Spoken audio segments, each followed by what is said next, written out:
This is Audible.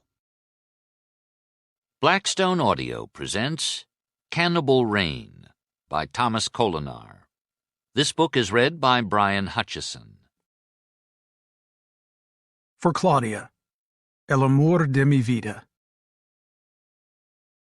Epigraph. The near-Earth asteroid 2011 AG5 currently has an impact probability of 1 in 625 for February 5, 2040. Donald Yeomans, Chief of the Near-Earth Object Observations Program at NASA's Jet Propulsion Laboratory in Pasadena. As of the printing of this book, asteroid 2011 AG5 has been observed for only a little more than half an orbit, and the likelihood of impact is expected to adjust as observations continue. But it remains one of only two near-Earth objects, NEOs, to be listed above zero on the Torino scale. Discussions are already taking place as to how it might be deflected. Though the exact composition of 2011 AG5 remains unknown at this time, it is 140 meters wide, and the impact of an object of this size could easily yield as much energy as any of the largest nuclear tests ever carried out by humankind. Book 1. Prologue. "Ed, wake up," the woman whispered. "There's someone in the house." Colonel Ed Luckett sat up in the dark listening. "I don't hear anything," he said quietly. "I heard a clunk in your study." Luckett listened a moment longer and reached for his cell phone, only to find that it was gone from the nightstand where he put it every night before bed. "Shit. Stay here." "But what are you—" "Stay here," he hissed, pulling his arm free of her grasp before hurriedly stepping into a pair of pants. "Be careful." He waved at her to shut up and poked his head into the hall, where he saw a light on in the study at the far end, a thin layer of smoke hanging stagnant in the dim glow. What the hell was going on? He made his way cautiously along the wall, a cold sweat breaking out across his chest. His heart skipped a beat when he heard someone shift in his chair, the leather creaking.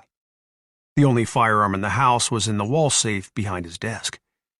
He drew a deep breath and stepped boldly into the room, instantly recognizing the man sitting at the desk. "Reeves," he bellowed. "What the hell are you doing? You scared the billy piss out of me." Jerry Reeves sat back in the chair, serenely smoking one of Luckett's fine Cuban cigars taken from the humidor in the corner. He gestured with it to an open folder on the desk. "This file makes for a rather jarring read, Colonel."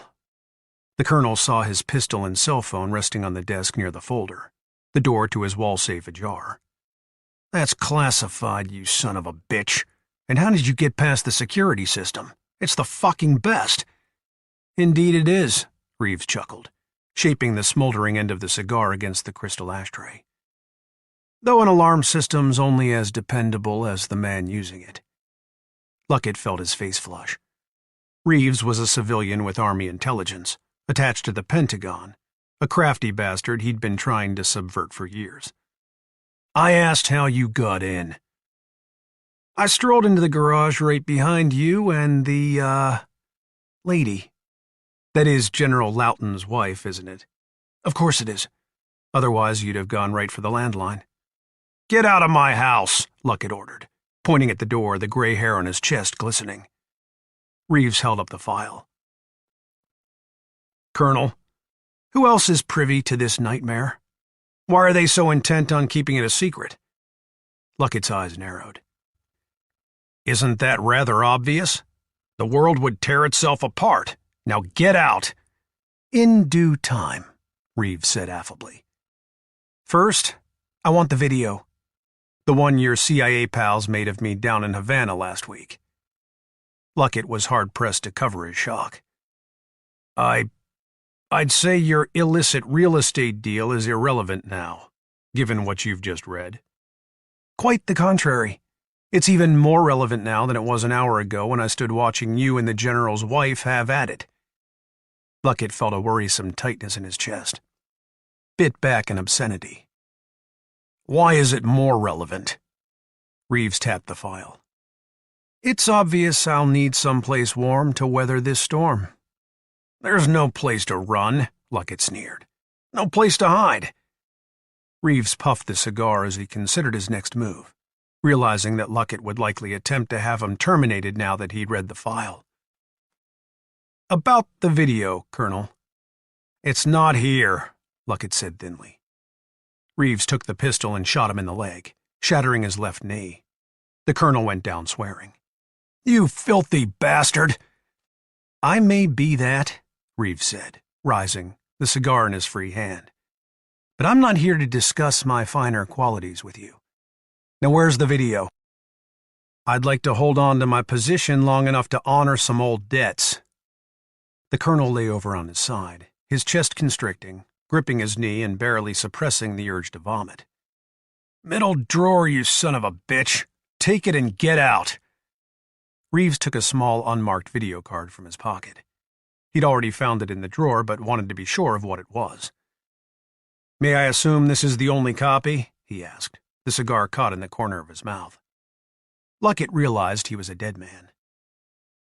"You're a filthy coward," he roared. "Do you hear me? A filthy coward!" Reeves squatted beside him, a frown creasing his face as he put the weapon to the colonel's head. "I didn't come here to kill you," he said solicitously.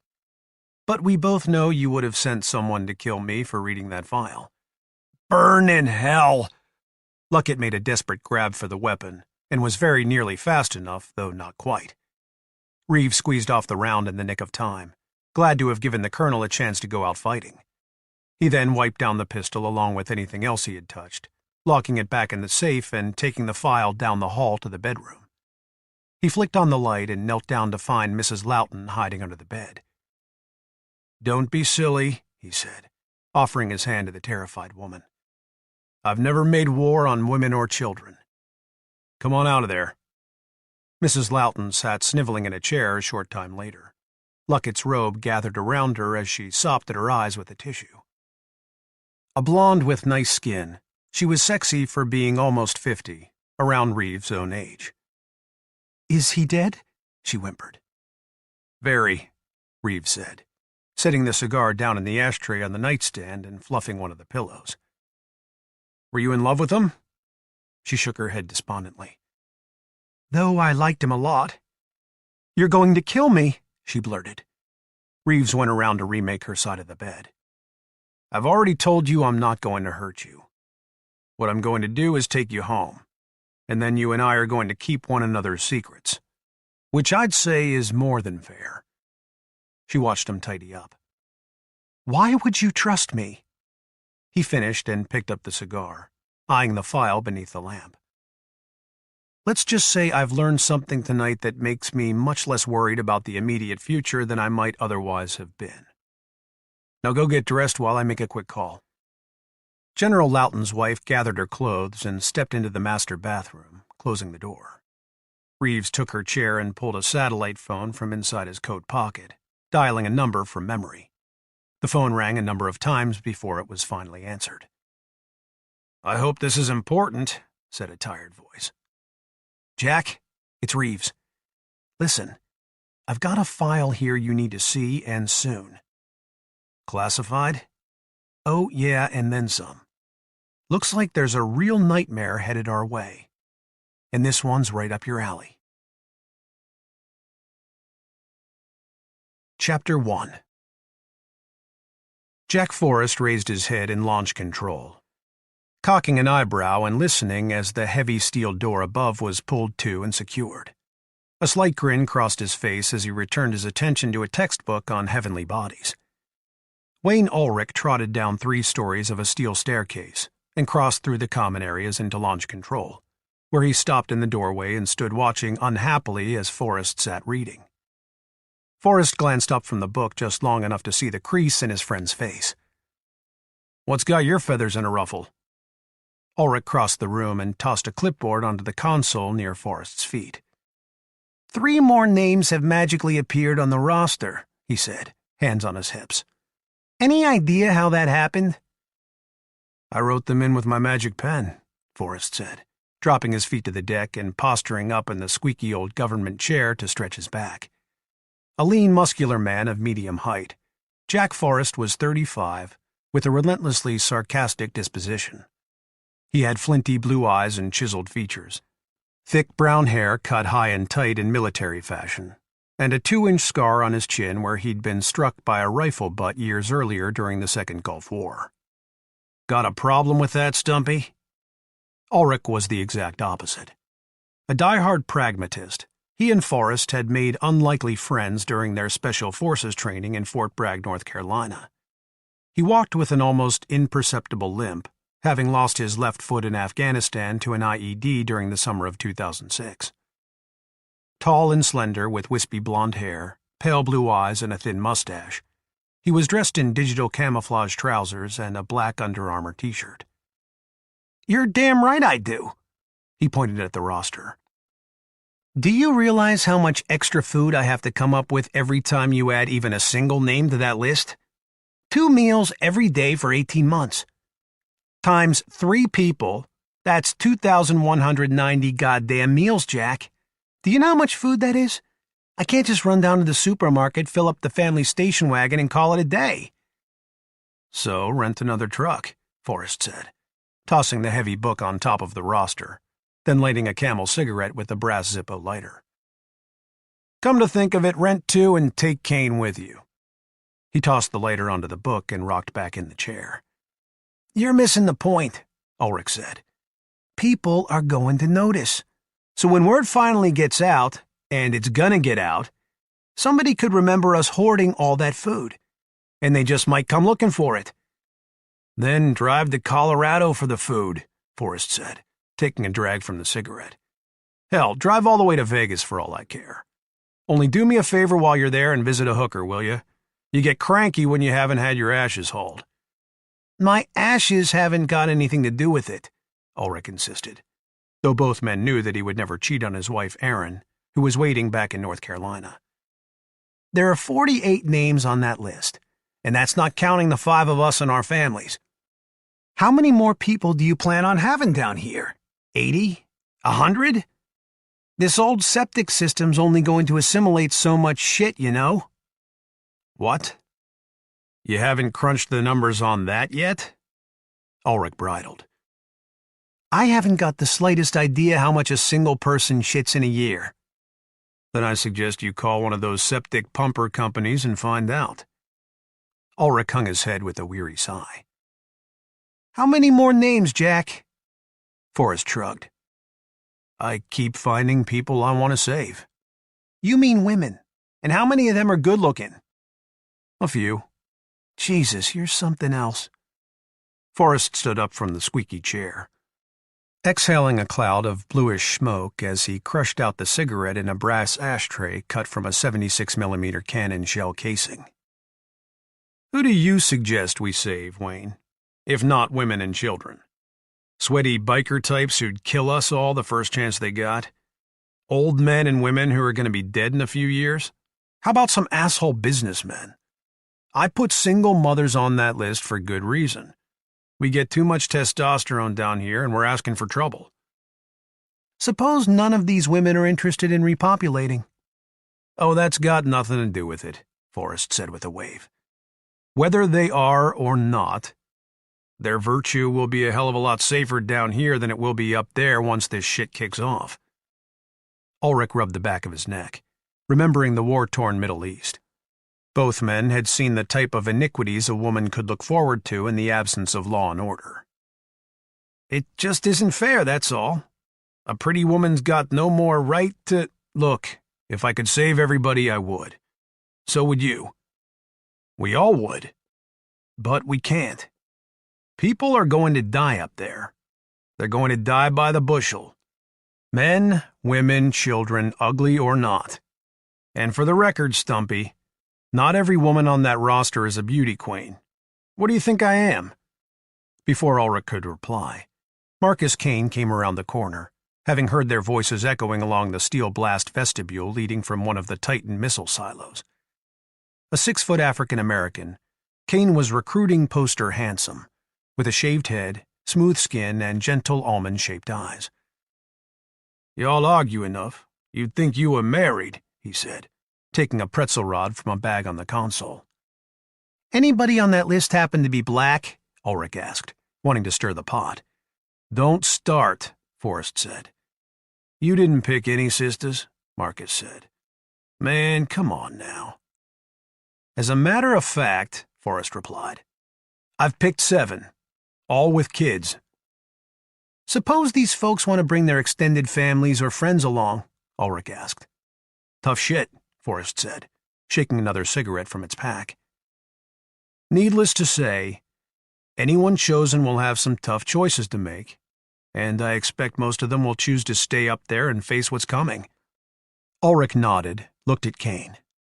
How are the countermeasures coming? Kane considered. Well, I figured we'd better count on them getting past the first blast door, he said at length. Somebody good could conceivably cut their way in with an acetylene torch. But if we bore some holes in the overhead concrete of the security vestibule, run a line for the accelerant, we can fit a flame nozzle into each hole. That way we can fill the entire vestibule with liquid fire. Burn 'em to the bone like a goddamn dragon. I don't really see anybody getting past the first blast door, Ulrich said. The damn thing is 10 inches thick with steel pins all around the jambs. Cutting off the hinges wouldn't even get it open. Marcus is right, though, Forrest said. Somebody good with a torch could cut their way through. It would take a hell of a long time, but remember, they'll be desperate. Ulrich reached for the pretzel bag. What I'm worried about is them poisoning the ventilator shafts. Forrest nodded. It's a definite chink in the armor. How about the topside silo doors? Those are damn near impregnable, Kane said. What about a torch? Through 3 feet of solid steel? Ulrich took a bite from his pretzel. Suppose somebody shows up with a dozer, digs down deep to the ceiling, employs a jackhammer. That's 6 feet of reinforced concrete to go through, Kane said. Well, like Jack said, they'll be desperate. Forrest said, We all know there's no such thing as an impregnable castle. We can only prepare for what we can prepare for. But just in case, we'd better have some kind of broken arrow in mind. All 3 men pondered the unthinkable. A measure of last resort was not something to be overlooked.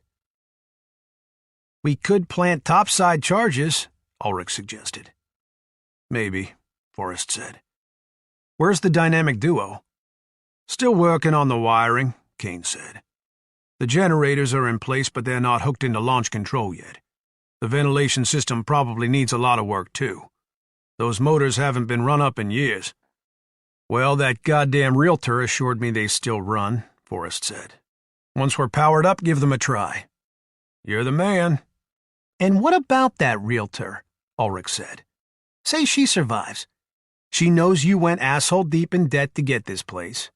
She might start asking questions. Might think we knew this was going to happen all along.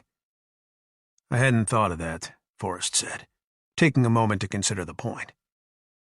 Well, we can't take any chances. Marcus, you'd better kill the real estate lady. Make it look like an accident. Toss a toaster into the tub with her. Ulrich couldn't help cracking a smile. Kane stood chewing. Know what else we ain't figured out? Vasquez? How much insulin can we store, and how long will it keep if we lose power? Forrest looked at Ulrich. I guess we'll have to kill Vasquez, too. There's no sense in having him down here eating our food if he's only going to die. Ulrich snorted. You're a fucking jerk. This is true, Forrest said, dropping back into the chair with a sharp squeak. We need some new chairs, too. He held up the textbook he'd been reading, a work on heavenly bodies by an astronomer named Esther Thorne. Look, guys, prehistoric man already pulled off this exact same mission with nothing more than a double-digit IQ and some animal hide. Don't tell me that 5 battle-tested Green Berets won't be able to think their way through this challenge. That's all this is. Another mission. So we knuckle down and we drive on. Chapter 2. Marty Chittenden stood in the hall outside a classroom at the California Institute of Technology Jet Propulsion Laboratory, anxiously waving a red file to get the attention of Professor Susan Denton, who was in the middle of giving a lecture on astrophysics. When she finally noticed what at first glance looked like a lunatic outside her classroom, she paused in mid-sentence, surprised to see a fellow doctoral candidate from her days at Berkeley. Susan remembered him well, Marty having spent the better part of a school year trying to win her heart. Though they had gone to movies a couple of times and shared some laughs, she hadn't felt much chemistry between them. But they remained friends until they finished graduate school and then went their separate ways. Now here he was out of the blue 5 years later, fervently beckoning her into the hallway. She couldn't imagine what could possibly be so important. "Excuse me for a second," Susan said to her class, and stepped out into the hall. She was 5'6" with red hair, freckles, her intensely expressive hazel eyes focused on this visitor from the past. "I'm in the middle of a class, Marty, so please make this quick." "I need you to check some calculations for me," he said earnestly, offering the file. "I'd be happy to," she said patiently. "But I need to finish class. Give me half an hour." Susan turned back toward the room, but Marty impulsively grabbed for her elbow. She jerked away, suddenly wild-eyed. "Don't touch me!" she hissed acidly. He stepped back, stunned by her uncharacteristic viciousness. "I'm sorry," he said, sensing that she had experienced something terrible since their last meeting. "I didn't mean to. It's just that this will be the most significant, most frightening discovery in all of human history." Susan went from angry to alarmed and intensely curious. In all the time she knew Marty, she had never seen him as melodramatic. If anything, he verged on being a classic academic bore. "Well, God, what is it?" "It's an NEO, Sue, and it's got our name on it." He gestured with a red file folder. "I've got all my calculations. I'd like you to review them before I take them over to JPL." Susan felt a sudden chill run through her. She knew Marty was an excellent astronomer and not someone prone to exaggeration. If he said the world was going to be struck by a near-Earth object, chances were good to excellent it was going to happen. "Well, how long do we have?" "Counting today, 88 days. She felt her knees weaken. "Jesus," she muttered. "Let me dismiss the class." She returned to the classroom then. "Okay, everybody," she announced. "I'm letting you go early today. We'll pick up right here on Wednesday." The entire class sprang from their seats in a flurry of laptops and backpacks, and in less than 30 seconds the room was empty. Marty stepped in and closed the door, handing the folder to Susan. She sat down at a student desk and skimmed through it, her almost savant-like mind checking Marty's computations on the fly. "This can't be right," she muttered, searching desperately for a miscalculation. "Marty, are you sure this isn't a comet? It's moving at over 100,000 miles an hour, for God's sake." She sat chewing the end of her hair, as Marty had seen her do so many times in the past in the library at Berkeley. The idiosyncrasy was all the more endearing now. Why hasn't anyone else spotted this thing? She wondered aloud. Marty had gone to the window to gaze out over the Caltech campus 2 stories below. "Because it's not coming from the asteroid belt," he said, referring to the asteroid field orbiting the Sun between Mars and Jupiter, where the majority of NEOs were thought to begin their journey. "It's an ancient rogue, Sue. It came out of deep space, and it's probably been traveling 500 million years to get here, maybe longer." "But at 2 miles across, it's huge. Somebody should have seen it sooner." "Yeah," he said, turning around. "But remember, Jupiter was hit back in '09 by a comet so big that it left an impact scar in the Jovian atmosphere the size of the Pacific Ocean, and no one knew a thing about it until after it had happened. What's more, it was only an amateur astronomer who spotted the scar." "How big was the comet that wiped out the dinosaurs?" she asked. "The one that hit the Yucatan." "The Chicxulub bolide was nearly 6 miles across. It hit with an equivalent force of 10 teratons of TNT and left a crater 100 miles wide. This sucker is only a third the same mass, but it's likely moving much faster." "Jesus," she whispered. "Have you done the math on damage possibilities? Are we going out completely?" He shrugged. "It's hard to quantify, but the sun will be obscured for at least a couple years, so you're talking about 24 months of freezing temperatures even at the equator. And with the ensuing famine? Mankind will likely survive it, but only barely. So at the very best, we're starting over. At least it's hitting land and not water. Less acid in the atmosphere.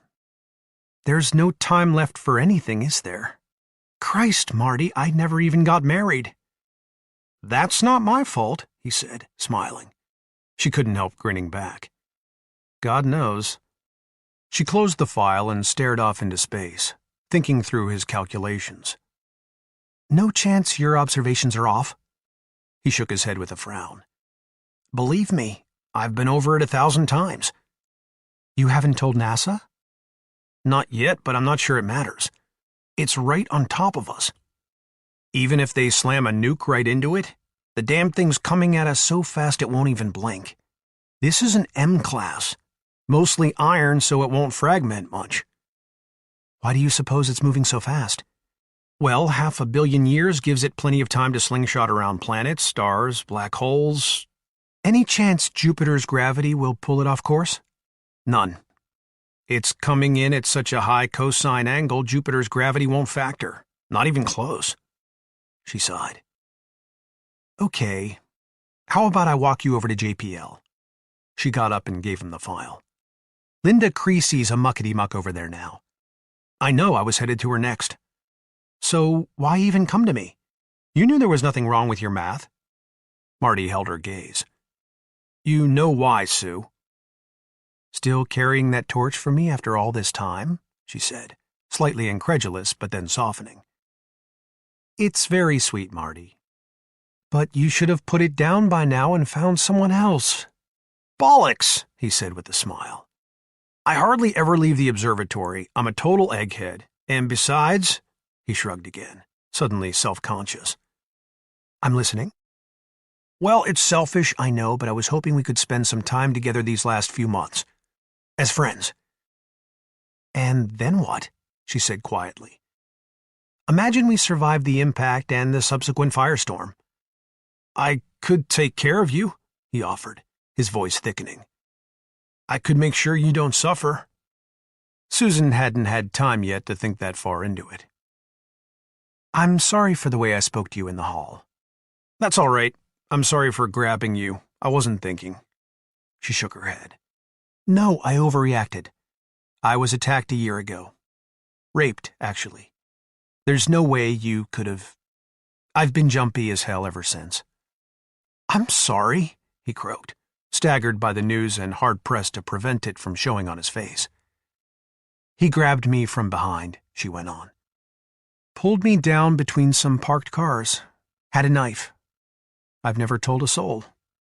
She looked him in the eyes then. I can't believe how easily I just shared that. Marty wasn't sure what to say. All he knew was that he wanted to hold her. Anything you ever need, Sue? I'll be there. She felt strangely touched by his devotion. Can you promise you won't let it happen again? After things get bad? I promise, Sue. I'll take care of us both if it gets to that point. Thank you, she said, amazed at how intimate the conversation had quickly become. I'm not sure I could, in any event. She shook her head and forced a smile. You know what? She said, suddenly hopeful. I'm so scared now that if you told me you made this all up just to get in my pants, I'd be so relieved I wouldn't even be mad. He smiled sadly. You know me, Sue. I'm not nearly clever enough to think up a scheme like that. She touched his arm. Let's go see Linda. Is she still her sweet self? Susan laughed. Even sweeter. When Linda Creasy walked into conference room 2B on the far side of campus at the Jet Propulsion Laboratory, she was more than a little surprised to see Marty Chittenden sitting down at the table beside Susan Denton. Oh, she said, noticeably less than pleased. Hello, Martin. I wasn't told you were here. It's been a while. A few years. I read your piece last year in Astronomy Today, she replied. It wasn't bad, for a supposition. She was an attractive yet somehow unpleasant-looking woman with a slender face and straight black hair that stopped at the base of her neck. So, what can I do for the two of you? Marty noted the increased air of superiority about her and sat forward in his chair. I'm sorry to drop in unannounced, but I've got something very important to show you. Oh, Linda said, taking a seat at the table. What do you have? He pushed the red file folder over to her. She flipped it open and began to read. As she scanned the pages, her features visibly tightened. When she was finished, she closed the file and stared straight at Marty.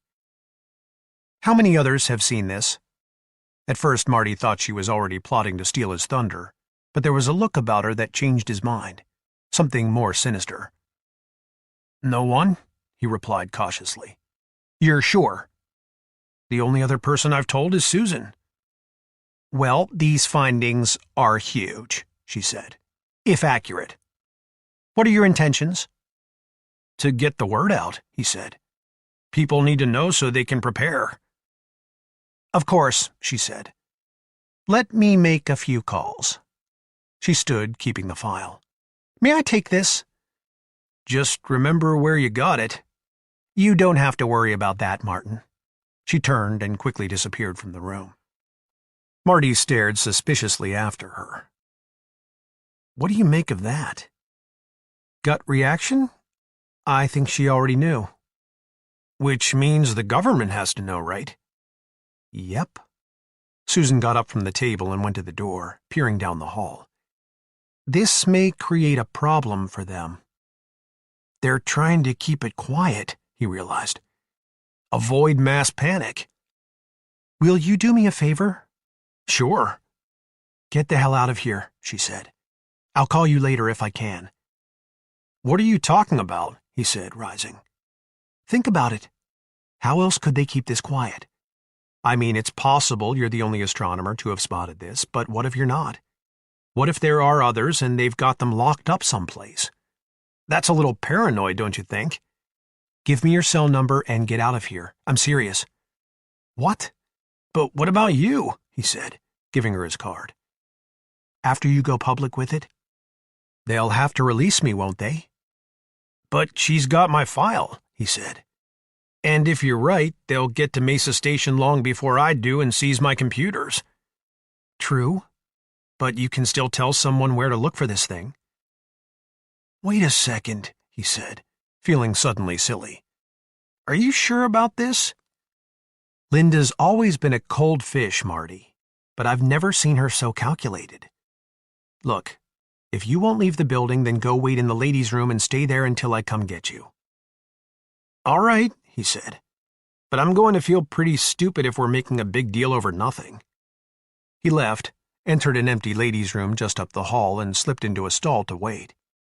Barely 10 minutes later, 2 men in dark suits appeared in the doorway of the conference room.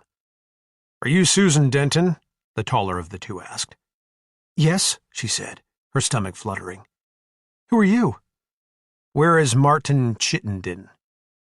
He had to step out. Who are you? Check the men's room, the man said to his partner. I'm Special Agent Paulus of the United States Secret Service. He presented his credentials. Where did Mr. Chittenden say he was going? When she didn't answer, he repeated the question. I don't know. The second agent reappeared, shook his head.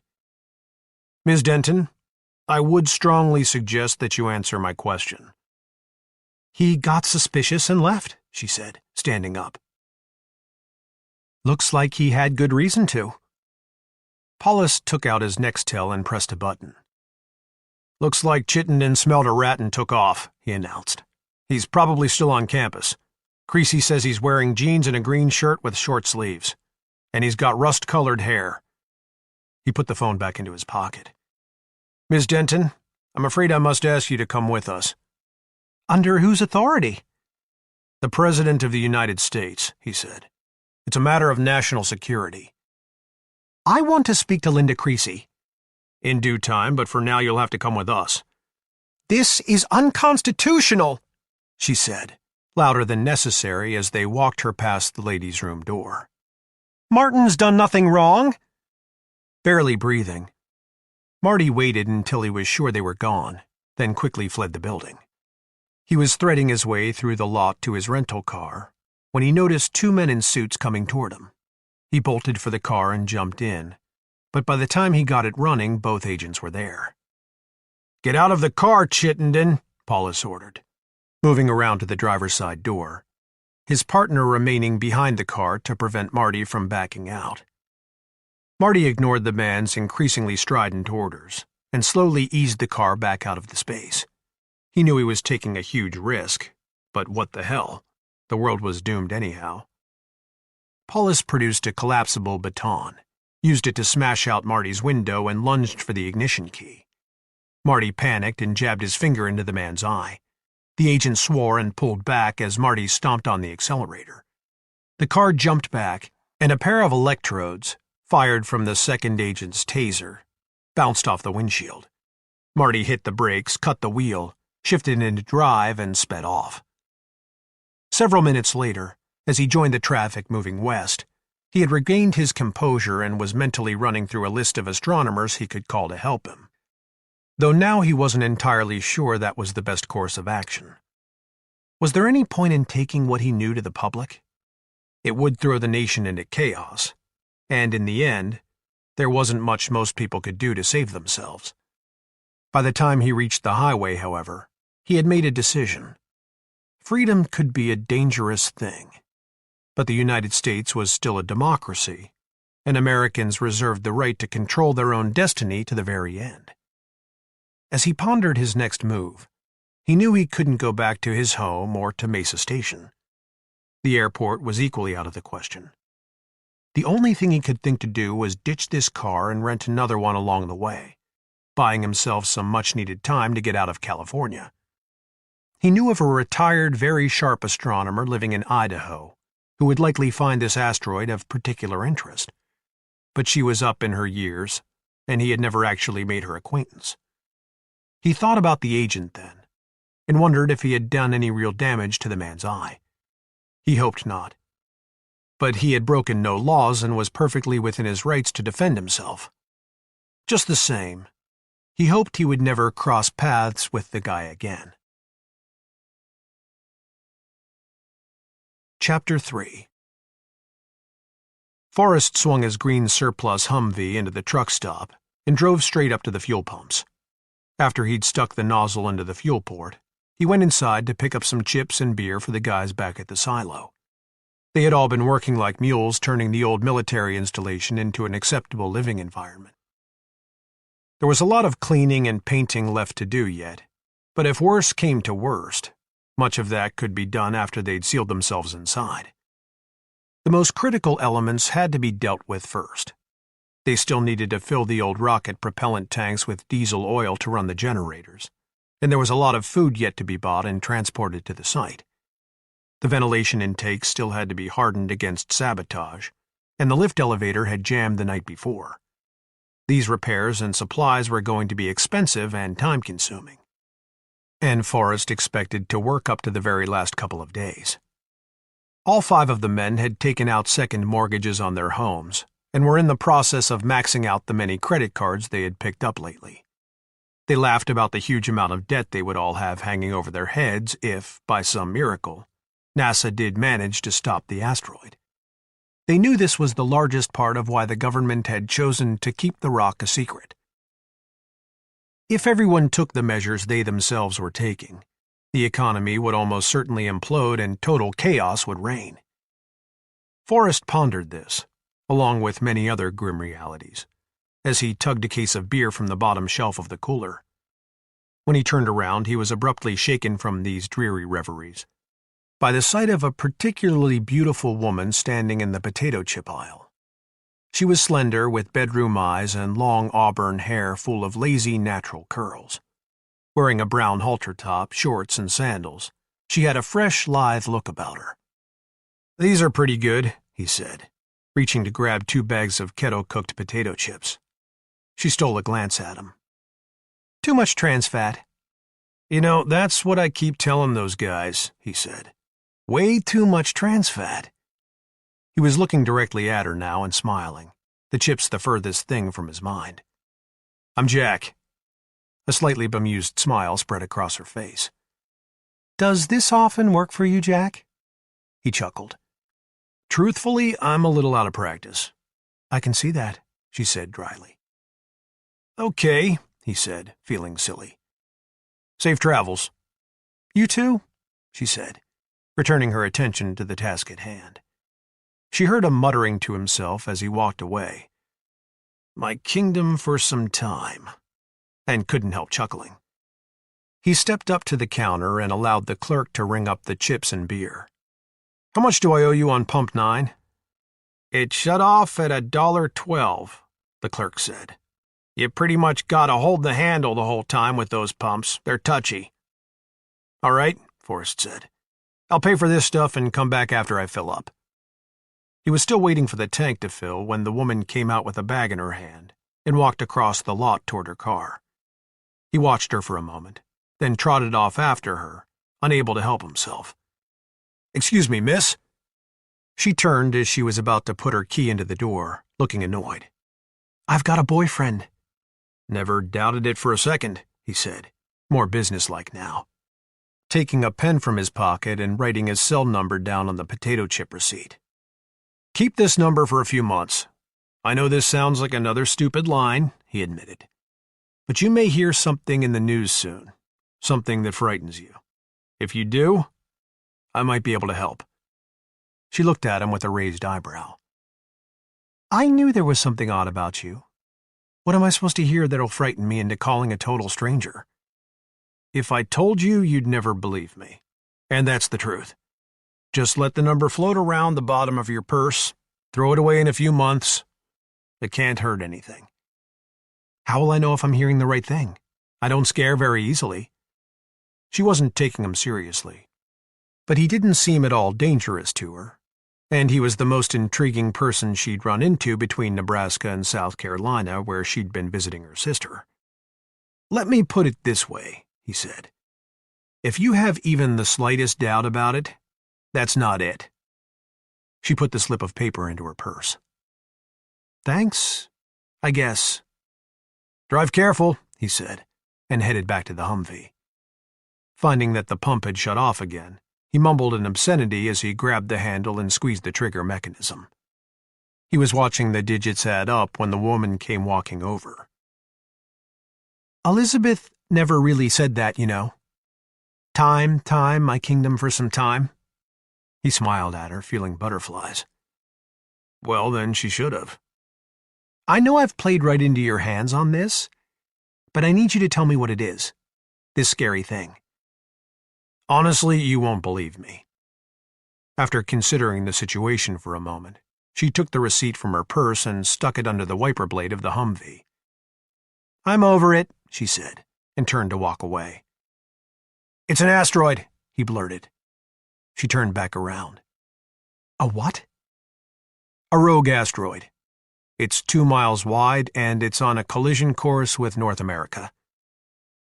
You were right, she said, her eyes wide. I don't believe you. Goodbye.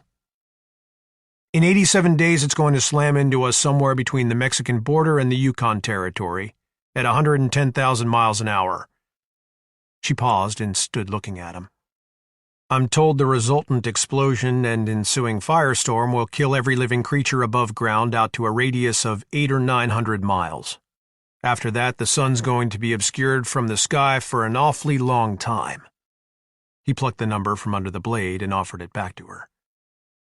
Not that I believe you, she said, sticking the paper into her pocket. But if this were true, why would I bother to call you about it? My friends and I are preparing a shelter, a good one, and we're hoping to save 50 people or so, mostly women and children. And why would I be so lucky? He shrugged. Look in the mirror. Her eyes narrowed. Hey, I know how that sounds, but you asked. She studied him for the slightest hint of guile. Well, you're either a damn good liar, or you're crazy enough to believe what you're saying. I'm going in to pay for my fuel, he said. If you're still here when I get back, maybe we can talk some more. When Forrest returned, the woman was back across the lot leaning against her car. He drove over and parked beside her. Getting out, he sat on the hood, popping the top from a beer bottle with a pocket knife. The woman climbed up onto the hood and sat looking at him. I'm normally a level-headed, commonsensical person. So why the hell should I believe you? Beer? He asked. She shook her head. Maybe it's because a good friend of mine at the Pentagon broke about 20 different federal laws telling me what I just told you. Or maybe I just have an honest face, he added with a grin. She couldn't help returning it, trusting him half for real and half for the fun of it. Aren't they doing anything about it? You've heard about those 2 high-tech satellites NASA's planning to launch into space? I don't watch much television, but I'll take your word for it. The rockets are actually ICBMs, modified to look the part, but they're carrying nuclear payloads, not satellites. So they're going to blow it up? The first warhead will try to blow it off course as it goes by, he said. When that doesn't work, they'll park the second one in front of it and allow the asteroid to slam into it, which isn't going to work either because it's coming too goddamn fast. Won't they ever tell us? I expect it to leak, probably sooner than later. He took a drink from the beer. But so far they've managed to keep it secret. And you're not lying to me, she said. You're not crazy? Oh, well, I am a little crazy, but I'm not lying. How'd you get that scar on your chin? Rifle butt. Did it hurt? I don't know. I was out cold. She chuckled. If my buddy Wayne hadn't shot the guy off of me, I'd be dead. This really isn't funny, is it? She said. Assuming you're telling the truth, I mean. It's frightening as hell if you ask me, he said. But what good's pissing down our leg gonna do? Not much. Where's this supposed shelter of yours? How big is it? That's a secret. But it's not too far away and it's big enough. He explained to her how long they would have to live underground and why, and then he told her about his friends and some of the people who would be joining them. We're not survival nuts. We're just 5 guys trying to save some extra people while we're busy saving our own asses. Have you given any thought to the psychological effects of living underground for 18 months? She asked. I hope you've added a psychiatrist to the mix. Forrest had never even considered it. Damn, that's probably a good idea. Suppose you're telling the truth, and I decide to take you up on your offer. Can I bring my boyfriend?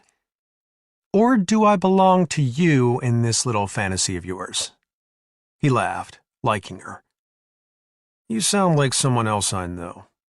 Yeah, you can bring him, so long as he's not prone to violence. What about our parents? He shook his head.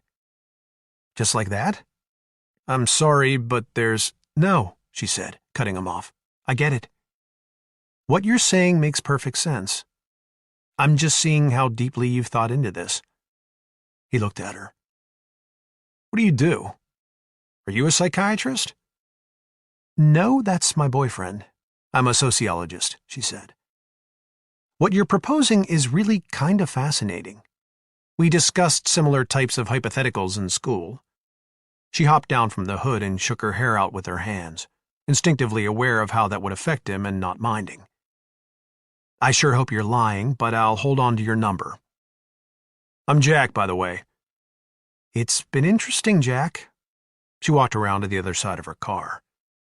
No name? He asked. I'll tell you my name if we ever meet up again. How's that? Until then, you're just some nut I ran into at the truck stop. Safe journey, beautiful lady. You too, Jack. She paused before getting into the car. It's one of those old missile silos they've put up for sale out here, isn't it? He smiled. I made it all up. Probably, she said. He caught a glimpse of her license plate as she drove off. Vernica. Veronica, he said, jumping down from the hood. That works. Chapter 4. Even in the dark, Marty Chittenden could see the 2 agents in the gray sedan down the street from the home of Esther Thorne. He suspected they had probably tapped into her phone as well, so he was glad he hadn't called ahead. He had never met Mrs. Thorne, but he knew she had once been a highly respected astronomer at the Gemini Observatory in Hawaii. And he suspected the Secret Service had found her textbook on heavenly bodies in his office. He took a brand-new pay-as-you-go phone from his pocket and dialed Susan Denton's number, realizing he was taking a risk. "Hello?" she answered. "Hey, it's me," he said, relieved to hear her voice. "You okay?" "Marty, where are you? You have to come back." "No can do, Sue. I only called to make sure you were okay." "I've signed a confidentiality agreement," she said. "Linda said you'll get the same deal if you come back." He snorted. "Sure I will. Listen, I gotta go. They might be listening. Talk to you soon." "But Marty?" He tucked it back into his pocket and moved off through the shadows. Creeping along between the houses, he made his way through several backyards and over fences. In the night, no one noticed him except for a dog barking in a kennel. Arriving at Esther's back porch, he waited several moments to be sure no one was watching, then knocked at the door. A short time later, the back porch light came on and Esther peered out the window. She was of medium height and wore her long gray hair in a single braid that came over her shoulder. Her grayish eyes were keen and alert, just like the photo on the back cover of her book, only older. "Who the hell are you?" she said. "My name is Martin Chittenden. I'm an astronomer with the Mesa Station Observatory in Flagstaff. I'm here because I need your help. I know you from your college textbook, Heavenly Bodies and Their Origins." Esther Thorne opened the inside door and stood leaning on her black lacquered cane. She looked him over and said, "Why the hell are you at my back door?" "Because I don't want anyone to see me," he said. "Mrs. Thorne, I need to talk to you about an NEO that's going to collide with the Earth in 86 days. "An NEO?" she said, visibly confused. "Why don't you want anyone to see you?" "Because the government is trying to keep it a secret. Mrs. Thorne, if you'll just give me 5 minutes of your time, I can explain." After deciding that Marty looked a little too soft to be a dangerous criminal, Esther unlocked the storm door and let him in. "You try anything, boy, and I'll crack you over the head with this thing." She gestured with the cane. "No, ma'am. I'm only here for your help, honest." She led him into the kitchen where they sat at the table. Esther put on her glasses and took a hard look at him in the light. "Boy, you need some sun." "Well, I burn easily," he said, "and I'm usually asleep during the day." I remember those days well enough." She sat back in her chair with her right hand propped on the cane. "I prefer sleeping nights now. It's better for my constitution." "I'm sure it is," he said. "Is Ben Stafford still down there at Mesa Station?" Marty shook his head. "I've never heard that name. He must have left before I was hired." "No, he didn't," she admitted. "I made him up." Marty smiled. "What about Ben Gardner?" "Now that's a name I remember," he said. "He retired a year before I came on." "So you drove all the way to Idaho just to see little old me, eh?" "I sure did." "Well, I don't know whether I can help you," she said. "There have been so many discoveries since I retired, I'm not sure I even speak the language these days." "I'm sure you speak the language as well as ever, Mrs. Thorne. Call me Esther. Will Thorne died 25 years ago." "Okay, Esther," he said, smiling. "So this might be a little hard to believe, but 2 months ago I spotted an asteroid that has turned out to be on a collision course with Earth. It's which class?" "M class, mostly iron." He was glad she was still sharp-witted. "And after making sure that it was definitely going to hit us, I took my—" "How big is it?"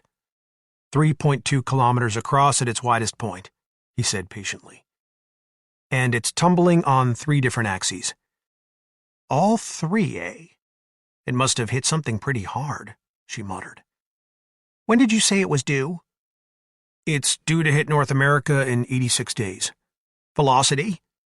"It's fast," he said. 30 miles a second. Esther made a face. "That's pretty fast for an asteroid," she said thoughtfully. It can't be coming from the belt. No, he said, shaking his head. It's coming from the high north, almost straight down from the pole. Not quite, but close. So it's coming from the great beyond, then, she said.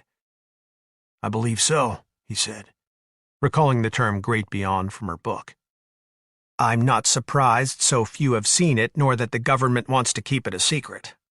How do you know they know? Because there are 2 agents parked up the block watching your house. Esther looked more taken aback over that than she had over the asteroid. You're kidding. I wish I was. I took my findings over to JPL, and it turned out they already knew. Now they want to keep me quiet. So what do you want from me? Advice. On what? On how to take it public. The people have a right to know. She looked at him. Boy, do you know how stupid the people are? I suppose I do, but they deserve a chance, don't they? I know it's going to create chaos, but chaos is inevitable. At least if the world is told beforehand, some people will be able to prepare. Oh, well, some people are preparing. You can safely believe that. The wealthiest passengers always get first crack at the lifeboats. I guess that's the part I don't like, he said. The passengers in steerage deserve the same chance. Esther smiled. You do know that it won't much matter, don't you? Mankind is only barely going to survive this, and only the most barbaric of us at that. It's going to be a lot like starting over from the Bronze Age, only much less civilized. But if we can get word out now, he said in earnest, there are people out there with the resources to manage civilized attempts. And they'll be hunted by the barbarians, Esther persisted. But you're right. A few pockets of civilized people might make it through if they're able to find a way to feed and defend themselves. Marty grimaced. He had conjured a number of repugnant scenarios in his imagination over the past few weeks, but hadn't yet thought in terms of people hunting people. Do you know anyone we can go to? He asked. Someone with access to a telescope who can verify my findings and take them to the media?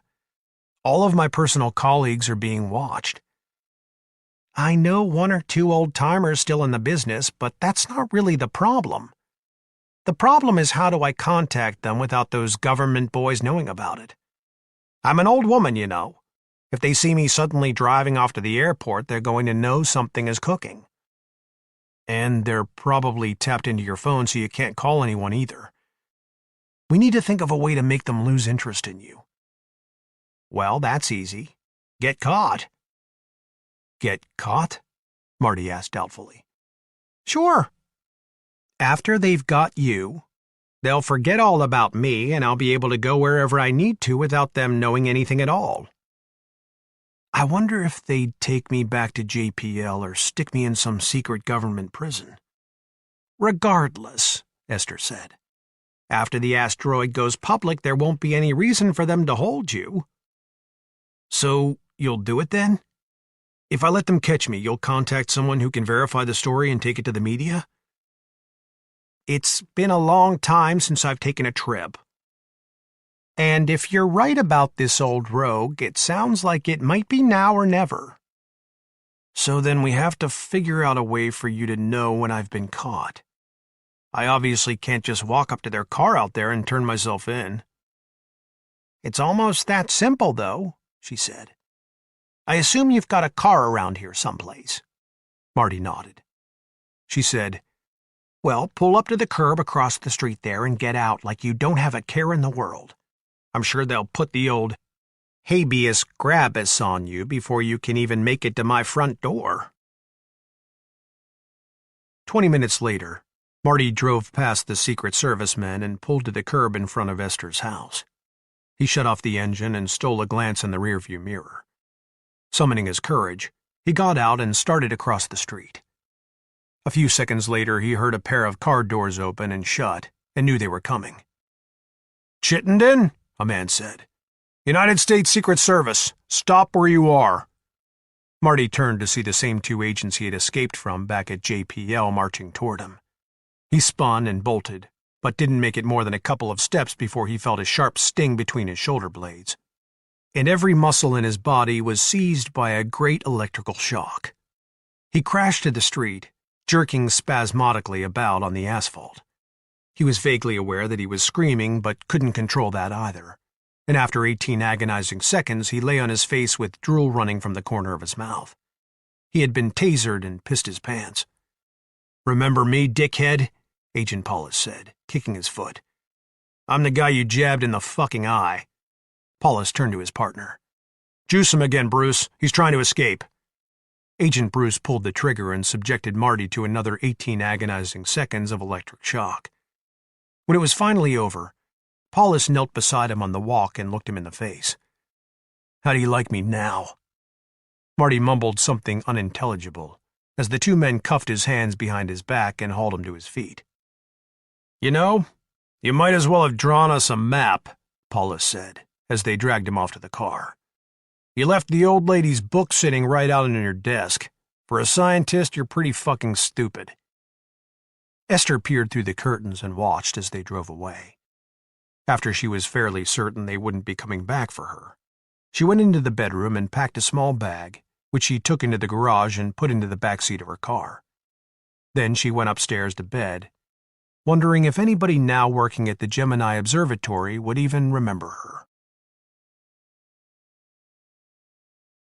Chapter 5. Veronica sat up in bed and turned on the light. It was 2 o'clock in the morning. "Michael, wake up." Her boyfriend rolled over and squinted against the lamplight. "What's wrong?" "I need to talk to you about something." He twisted onto his side.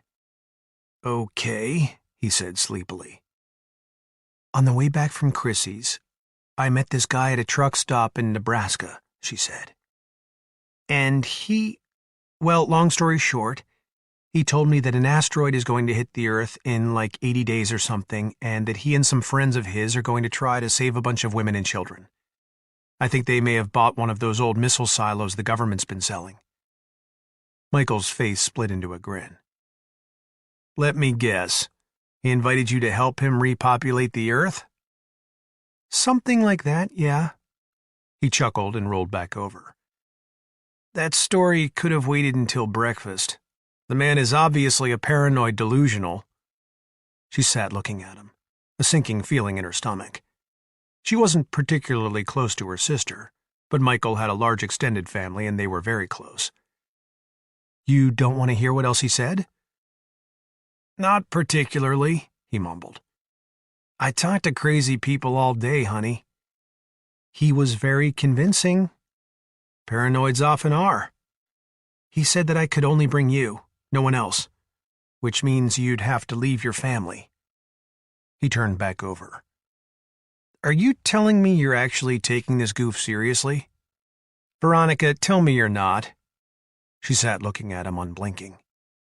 "Veronica, come on." "He said he had a friend at the Pentagon who broke a bunch of laws even telling him about it." "Now, hold on a second," he said, popping himself up on an elbow. "Since when do you suffer fools so lightly?" "I like to think I never do." "Then what's different about this one?" She shrugged. "Like I said, he was very convincing." Her body language was such that Michael had a sudden realization. "You were attracted to him." His tone was not quite accusatory. "I wouldn't say that, but there was a very definite confidence about him." "Which is another way of saying what I just said." "I don't think that's fair, Michael." "And so what if I was? You see women all the time you're attracted to." "But it's not the same," he countered. "Men are chemically predisposed to chase after the opposite sex. For women it's different. It's cognitive." "Oh, I'm so tired of that bullshit argument. Every time I catch you looking at another woman, it's the same crap." He frowned, feeling only slightly guilty for not being able to help himself. "All I'm saying is that you are affected on an intellectual level." "And don't you dare psychoanalyze me. I hate it when you do that." He sighed and lay back, looking at the ceiling. "So, have you talked to him since?" "No." "Are you going to listen to the story or not?" He propped himself back up and smiled at her. I'm all ears. When she was finished, he took her hand and held it. You're telling me you honestly believed all that? I'm telling you that he was very convincing, and I don't appreciate being patronized. I'm not patronizing you. How's this? In the morning, we'll Google the number and see what comes up. I've already done that, as a matter of fact, and nothing came up on that specific number. But I did discover that it's the same exact area code and prefix as the goddamn Pentagon. The shadow crossed his brow. Okay, that's odd, he admitted. But it doesn't mean that's really his number. There's only one way to find out, she said, rolling out of bed. Honey, it's 2 a.m. He won't care if he's the sort of guy I read him to be, she said. And if he was lying, so what if I wake him up? But suppose you get the Pentagon. Oops, wrong number. She fished the receipt from her purse and punched the number into her cell phone. Then she pressed the send button and put the phone on speaker so Michael could hear. Hello, Forrest answered in a shout. There was some sort of drill motor grinding away in the background. Is this Jack? She asked, almost ashamed of the relief she'd felt upon hearing his voice. Yeah, who's speaking? It's the woman from the truck stop. Veronica? Yeah. How did you... Oh, you must have seen my plate. Hey, Linus, Forrest said to someone in the background. Shut that fucking thing off a minute, I can't hear this girl. It sounds like the meteor might have gone public. Okay, Veronica, go ahead. Have they gone public already? She gave Michael a gotcha look, and he sat up a little straighter in bed. No, Jack. No, they haven't gone public. At least not that I know of. Is something wrong then? Well, sort of, she replied. I was wondering if you'd be willing to talk with Michael, my boyfriend. He doesn't believe your story. Forrest laughed out loud. Did you really expect him to? Put me on speaker. You already are. Okay, great. Mike, you there, man? Yeah, Michael said. Listen, I'm sorry, the story was bullshit. I was just trying to get in her pants. You know how guys are. Yeah, I know how they are, Michael muttered.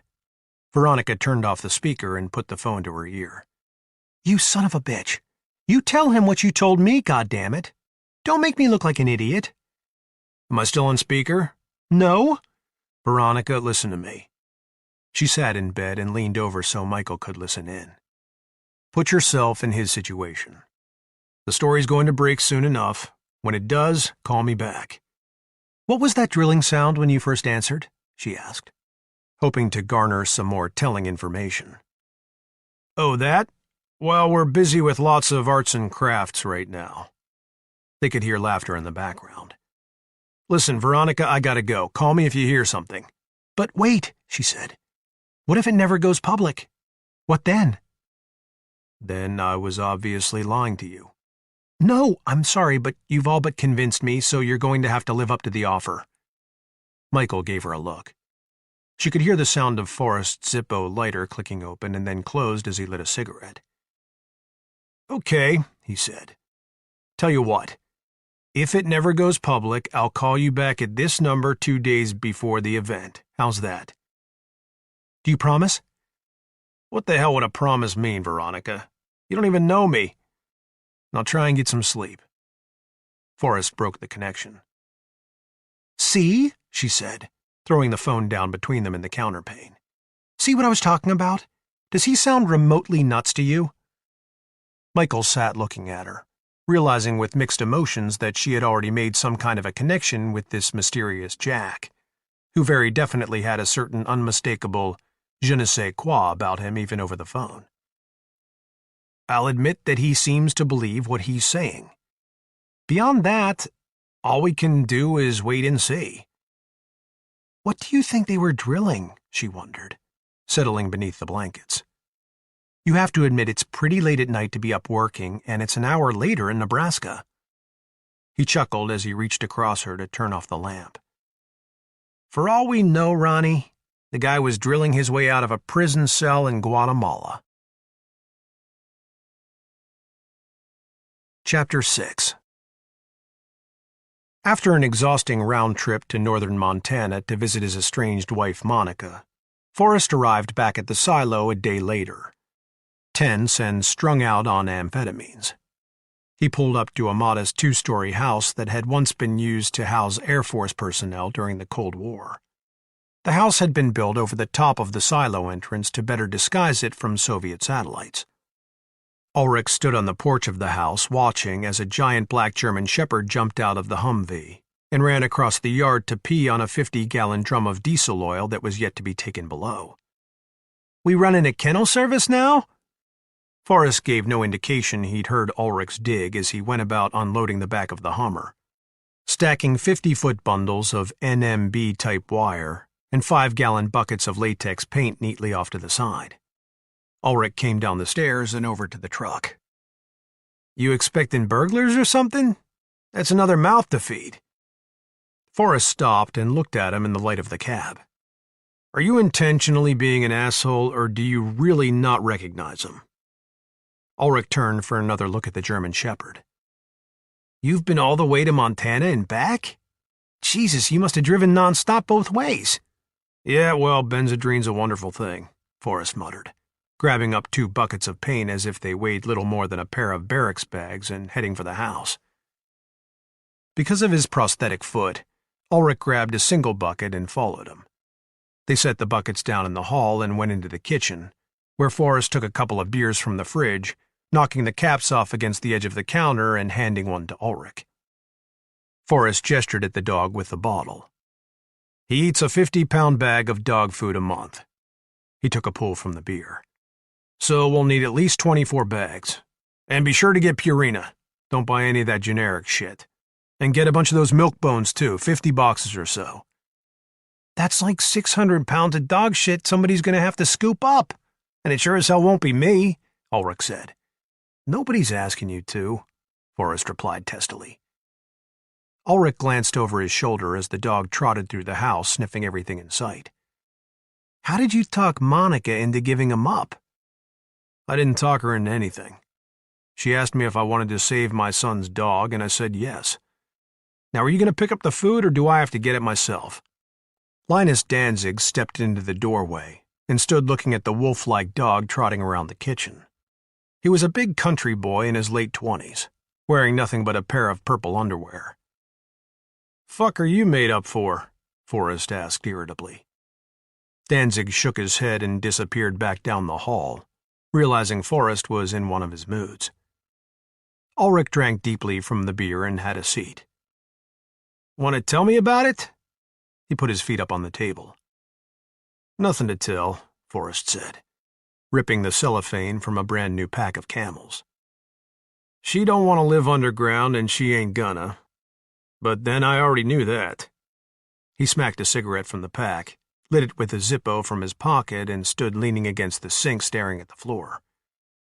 "I can help you kidnap her," Ulrich said quietly. Forrest looked at him, his eyes welling with tears. "I'd never do that to her. She'd kill herself below ground the first chance she got. Hell, if it wasn't for her horses, she'd have done it by now."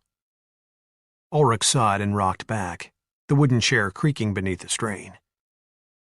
"There's a lot that's unsaid, Jack, but you know I think the world of that woman." Forrest nodded, drawing pensively from the cigarette. "She's just so full of anger, Wayne. She never shows it, but it's there, right below the surface. Christ, that woman's angry. And she has every right. You guys lost your son. And who knows? Maybe if I hadn't talked you into that last mission—" Forrest held up a finger, banishing the thought. "You never talked me into anything I didn't want to do. Monica knows that. She's no more angry with you than she is me. Who she's really pissed at is him." He pointed up at the ceiling. Ulrich looked at his boots. "Want to cash it in?" he said suddenly. "We can give the silo to the trio and go to Montana. Aaron will agree to it. Taylor too, probably. Hell, those women were all thick as thieves at one time. And they miss Monica." Forrest smiled wanly at his friend, knowing the offer was genuine. "Even if Monica wanted the company, which she doesn't, there's no way I'm letting any of your wives die if I don't have to. One's enough." He crushed out the cigarette in the sink. I'm gonna go bring the rest of that shit in. I picked up some new office chairs too, by the way, since that request seems to have gone in one ear and out the other. Yeah, I don't have enough shit to buy without having to worry about your creature comforts. And there's a lot of assembly required, Forrest added with a chuckle. So get the dynamic duo to put them together in the morning. He took Laddie outside with him, and the moment he was gone, Danzig reappeared in the kitchen doorway with Oscar Vasquez. Marcus Kane was asleep in the silo below. Is he okay? Danzig asked. Ulrich tipped his beer and looked at them. You know who's going to have to police up all that dog shit, don't you? He sure as hell isn't going to do it. Vasquez grinned. And that dog shit is going to be big, Vato. Danzig laughed, both of them cracking up at the look appearing on Ulrich's face. Since you two dickheads are up, he said, dropping his feet to the floor, we just got some new office chairs that need... Both Danzig and Vasquez vanished instantly. That's what I thought, he called after them, taking another swig and muttering to himself. Just what we need. The lingering odor of dog shit in those tunnels. Chapter 7. Harold Shipman came down the hall outside of his office at the Gemini Observatory in Hawaii to find Esther Thorne seated in a chair against the wall, her hand propped on her cane, overnight bag on the floor beside her. Esther? He said. My God, what a surprise! How have you been? Esther took his hand and used her cane to push herself to her feet. I've been well enough, she said grimly, tired from her long flight over the Pacific. But I'm afraid I come as a harbinger of bad things to come, Harold. May we talk privately? Yes, of course, Shipman said, puzzled but amused to see that Esther had barely changed since the last time he'd seen her nearly 10 years before, when she was his senior at the observatory. You should have called, Esther. I could have made arrangements. There's time enough for arrangements, she muttered, watching him put his key into the door. Shipman took up her bag and allowed her to precede him into the cluttered office that had once been hers, inviting her to sit across from him in one of the two chairs before his desk. So what in the world brings you all this way? He asked. Thor's hammer, she said, her old gray eyes unblinking as she allowed the silence to gather.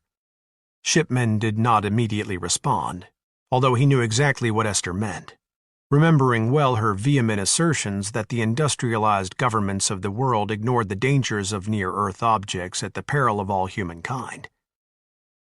Yes, he said. Well, it's still out there somewhere, we all know that. But I'm afraid with all of the cutbacks and... Would you like to see it, Harold?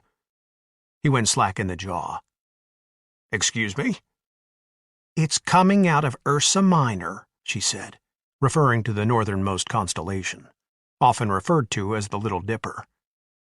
Shipman turned in his chair, grabbing a chart of the heavens from a nearby table piled high with charts and texts. Who spotted it? A young astronomer from Mesa Station, Marty Chittenden. Ever heard of him? I recognize the name, he said, flipping through the chart. I think I may have read something of his a while back in Astronomy Today. Something on deep space asteroids. Lots of conjecture. If I remember correctly, he thinks we're not paying enough attention to empty space. Turns out we haven't been, she said, her expression tightening along with the grip on her cane. Esther, what's going on? Are you telling me we're actually going to be hit? We've got about 80 days to impact. 80 days? How big is it? 3.2 kilometers. My God. And it's coming at us so fast it'll make your eyeballs roll. But that just can't be, he said, scanning the same chart he'd seen thousands of times. There's nothing out there, Esther. You know that. It's coming from the great beyond, and it's maybe as old as the Earth. He turned the chart on the desk for her to see. Show me where.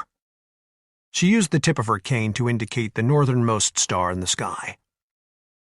The brightness of Polaris has probably helped to keep it hidden all these years, like the red baron coming out of the sun. Thor's hammer, he muttered. I take it you've seen this creature for yourself? She shook her head. Well, then how do you know it's even— The night he came to ask for my help in taking it public, he was abducted from my front lawn by 2 federal agents. They shot the boy in the back with a taser gun, Harold. They're trying to keep it a secret, for Christ's sake? It'll never work. That's not stopping the cowardly bastards from trying. Well, we sure as hell won't stand for that, Shipman said. Not if this fellow knows what the devil he's talking about. I'll turn the dome tonight, and we'll just have a look for ourselves. Though it could take weeks to come up with an orbital model that will prove our case. All we need are preliminary estimates, Esther said. And those we can come up with in a few days. Enough to get everyone on Earth with a telescope looking toward Polaris. Getting word out isn't going to be the problem. The problem will be in prepping these islands. Prepping the Hawaiians? For tsunamis? Where does Chittenden think it will hit? North America. He seems fairly certain of that. So it's not so much a tsunami of water I'm worried about. Once word gets out that the mainland is under the gun, people will flock here by the thousands. We'll be overrun, Shipman concluded. That's right. So I think we need to get the governor's ear as quickly as possible. Do you know anyone in the local government? I play golf with the mayor of Honolulu. Perfect.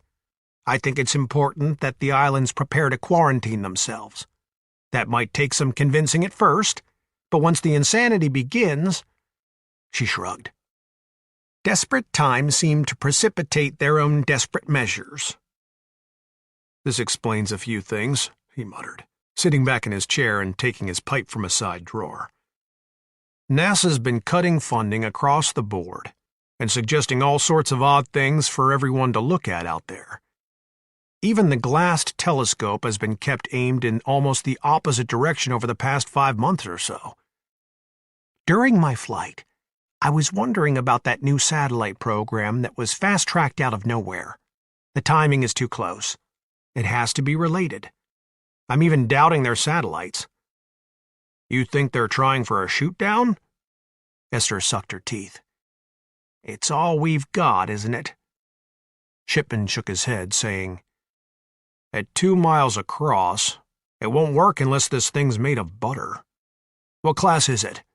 Did Chittenden say? M class. Well, let's hope he's wrong, by God. Esther, you sure know how to wreck an old man's day. Oh, you're not even 60 yet, she said. And look at it this way. Neither of us has to worry about ending up in diapers now. He tossed the chart back onto the table. I'd also like to bring Sam Ash in on this. He knows a lot of people in cable news. That might expedite things once we've got some orbital models to offer. We have to keep this an absolute secret until we announce. And here's something else. When we do announce, we have to be ready to counter the skeptics and naysayers. All those same idiots who are still denying global warming. All right, he said.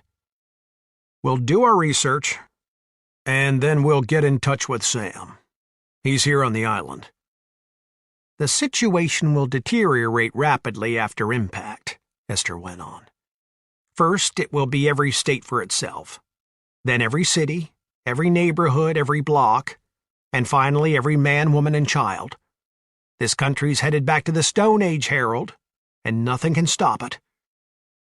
I'm afraid our immediate problems here will be of a somewhat different nature. Meaning? Well, Pearl Harbor is home to the United States Pacific Fleet. That's a lot of permanently displaced sailors and Marines. Who controls them after Washington goes out of business? What will the Admiralty decide to do about these islands? We could all too easily become a military state here. I hadn't thought of that, she said. Obviously, the Navy possesses the facility to be either our saviors or the bane of our existence. She sat thinking for a short while. Does President Hadrian still live here on the island? He does. President Barry Hadrian was a former president of the United States, who had retired with his wife to his home state of Hawaii after 2 successful terms of office. He was in his 50s now and still very well respected. Perhaps your friend the mayor can talk to him, Esther suggested. I doubt either of them would like to see us ruled by the military. Who's the governor these days? Paula Reyes. A flimsy politician, to say the least. I don't see her standing up to the Navy once disaster is struck. Is she particularly popular among the Hawaiians? Shipman shrugged. 50-50. She goes where the smiles go. Caters heavily to the tourists and local business. Then she'll not likely be missed, Esther decided. But that's getting ahead of ourselves. The first thing we have to do is establish that Chittenden's NEO actually exists. After that, we go on the offensive. Chapter 8. Dr. Michael Porter was lying on the sofa watching CNN when a breaking news bulletin suddenly interrupted the NASDAQ report. Aging anchor Wolf Blitzer appeared and tersely announced that a trio of astronomers from the Gemini Observatory in Hawaii was standing by to make a collective statement concerning a large asteroid due to collide with the Earth within the next few months. Fuck, Michael muttered, sitting up on the couch. Hey, Ronnie, you'd better come listen to this. Veronica came quickly from the kitchen. Is this it? He gestured at the television where Esther Thorne stood behind a podium between 2 much taller male astronomers. She spoke into a cluster of microphones. The caption in the upper right-hand corner of the screen read, Live. And if these preliminary calculations are accurate, Esther Thorne said, reading from a prepared statement, this object will collide with the Earth in 60 days. We are at this time still calculating the exact point of impact. Holy shit, Veronica whispered. He was telling the truth. She felt a sudden surge of fear and sat down on the couch. Michael put his arm around her as they sat watching. But we have determined with veritable certainty that we will be struck somewhere in or very close to North America. The asteroid is coming toward us out of the northern sky at a velocity in excess of 100,000 miles an hour from the constellation Ursa Minor nearest the star we call Polaris. This means it is not coming from the asteroid belt within our solar system, and that it has very likely been traveling millions of years to get here. An asteroid of this size is on par with the object we believe ended the reign of the dinosaurs more than 65 million years ago. So, with that in mind, we believe it is essential for all nations to begin preparations at once. The time for denial has long since passed. We are a species with the means of preserving itself, but we must work together, and we must begin today, this very hour. Thank you. The reporters in front of the podium went nuts, shouting their questions, but neither Esther nor the men made an effort to answer as they walked back into the observatory. The government's been keeping it from us, Michael said. Did you hear that bit about the time for denial has passed? She was saying shame on you to somebody. I wonder if they'll arrest her. If you think about it, this wasn't a very responsible way to tell us. People could well go nuts. That won't likely happen before the final week or so, he said. At least not on a grand scale. Shock and denial have to run their course first. The biggest problem will be getting people to go to work, which is likely the reason we haven't been told. Anyhow, I doubt they'll arrest her. She's an old woman, and that would only prove her point. If the government wants credibility, they'll have to offer us some kind of hope or solution. As if on cue, Wolf Blitzer announced the President of the United States live from the White House. My fellow Americans, began the President, an elderly man with white hair, standing before a podium flanked by a pair of officials. The time has come for me to share with you a discovery of great significance. When the President was finished, Veronica opened her phone and selected Forrest's number, pressing the call button. Hello, Veronica. Forrest answered in a quiet voice a few moments later. Jack, the story broke 10 minutes ago on CNN. Who broke it? A group of astronomers in Hawaii. The president spoke right afterward. Did he speak live in front of reporters? It was live from inside the White House, no reporters. He only spoke for about 5 minutes. Were there 2 other men in the shot with him? You saw it? No, it wasn't live. That announcement was taped weeks ago. Listen, pay close attention to whatever he says when he's live and in front of the media. Soon he'll have to respond directly to whatever assertions are being made by these astronomers. The White House already has a battery of experts lined up to manage the public fear factor. But it's going to take a few hours to get them all to D.C. for a joint appearance. They're going to play it way down, make like it's just a matter of shooting it out of the sky. But every astronomer in the world will be weighing in over the next few weeks, and the facts will eventually override all their bullshit. How do you know all of this stuff? I'd rather not get into that over the phone. But if you guys would like to meet, that's fine.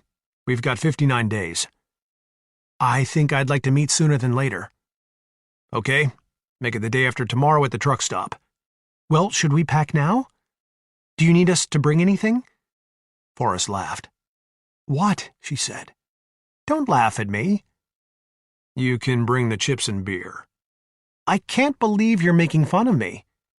Veronica, I've had some time to come to terms with this, and you've had an entire month. Well, I've been hoping you were full of shit, she said. Oh, you knew goddamn well I was telling the truth. So are you going to ditch your old man now, or what? No, she said indignantly. Hold on. She turned to Michael, who was just hanging up with his father. Honey, he says he can meet with us at the truck stop day after tomorrow. You okay with that? Michael crossed his arms and nodded. Yeah, we can do that. What time, Jack? Make it 1900, Forrest said. If anything comes up, call. Wait, what time is that? That's 7 p.m., he answered with a chuckle. I'm glad you find this end-of-the-world stuff so funny. I don't find it funny at all. I think you're funny. See you then.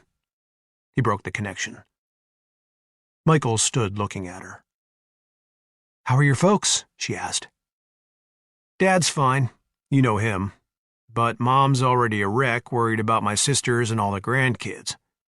He put his hands in his pockets and laughed joylessly. I'm not sure I believe this is happening, Ronnie. It's worse than Pompeii. There's absolutely nowhere to run. She shrugged. That's why we dig. Well, figuratively. Chapter 9. Forrest tucked the phone into his pocket and grabbed a pair of ammo cans filled with .223 caliber ammunition for their M4 carbines, short-barreled versions of the M16 assault rifle. He carried the ammo into the house and waited at the top of the basement stairwell for Ulrich to come up and get it. Got a meeting with that girl from the truck stop day after tomorrow, he said, handing the cans over. Her boyfriend's going to be there, so I want you to come along. Suppose the guy's an asshole. Hence the meeting, Wayne. That's what I'm looking to find out. Just making sure, partner. The meteor's gone public, by the way. Ulrich stopped as he turned to go down. It's an asteroid, Jack. Who broke the story? A group of astronomers in Hawaii, I guess. You'd better turn on the TV down there and find out what they're saying. I'll tell Linus to watch it, Ulrich said, heading down. He likes sitting on his ass.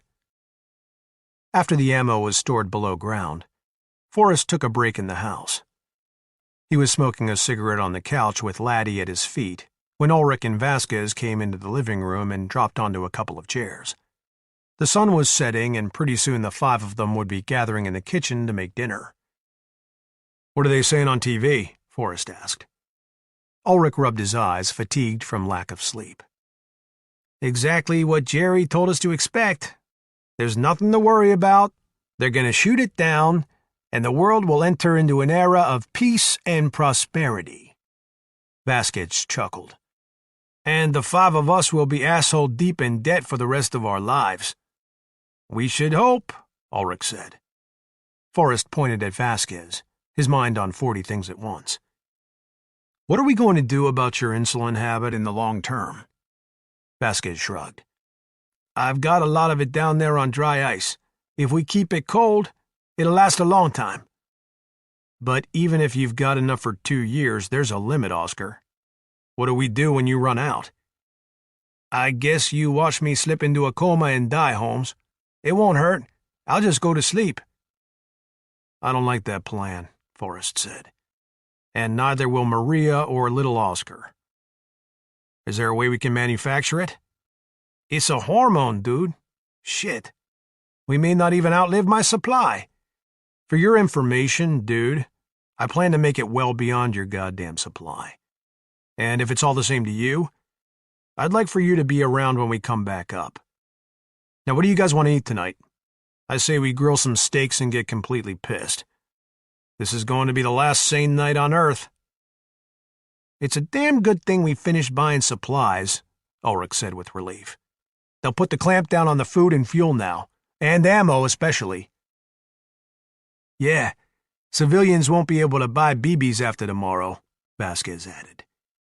Which is why we've saved the painting and the minor repairs down below for last, Forrest said. I think I'll try getting in touch with Jerry at the Pentagon one last time before he's up to his ears in emergency protocol. Is there anything more he can do for us? The way I see it, there's going to be a whole lot of shit being shipped all over Hell's half-acre by the government now, which means a logistical free-for-all. Marcus Kane came into the room, and Laddie jumped up to greet him, wagging his tail. I've seen enough of that bullshit on TV, he said, rubbing the dog's ears with both hands. The president's calling for a worldwide prayer vigil.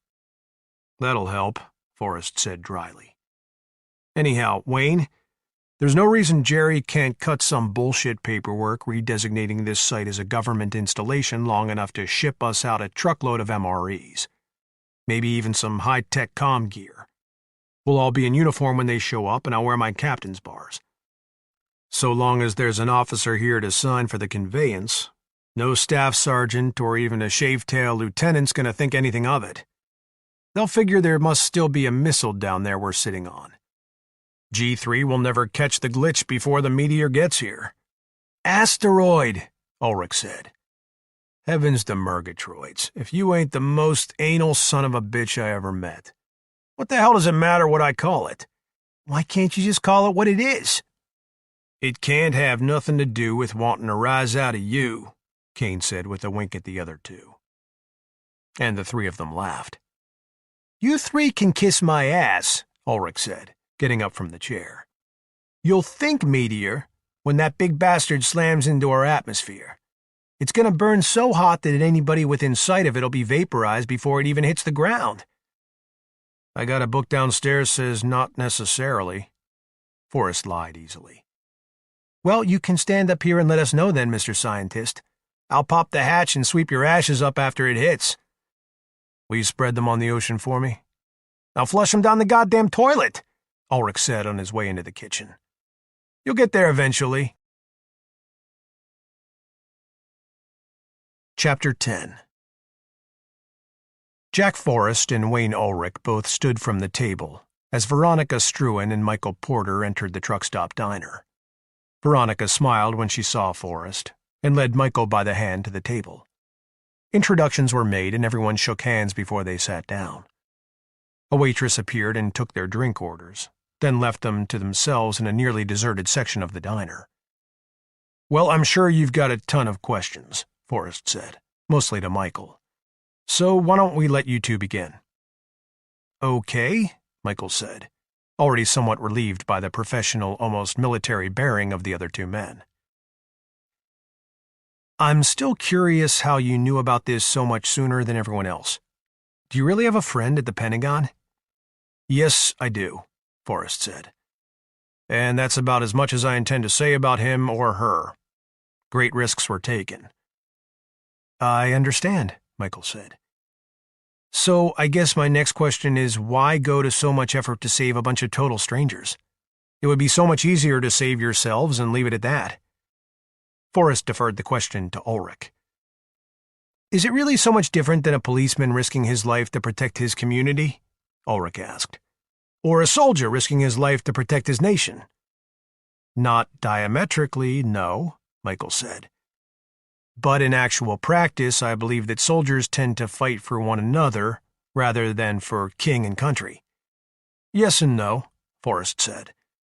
When we were in combat, sure, it was for the team. But it was for king and country that we volunteered in the first place. So, you equate military service with what you're planning now? Wayne, myself, and the other 3 men in our group have spent all of our adult lives defending people, Forrest explained. Be they Americans or the innocents of some other country. Which does not make us heroes. We're just particularly well trained for this kind of thing, and we feel a certain amount of responsibility. Particularly well trained how? Veronica asked. We're retired Green Berets, Ulrich said. Special Forces operatives. And in the Special Forces, we're trained to operate in small groups, as small as practical for any given operation. Which means that each man has to be as broadly trained as possible. The training can range widely from foreign languages to the piloting of rotary-winged aircraft. So you've been in combat? Michael asked. Shot people? The 2 soldiers glanced at one another. We've fired a few rounds in anger, yes, Forrest said dryly. I'm not trying to sound like an adolescent, Michael said. I'm very curious about what sort of people you are, your backgrounds. Maybe we're a little unused to being questioned about certain things, Ulrich offered. I suppose that's something we're going to have to get used to now that we'll be living among non-military personnel. Do any of you have families? Veronica asked. Most of us do, Ulrich said. Only Jack and our buddy Marcus are single, though Jack's technically... He looked at Forrest, unsure how to continue. What he means is that technically I still have a wife, Forrest explained. But we've been separated for about 18 months now, and she won't be joining us. Veronica was surprised and even a little disappointed to learn that Forrest was married, but she couldn't tell whether it was his decision for his wife not to join them or his wife's. So she asked. It's hers, he answered matter-of-factly, maintaining the military bearing. I want very much for her to be with us, but after we lost our son, she's very different now. And she has no desire to survive what's coming. I'm so sorry, Veronica said. I'm also very sorry, Michael said sincerely. It's very difficult for a mother to lose a child. There's no way you might convince her? Forrest shook his head, his deadpan demeanor signaling a change of subject. Veronica wasn't familiar with this all-business version of Jack Forrest, but she was pretty sure that he was being so soldierly now for Michael's benefit. The question was whether it was out of respect or an attempt to convince Michael that he was capable of carrying off the task at hand. So you really think you can pull this off? She asked. If we survive the impact, I'm confident that we can survive below ground for as long as the food holds out, which should be anywhere from 18 months to 2 years, depending on how many join us. After that, I make no predictions or guarantees of any kind. What we're offering is a chance, nothing more. And it's clearly not an option for everyone. It won't be easy living underground in such close quarters. How have you screened your candidates? Michael asked. Or haven't you? I gave $500 to a social worker in the Lincoln area along with a list of criteria, Forrest answered. I wanted reasonably intelligent, responsible single mothers of healthy, underprivileged children between the ages of 5 and 12. There were a few other stipulations, but those were the biggies. Because younger children eat less food? Michael assumed. Correct. In all, we've tagged about 50 people in addition to our own families and friends. And you've contacted them all? We've contacted none of them yet. We'll begin what we're calling the roundup 10 days prior to impact, and we obviously don't expect them all to accept the offer. No other men? There are 2, Ulrich said. A surgeon and a dentist, along with their wives and children. Otherwise, no males older than 10. You can't risk having your hegemony challenged, Michael said. Bluntly put, that's exactly right, Forrest said. It makes good sense. Good to hear we have the psychiatrist's approval, Forrest said, grinning. And you're a sociologist, he continued, pointing at Veronica. Yes, she said with a smile, glad to finally see his grin again. That's interesting, Ulrich said with an enthusiastic glance at Forrest. Up until this point, he hadn't seen much advantage to their joining the group. And you don't think all this preparation is overkill? Michael asked. The government seems pretty confident they can stop this thing. It's a delaying action, Ulrich said. They won't stop it. They know they're only buying time. Listen. I'll tell you how it's going to go, Forrest said, cutting to the chase. That meteor, asteroid, that rock is going to smack into this planet traveling at something like 30 miles a second. After that, it's good night, Irene. Billions of tons of dirt and dust are going to smother the atmosphere, and much of this continent's going to catch on fire. So add all that smoke and ash to the mix as well.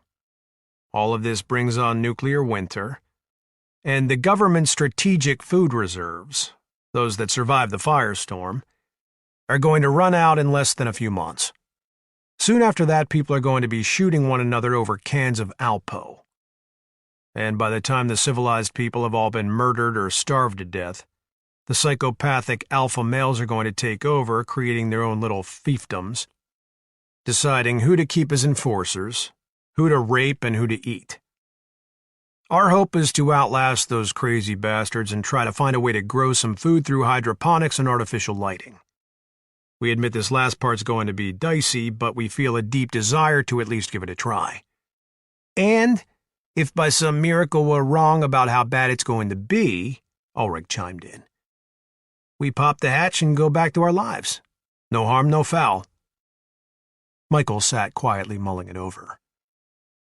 I know how naive it is, he admitted, but it's still awfully hard to wrap my head around. You two talk about it as though you've already been through it. In a sense, we have been through it, Forrest said. The only difference was the breadth and severity of the destruction. Large parts of Iraq and Afghanistan were literally obliterated, and cannibalism is about the only atrocity we haven't seen. Make no mistake, life's going to be a living nightmare for most of those who survive beyond the first few weeks. Would it be possible for us to see this place of yours? Veronica asked. You know, before we make our decision? Most of our potential guests will have to accept our offer sight unseen, Forrest said. But if you two are willing to be blindfolded for the first 50 miles of the drive, I think it's doable. You'll have to stay the night with us below ground, however. I'm not making a second 200-mile round trip tonight. She looked at Michael, and he looked at Forrest. What you're suggesting requires us to have a great deal of faith in what you've told us, he said. Are the blindfolds really necessary? Mike, if I plan to shoot you and take your woman out there in the middle of nowhere, is it really going to make a difference whether or not you're blindfolded? We won't tell anyone where it's at. I know you won't, Forrest said. But you certainly would if you knew where it was. I want to see it, Michael, Veronica said. We'll probably be dead in 2 months anyhow. Let's take the chance. Michael gave her a look. Listen, Mike, Ulrich said. If it's any consolation, I don't care whether you join us or not. I mean, we could probably use your psychological expertise, but we've already got more names on the list than we can feed long term, and my biggest fear is that the majority of them are going to accept our offer. Then why ask so many? Veronica said. Ulrich thumbed toward Forrest. Because he won't listen to reason. Michael had paid very close attention to the way Ulrich and Forrest comported themselves, from the moment he set eyes on them, and so far neither one had said or done anything to make him believe they were being deceptive. Okay, he said at length. I guess we'll take the chance. The ride to the silo was long and uneventful, and Ulrich allowed them to remove their blindfolds after they'd gotten off the interstate.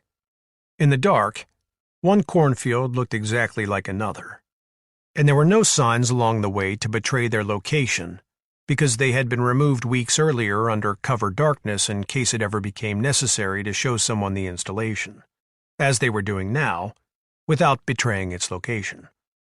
There was no point in taking chances. And the last thing the authorities were worried about at the moment was missing road signs.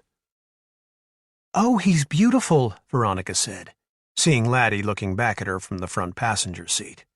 She was seated between Michael and Ulrich. "I thought I smelled a dog," Michael said. "See?" said Ulrich, annoyed that he had been displaced by a dog and forced to sit in the back, though he was enjoying the proximity with Veronica, who smelled like flowers. "I told you he needs a goddamn bath." "He hates baths," Forrest said, pulling a cigarette from its pack with his lips. "He fights so hard it's not worth the trouble." He lit the cigarette and winked at the dog. A mile from the site, Ulrich asked them to put the blindfolds back on. After they had walked both of them into the house and down the stairs to the main blast door, Veronica and Michael were allowed to remove them. "So there's a house above us?" Veronica asked, looking around the basement. "It wasn't common practice," Ulrich explained. "But we're so far away from Tinker Air Force Base out here that they built an off-duty quarters for the above-ground security personnel. This is blast door number 1, Forrest said. It's 10 inches of solid steel and weighs 1 ton. This door alone should be more than enough to keep out anyone trying to get in, but there's a second door just like it 20 feet down the concrete security vestibule. Remember, these installations were designed to survive a nuclear attack, not a direct hit. But anything in excess of 3 miles would probably have failed to disable the missiles that were installed here." He sealed door number 1 behind them and led them down the lighted tunnel to number 2, lifting an 8-pound sledgehammer from the floor in the corner and banging out a code against the door. "We'll have to remember to change that code now," Ulrich said with a smile. "Whatever," Veronica laughed. "Like either of us knows Morse code. Doesn't the intercom work?" "Not at the moment," Forrest said. "There's a short somewhere inside the conduit, and we haven't gotten around to running a new wire yet. We'll also be installing a number of small fiber-optic cameras. We've had more time-sensitive issues to deal with up to now, like stocking up on food." The door opened a minute later, and there stood Marcus Kane, a look of surprise on his face. "Already?" "This is just a tour," Forrest said. "These are the prospective guests we met earlier tonight." "Where are the gamers?"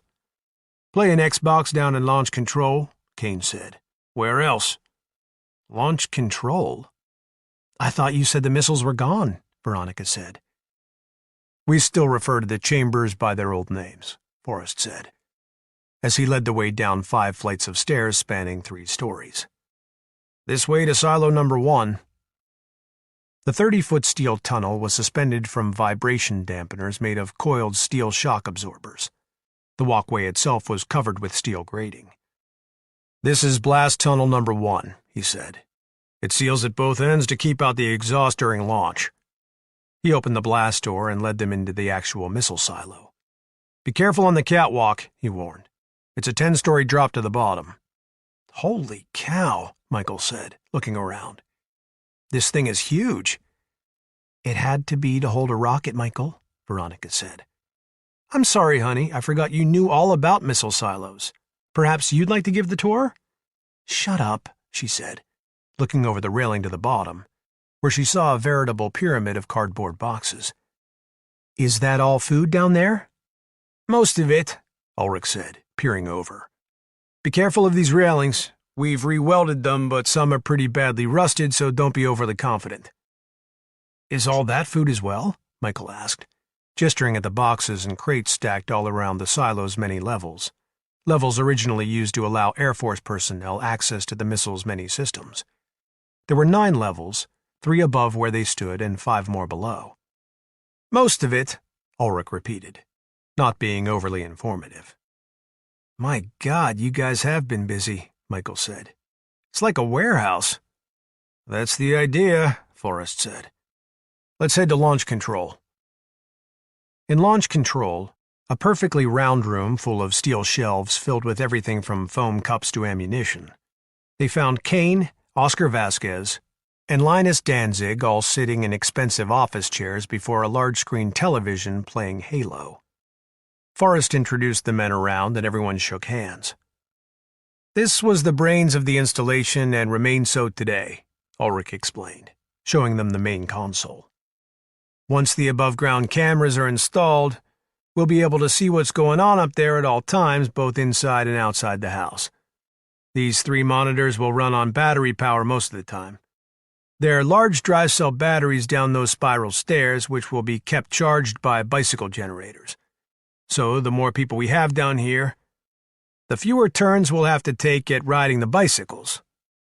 And suppose the asteroid hits close enough to destroy your cameras? Michael said. What then? We'll be blind as bats down here until we're able to go up and replace them, which could be anywhere from days to months after impact. What about fresh air? There are 2 ventilator shafts with filtration systems, Forrest said. But to be honest, those are this facility's one vulnerability. 50 people suck a lot of air, and if those systems are compromised, we'll have to take steps. Steps? Drastic measures, like lowering the lift elevator or opening the main entrance in order to allow in new air, which may well be contaminated. The blast tunnels, however, will remain sealed at all times, which will allow both silos to stand as fresh air reservoirs in case there is ever a problem with ventilation. They'll buy us a few days at least. So, someone up there could sabotage the ventilation shafts? Michael said. Potentially, yes, if they find us and if they know what to look for. But it's not like we have to sit down here and just let them do it either, Ulrich said. If they can move around up there, so can we. And with our NBC suits, that's for nuclear, biological, and chemical, we'll be a lot less vulnerable to whatever contaminants there may be. And unless we're vastly outgunned, we're confident we'll be able to reduce any such threat without a great deal of trouble. I like the term reduce, Veronica said with a smile. It's got such a gentle feel about it.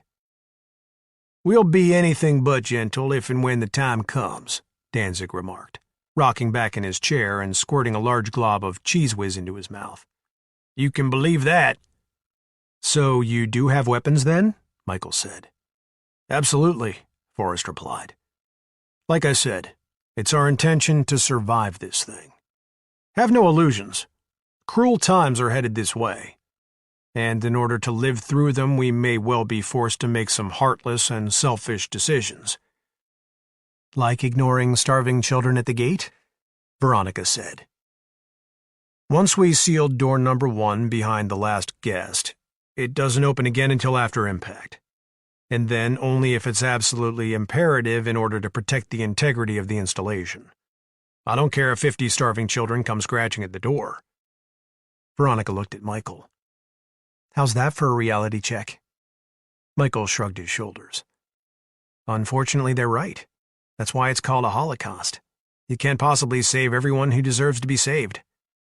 Ulrich smiled. I think you and I might get along, Doc. Forrest chuckled. 2 bloodless bastards. He led them down the hall to the adjoining living and sleeping quarters, each about the size of a classroom, explaining that by day the bedding would be rolled up and stored along the walls. It's going to be a bit cramped, he conceded, but I think we'll manage okay.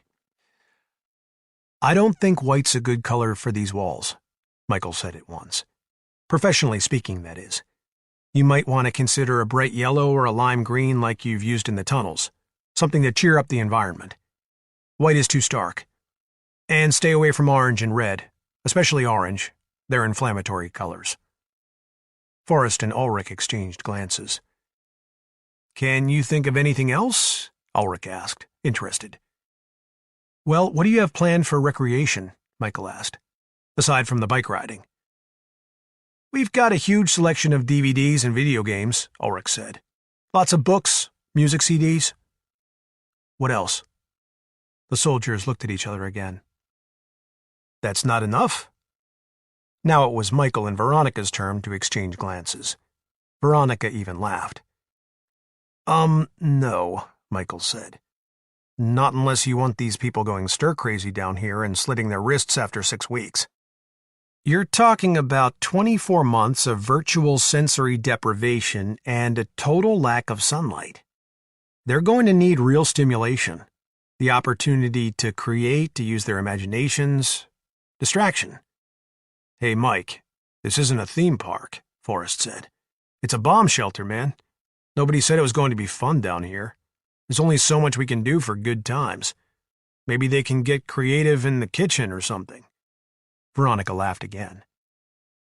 I think you guys have been blowing things up for too long. These people aren't soldiers, Jack. They're women and children. You know, civilians. So what do you suggest?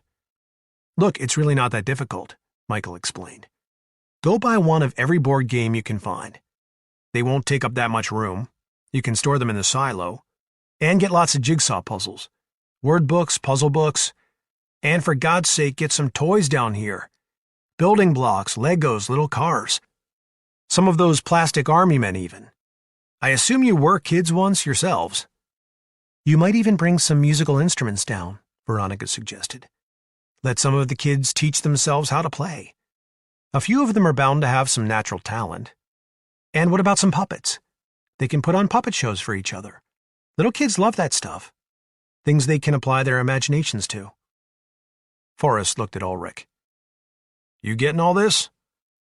I'll send the dynamic duo out tomorrow, Ulrich said. But I'm drawing the line at musical instruments. I'm not listening to that goddamn racket. Forrest chuckled sardonically. As you might imagine, he's great with kids. Next up is the kitchen and the mess facilities, Ulrich said, leading the way, both of which are equally cramped. When the tour was finished and after the sleeping arrangements had been made for the night, Michael and Veronica sat down and launched control with all 5 of the men. I have to be honest with you, Michael said. I think 50 is a bridge too far. I think you should cut that number in half. Tinker toys and puppet shows notwithstanding, it's going to be very crowded down here. Tempers are bound to flare even if things are going well, and I don't think you should count on them going well. It's human nature to complain.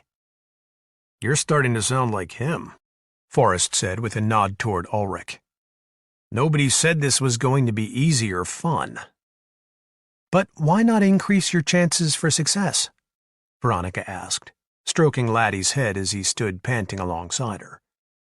It's better to save 20 or 30 than to almost save 50. Wouldn't you agree? You're beating a dead horse, Ulrich said. He's intent. I reiterate, Forrest said. I do not believe that everyone's going to accept our offer. So you're the supreme commander here? Veronica said, purposefully asking a potentially provocative question in front of the other 4. I'm in command, yes, he replied without blinking. I was their commanding officer in the army, but now we're all friends of equal standing, and it's been agreed that I'm to lead. Only a vote of 4-1 can overrule one of my decisions. And what about your civilians? She asked. Do they get a vote? No. Is that fair? Do I strike you as a tyrant? He asked, digging the pack of cigarettes from his shirt pocket. I'm not in this because I get my rocks off telling people what to do. Authority comes with a lot of responsibility, and the fewer orders you have to give, the better. Michael did not fail to notice that Forrest was smoking a lot, and that he was obviously under a lot of stress. Do you plan to smoke down here after the civilians arrive? I'll do my smoking in the cargo bay, he said. That's where the lift elevator is located. There are 2 blast doors separating the bay from the main complex. I take it you've stocked up on cigarettes? I've been smoking for a long time. I intend to cut back, maybe even quit, but now is clearly not the time for me to attempt to do that. No, of course not, Michael said. Only curious. You're analyzing me, Forrest said. I get that. You're a shrink, and it's probably to be expected. So what's your evaluation so far? Well, we could talk about that later if you lay it on me, Doc. I don't keep secrets from these guys. Do you think I'm a narcissist? Not at all. But at the risk of offending you, I will say that I think the loss of your family has— Michael? He asked, honey, so I'm telling him. I think the loss of your family has clouded your better judgment in terms of how many people you should try to save. Beyond that, this seems like an entirely worthwhile endeavor to me, considering what's to come. And you seem to me a capable group of men. Ulrich exchanged glances with the others, none of them exactly disagreeing with Michael's observation about Forrest, though they had not considered the point before. Forrest had always been their leader, and soldiers weren't generally in the business of questioning their officers' motivations, though Special Forces operatives were typically allowed a higher level of input than members of the regular rank and file. "How about you?" Forrest asked Veronica. "What do you think?" "You know," Michael said, "I'm not sure she's entirely capable of offering an unbiased opinion where you're concerned. She's attracted to you." "Michael!" Veronica nearly shouted. "That's not funny." "I think thou dost protest too much. Are you going to deny there's chemistry between the two of you? If you are, then there's really no sense in my being a part of this equation, is there?" She sat staring at him, her eyes angry and embarrassed. The other men stifled grins. Forrest, however, admired Michael for bringing it out into the open. It forced them to acknowledge a reality that had been an 800-pound gorilla in the room. "It's not anything to be ashamed of," Michael said easily. "Nor is it something to be denied. Not if we're considering living among these men and so many others in such a confined space for such an extended period of time. Because now we're getting into your area of study, and you understand the social dynamics involved here even better than I." She crossed her arms, painfully aware that her body language, as usual, was confirming what Michael already knew. "This could have waited," she said thinly. "I don't think so," Forrest butted in. "Not from Mike's point of view, it couldn't." He turned his attention to Michael. "I think Veronica's one of the most attractive women I've ever seen," he admitted. "It's why I told her about our little project here. But the truth is that she reminds me of the way my wife Monica used to be. So do I enjoy her company? Absolutely. Is it my intention to try and steal her away from you? No. And for the record, I don't feel that I could if I tried." Veronica realized that this was very probably only the beginning of the gender dilemmas they would all be facing if they chose to continue with this attempt. Women were going to be commoditized the world over. There would be no forestalling that phenomenon after the asteroid hit. Females enjoyed parity with males only as a result of law and order, and while this concept was fascinating to her from a sociological perspective, as a woman she was frightened by it. This was not some collegiate hypothetical case study.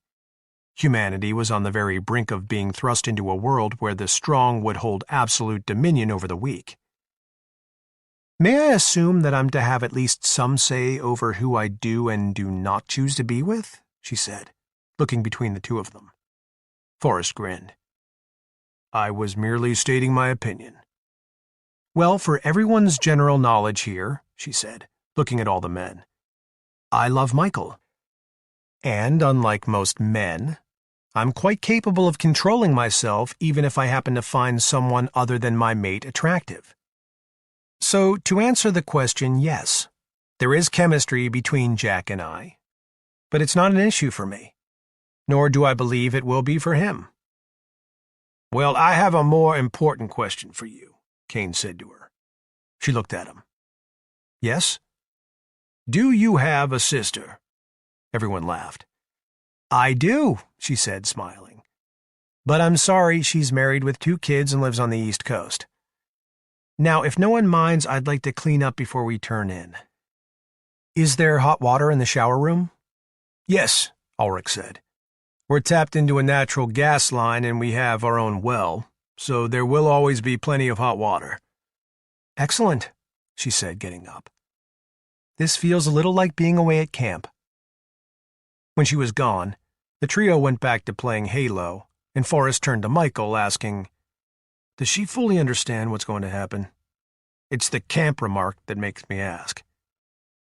She understands as well as I do, Michael said. But then I'm no less a stranger to death and destruction than she is. Regardless of how much we prepare ourselves, it's still going to be an incredible shock if and when it finally happens. I understand you've got a big family. I do. It won't be easy to leave them, Ulrich said. How does Veronica feel about leaving hers? She's not really close with her sister, Michael said. She's all for this, so if we choose to pass on your offer, it will be because of me. I feel I should apologize for the way this is played out, Forrest said. It was purely on a lark that I said anything to her that day. And I appreciate that. But it is what it is. Had you not found her attractive, and vice versa, I wouldn't be sitting here trying to decide whether I want to take advantage of such an opportunity. And maybe that would be a good thing. I don't know. But I guess the truth is that hundreds of thousands of people might soon find themselves wishing they'd had such a decision to wrestle with. Ulrich leaned over to put a hand on Michael's shoulder. There is no might in this equation, Doc. The 4 horsemen are right over the hill, and they're riding hard. Chapter 11. Michael stood in his parents' backyard looking north into the night sky, a glass of wine in his hand, listening to his brothers and sisters and their families visiting inside the house. He'd been drinking a lot of wine lately. Many of them had. There were dozens of bottles in his father's cellar, and there was no point in letting so much expensive wine go to waste. No one knew exactly where the asteroid was going to strike, but Phoenix was almost certainly within the danger zone. He felt his father's reassuring hand on his shoulder and turned to give him a smile. "Hey, Dad. Can you see it?" his father asked, looking up with him. "No, but it's hard not to look. And even harder to believe," his father said. "It looks so peaceful up there, but it's actually a very violent place." Robert Porter was a retired vascular surgeon in good health, with a head of thick white hair and discerning eyes. He had always been well respected by his friends and neighbors. "Did you hear about the food riots in L.A.?" Michael asked. "Yes, I did. And they're hijacking trucks along the interstate now." "It's only going to get worse," his father said. "Wait until the food actually runs low. The riots will be 10 times as big, and the army will be shooting people on the streets." "There are police in every supermarket now," Michael said, "to keep people from hoarding. Nobody's allowed to buy more than $50 worth of groceries at a time." "Your mother tried to withdraw $1,000 from the bank this morning. There's a $200 a day limit on withdrawals now. People have stopped paying their bills. By this time next month, the banks will probably be busted. First the economy collapses, then society itself. Rome fell in the same order." "Yeah, but the Romans only had to deal with the Huns." Michael took a sip of his wine and looked back up at the sky. "I understand that you and Ronnie have received a rather interesting offer." Michael was startled. "She wasn't supposed to tell you about that." "She didn't say anything to me. She told your mother. And you know how good your mother is at keeping secrets." "I didn't want her upsetting you guys," Michael said, glancing back at the house for a glimpse at Veronica. He could see the rest of the family talking. His mother was going on about the importance of the prayer vigil again, insisting that God couldn't possibly refuse to save them if the entire world was joined in prayer. "We're not upset," his father said easily. "How do these people seem to you? Do you think they know what they're doing?" Michael shrugged. "I'm not a survivalist, Dad. I don't know." "I'm not asking what you know. I'm asking what you think." Michael took another drink and mulled it over a moment. "Yeah," he said finally. "I'd have to say they do." "It's a pretty generous offer."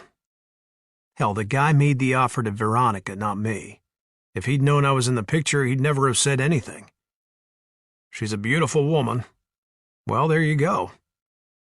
A few of the youngest grandchildren came scampering out the door, chasing after a golden retriever with a tennis ball in its mouth. The dog was up in his years, but his spirit was willing and he did a good job of keeping the ball for himself. There was a lot of squealing and laughter, and Michael observed his father closely as he watched his grandchildren. From the smile on the man's face, one would never have guessed the world as they knew it was coming to an end.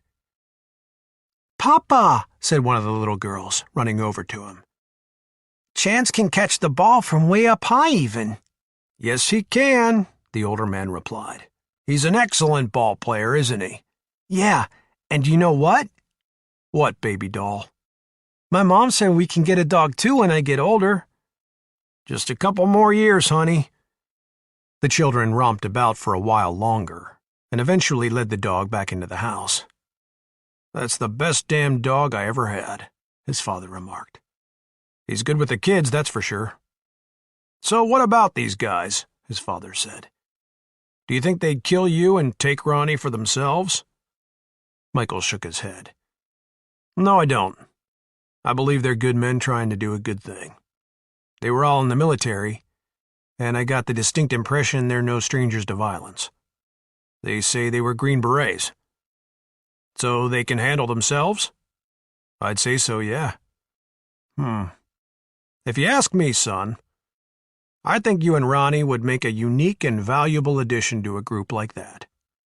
Michael stopped short before taking a sip of wine. "What are you saying?" "I'm saying I think things happen for a reason," his father replied. "I always have, you know that. And this is one of those rare times in life when I think I can actually see the reasoning." "To what?" "Well, there probably weren't a handful of men in this entire country who knew about that ball of fire out there. And one of them just happened to bump into Ronnie at a truck stop in the middle of nowhere. A woman who just happens to be a sociologist, who just happens to be shacked up with a psychiatrist." Michael couldn't help grinning.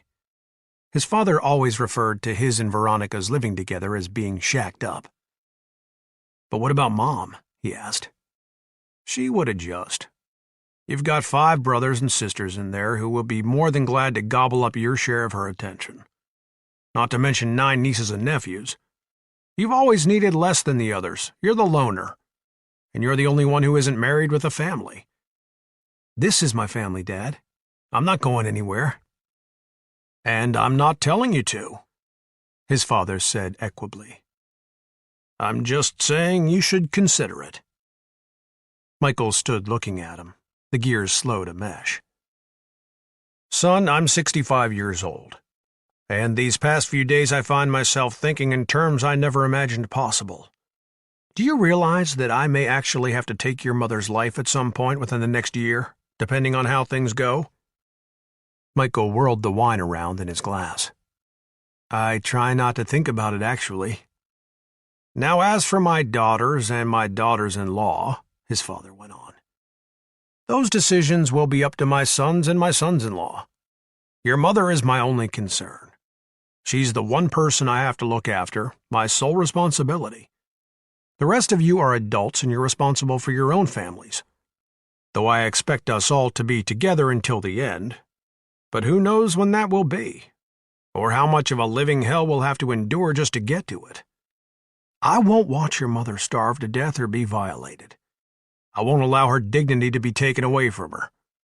And to be perfectly honest with you, I'd much prefer it if at least one of my children was someplace safe when that ghastly type of decision is being made." The gravity of his father's point was not lost on Michael, and he told him so. "But I'd feel like I was running out on you guys, Dad." "That's because you're still looking at the world as it is, son, not as it's going to be." He pointed into the sky. "That thing is coming, and by this time next year, 90% of this country's population will be dead of starvation. But during the months leading up to that, do you think your brothers and sisters are going to be taking food from their kids' mouths and giving it to their nieces and nephews?" "Dad, come on, my God." His father looked at him with one of those fatherly expressions. "Now who's in denial, Doctor?" "I hope you don't start talking like this to any of them," Michael said. Jesus Christ. Frankly speaking, son, they're not equipped to handle the truth. You are. And that's why I don't believe it was simply a matter of chance that Ronnie ran into that guy. She'll stay here and die with you if that's what you want, because she loves you. But I don't think that's a responsible thing for a man to ask of a woman, particularly of a woman so willing. It's a betrayal of her faith. Michael again looked thoughtfully into the wineglass. And she'd never say so, but I know she feels that way, at least on some level. If you don't take her, I'll tell her to go without you. She won't listen, but I will tell her. Michael was ashamed of himself for it, but he was grateful that his father had given him this reprieve. Okay, he said quietly. And you might want to talk to your brother Stephen about taking your niece along, his father added. Which one? Well, the twins are both a little young, wouldn't you say? Melissa? She's as bright as a light, his father said. And her future was equally bright until that rock up there happened along. And she's the most like you of all the others. She lives in her own head. She'd have a lot to offer in new society. Provided that guy will let you bring her. He probably would, but there's no guarantee that there are never any guarantees, Michael. It's a chance, that's all. But it's more of a chance than 99% of the rest of the world has. And she's worthy of it. She's your favorite, Michael said, taking a sip. All the more reason, his father admitted. I make no apologies for how I feel about any of you. I'm the founder of the feast. It was 1 o'clock in the morning before Michael and Veronica were able to discreetly lure Stephen into the garage, and by the time they finished telling him of their intentions, he was looking at them as if they'd lost their minds. What's with you two? He said, adding, and what's up with the old man? It's just something to think about, Stephen, Veronica said. If nothing bad happens, we'll come back. But if it does... Ronnie, no, Stephen said. My daughter's staying here with us. I can't believe Dad would even suggest something like that. It had to be the wine. He wasn't drinking tonight, Michael said. Well, then he should have been. Veronica gave Michael a look, signaling she thought the time had come for them to play dirty. Well, that's not the worst of what Dad's got in his mind, Michael said. I can imagine. I doubt it, Michael said. Have you thought about what will happen after the food runs out? You do realize people are going to start killing one another. And eventually, Veronica tossed in, they'll be eating one another. Stop it, Stephen insisted. You two are insane. Then what do you think is going to happen? Michael asked again. I don't know, but not that. Christ almighty, this isn't Thunderdome. So where is the food going to come from? Veronica wanted to know. The government? Where else? Stephen, there isn't going to be any goddamn government, Michael argued. That rock is going to obliterate this country. Millions are going to die. Millions. Okay, fine, Stephen said. Then we died together, just like we were all talking about earlier. Suppose we survive the blast, Michael ventured. Then what? Stephen's mind was searching, trying to form a counter-argument, but he couldn't come up with anything. We do what we have to do, he said. How's that? Just like everyone else, Michael said. And what happens to Melissa if you get killed by some psychopath over a can of dog food? We're not talking about a temporary downturn in the economy. We're talking about the end of society, and it's going to happen. Stephen stood leaning against the fender of their father's car and didn't respond. You don't have to decide tonight, Michael said. There's time. But consider this. If the time comes and you find yourself watching your children starve to death, or worse, don't you think you might end up wishing you'd let Melissa come with us? Just maybe? For the first time, it seemed that Stephen had heard him. He came off the fender and went to the garage door, looking out through a window. Do you really think it's going to be like that? How else could it be? Michael said. This is precisely the same kind of event that wiped out the dinosaurs. I know it's hard to accept, but you need to try. Stephen turned around. This is why you're the doctor and I'm the pipe fitter. I'm too, simple-minded. You are not, Michael said. And this was Dad's argument, not mine. I'm only just now coming to grips with it myself. And you'll bring her back if things aren't too bad? Of course. I don't know if we'll be able to get Cindy to go along with this, Stephen said. You're going to have to really scare the shit out of her. I can't be the one to do it. Melissa will probably decide to stay anyhow, Michael said. But it makes no, Stephen said. She'll go. She's smarter than Cindy and I put together. She's always talking to me about things I don't even understand. He stood chewing his knuckle, a nervous habit he'd had all his life. She's Dad's favorite, you know. Michael grinned. Everybody knows. Hell, she's mine too. That's because she's exactly like you two, Stephen said. I just wish I understood her better. And without warning, he broke down and began to cry. Now it looks like I never will, goddammit. Veronica went to Stephen and put her arms around him. She knew that scenes all too similar to this one were playing out all across the planet, and she couldn't help feeling slightly detached from it all. Perhaps it was because she had never been close with her own family, but she found the idea of having a front-row seat to the end of civilization morbidly fascinating. And now that Michael had decided they would join Jack and the others after all, she found herself feeling almost excited. This was going to be the ultimate sociological paradigm. It's not fair, Stephen was moaning. I have to give my baby away. I can't fucking believe this is happening. Chapter 12. The asteroid wasn't due to strike for 14 more days, but Forrest had asked Veronica if she and Michael would be willing to come early in order to help them with the final preparations. There were still certain items that needed to be purchased, like batteries, deodorant, toilet paper, which was bound to run out no matter how much they stocked, and other miscellanea. There was also still a lot of organizing to be done below ground. Forrest arranged to meet them at the same truck stop where he had met Veronica. Right on time, a black Volvo station wagon pulled into the lot and drove straight over to the Humvee, where he sat behind the wheel smoking a cigarette. The unexpected sight of the pretty teen with curly brown hair in the back seat should have annoyed him, but it didn't. Hang tight, champ, he said to Laddie and got out, crushing the cigarette on the fender. Now, before you go off the deep end, Veronica said, getting out on the driver's side, give me a second to explain. Off the deep end? He said with a grin.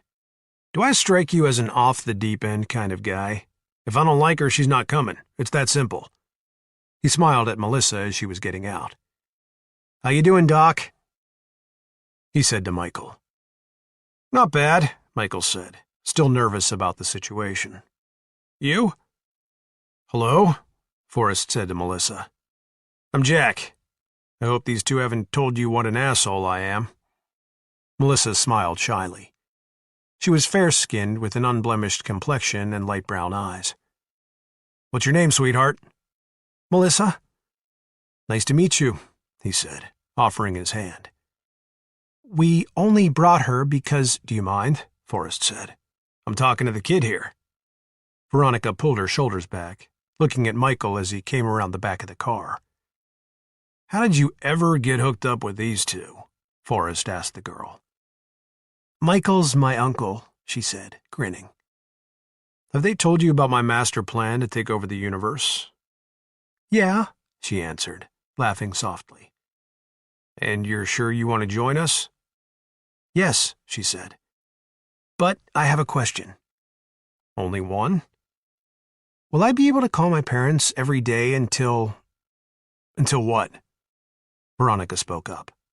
Until the— I'm not talking to you, he said in a sing-song voice. Melissa giggled. Until what, honey? Until the asteroid comes, she said, her eyes smiling. I'm making sure you understand the gravity of the situation, he told her. I'm not trying to be a jerk. She nodded. I understand. Okay. And you know there's no guarantee we're going to survive? I know that, she said. But somebody needs to try. I agree, he said, deciding he liked her. And yes, you can call your parents as much as you like until the meteor comes. I thought it was an asteroid. Forrest chuckled. I stand corrected. He at last turned his attention to the adults, noting the station wagon was full of boxes. Bring enough shit? Most of it's books, Michael explained. You know, for helping to pass the time. All right, Forrest said. Let's get the boxes loaded into the Humvee. Your bags you can tie to the roof rack. You mean we can't take my car? Veronica said. Nope. Can't leave anything parked above the site to give the impression anyone lives in the house. It needs to look deserted. I told you, Michael said. Veronica gave him a look. Fine, she said, tossing her hair over her shoulder and turning to open the back door. This is the first car I ever bought new. Forrest exchanged grins with Michael, asking, Were you planning on driving it around down in the silo? Shut up, Jack, she said, wrestling a box from the seat. I brought all sorts of books, Michael said. Fine. Come on, kid. Let's go get something to drink while these college pukes do the lifting. Okay, Melissa said, following him off toward the station. Veronica stood with the box in her arms, watching them. Did you see that? He didn't complain one bit over her. Did you really expect him to? Michael asked, pulling another box of books from the rear compartment. She's a pretty girl. She's 15, Michael. Oh, for God's sakes, Veronica, that's not what I meant. Melissa affects everybody that way. She likes him too, I can tell. What, are you jealous? He asked, chuckling. Shut up, she said. I was just commenting. Inside, Forrest picked up an empty cardboard box the clerks had left on the floor and gave it to Melissa. Load that up with whatever you want. I have to use the restroom. You mean just for me? She asked, confused. Does you mean something different out there in Colorado? No, she said bashfully. I haven't bought anything for a kid in a long time, he said, his smile waning. I've got some catching up to do. What do you like? She asked, glancing around. There were bare spots on many of the shelves, but the candy was still plentiful. Camels, he said. Filterless. She laughed. I'm not old enough to buy cigarettes. Looks like I lose, he said, heading for the restroom. Veronica and Michael were standing beside the Humvee waiting when Forrest and Melissa finally came out. All the boxes were loaded and their bags lashed to the roof rack. Melissa was carrying her box full of snacks. Who's all that for? Veronica asked. It's for the kid, Forrest said. So don't let me catch your fingers in the box. Melissa laughed. You can have some, Ronnie. You're too easy, he said, walking around to the driver's side. Load 'em up.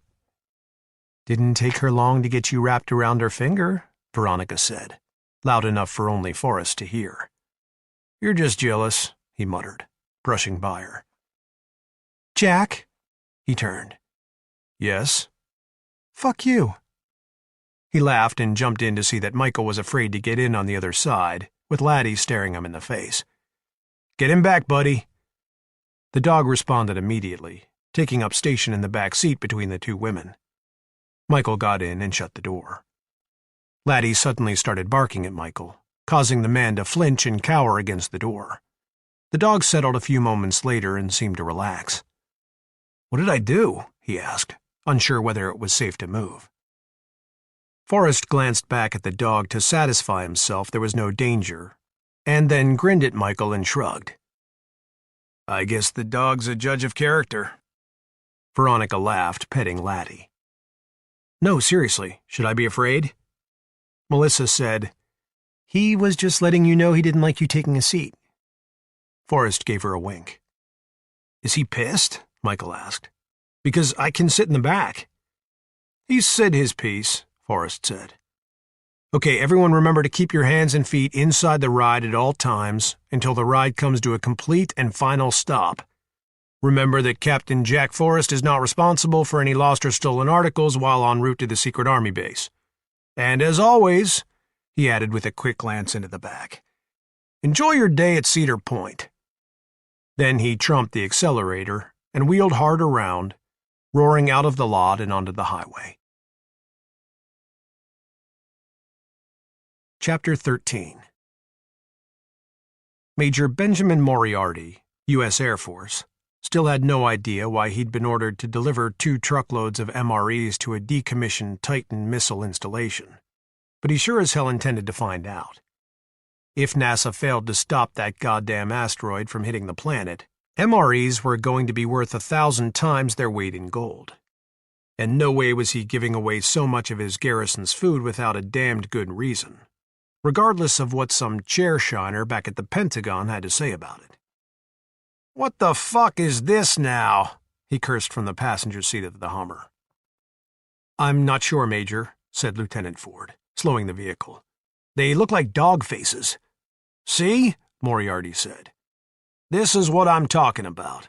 They're not even Air Force personnel." "Looks like they're Green Berets," Ford said, pulling into the gravel lot just inside the old hurricane fence still enclosing the site. "I don't give a damn what they are," Moriarty said, throwing open the door and stepping out into the gravel. "They're not getting our rations without an explanation."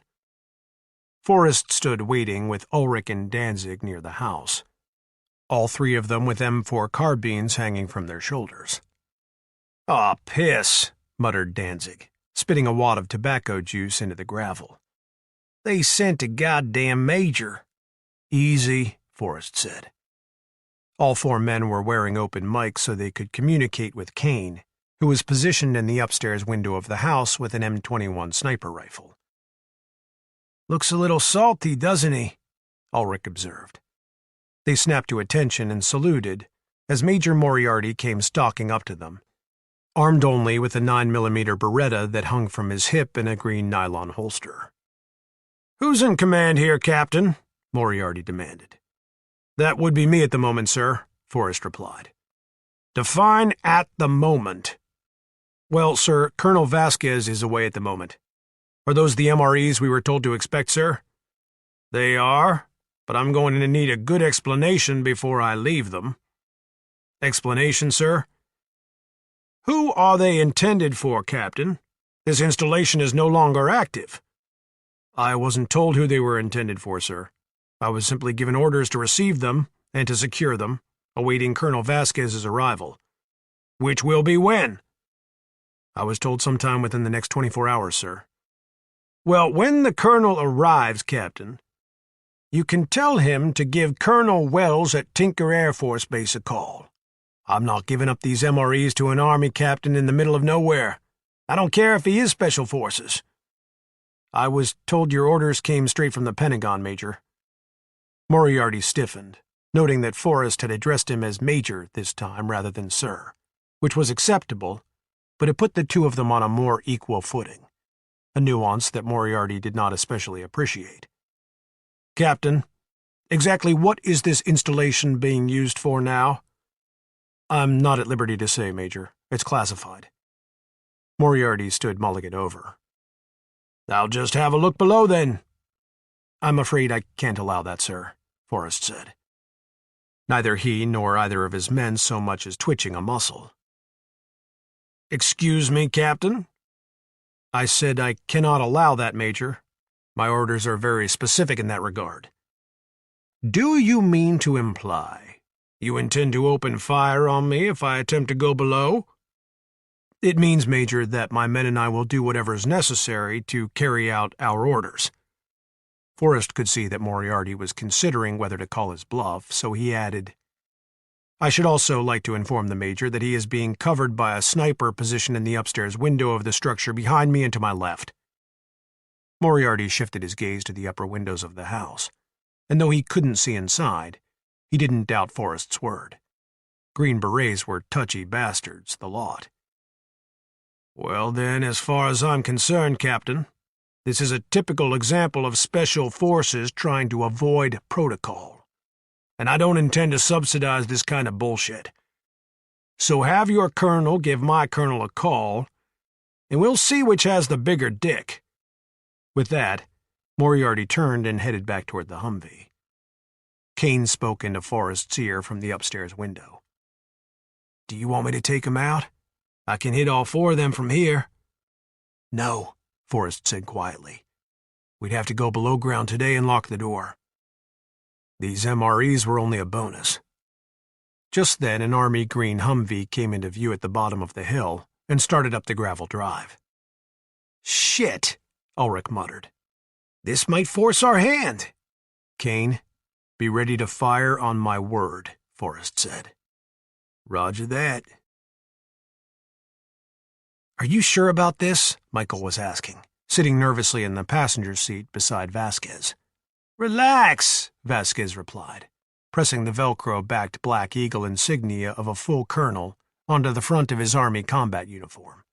"But be ready to hit the deck." "Oh, great," Michael moaned. "I'm shitting my pants over here, Oscar." Vasquez shifted into low gear, climbing the grade. "Get ready to look your part." He drove up, stopped alongside the nearest truck, and got out smiling.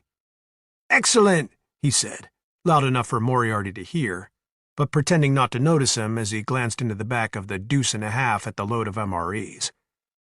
"Well, what do you think, Congressman?" He went on, gesturing at the compound.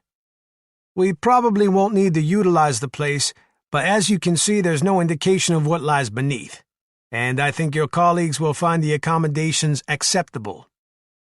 Moriarty heard this as he approached, saluting Colonel Vasquez and introducing himself. Vasquez looked a little young for a full bird, but Special Forces personnel tended to hold rank at younger ages than the regular Army, another fact Moriarty resented. Vasquez shook Moriarty's hand. "I appreciate you making the trip on such short notice, Major. Please be sure to thank Colonel Wells for his consideration." He could see that Forrest was watching him intently from 50 feet away and heard him speak into his ear. "Don't lay it on too thick, numbnuts." "Wouldn't dream of it," Vasquez muttered, keeping up his smile. "Major, this is Congressman Ted Strong of Nebraska. He's one of the congressmen who will be taking shelter here in the unlikely event that NASA fails to stop the asteroid." Michael shook hands with Moriarty, trying to appear casually official. "Pleasure to meet you, sir," Moriarty said. "I wasn't aware that this installation had been recommissioned. Most of these old silos have been sold off privately." "So was this one," Vasquez said. "As far as anyone knows. Is that understood?" "Yes, sir," Moriarty said. "Good. Well, I think these trucks will be fine right where they are," Vasquez continued. "We'll be sure to get them back to Tinker within 10 days or so. There's no sense unloading all these damn cases if they're only going to be driven back after we stop the asteroid. The 4 of you will fit comfortably enough into your Humvee, won't you?" Yes, sir," Moriarty said. "Great," Vasquez said. "That will be all then, Major. You're dismissed. And don't forget to give Colonel Wells my regards." "I won't, sir," Moriarty said, turning for the Humvee. "Oh, and Major?" Moriarty turned back around. "Sir?" "I don't think it will be necessary for the Colonel and I to compare penises, do you?" Moriarty flushed. No, sir. And please allow me to apologize for that remark, sir. I wasn't aware you were on a network, sir." "That's enough," Forrest was hissing into Vasquez's ear. "Just let the son of a bitch leave." Vasquez smiled and gave Major Moriarty a casual salute.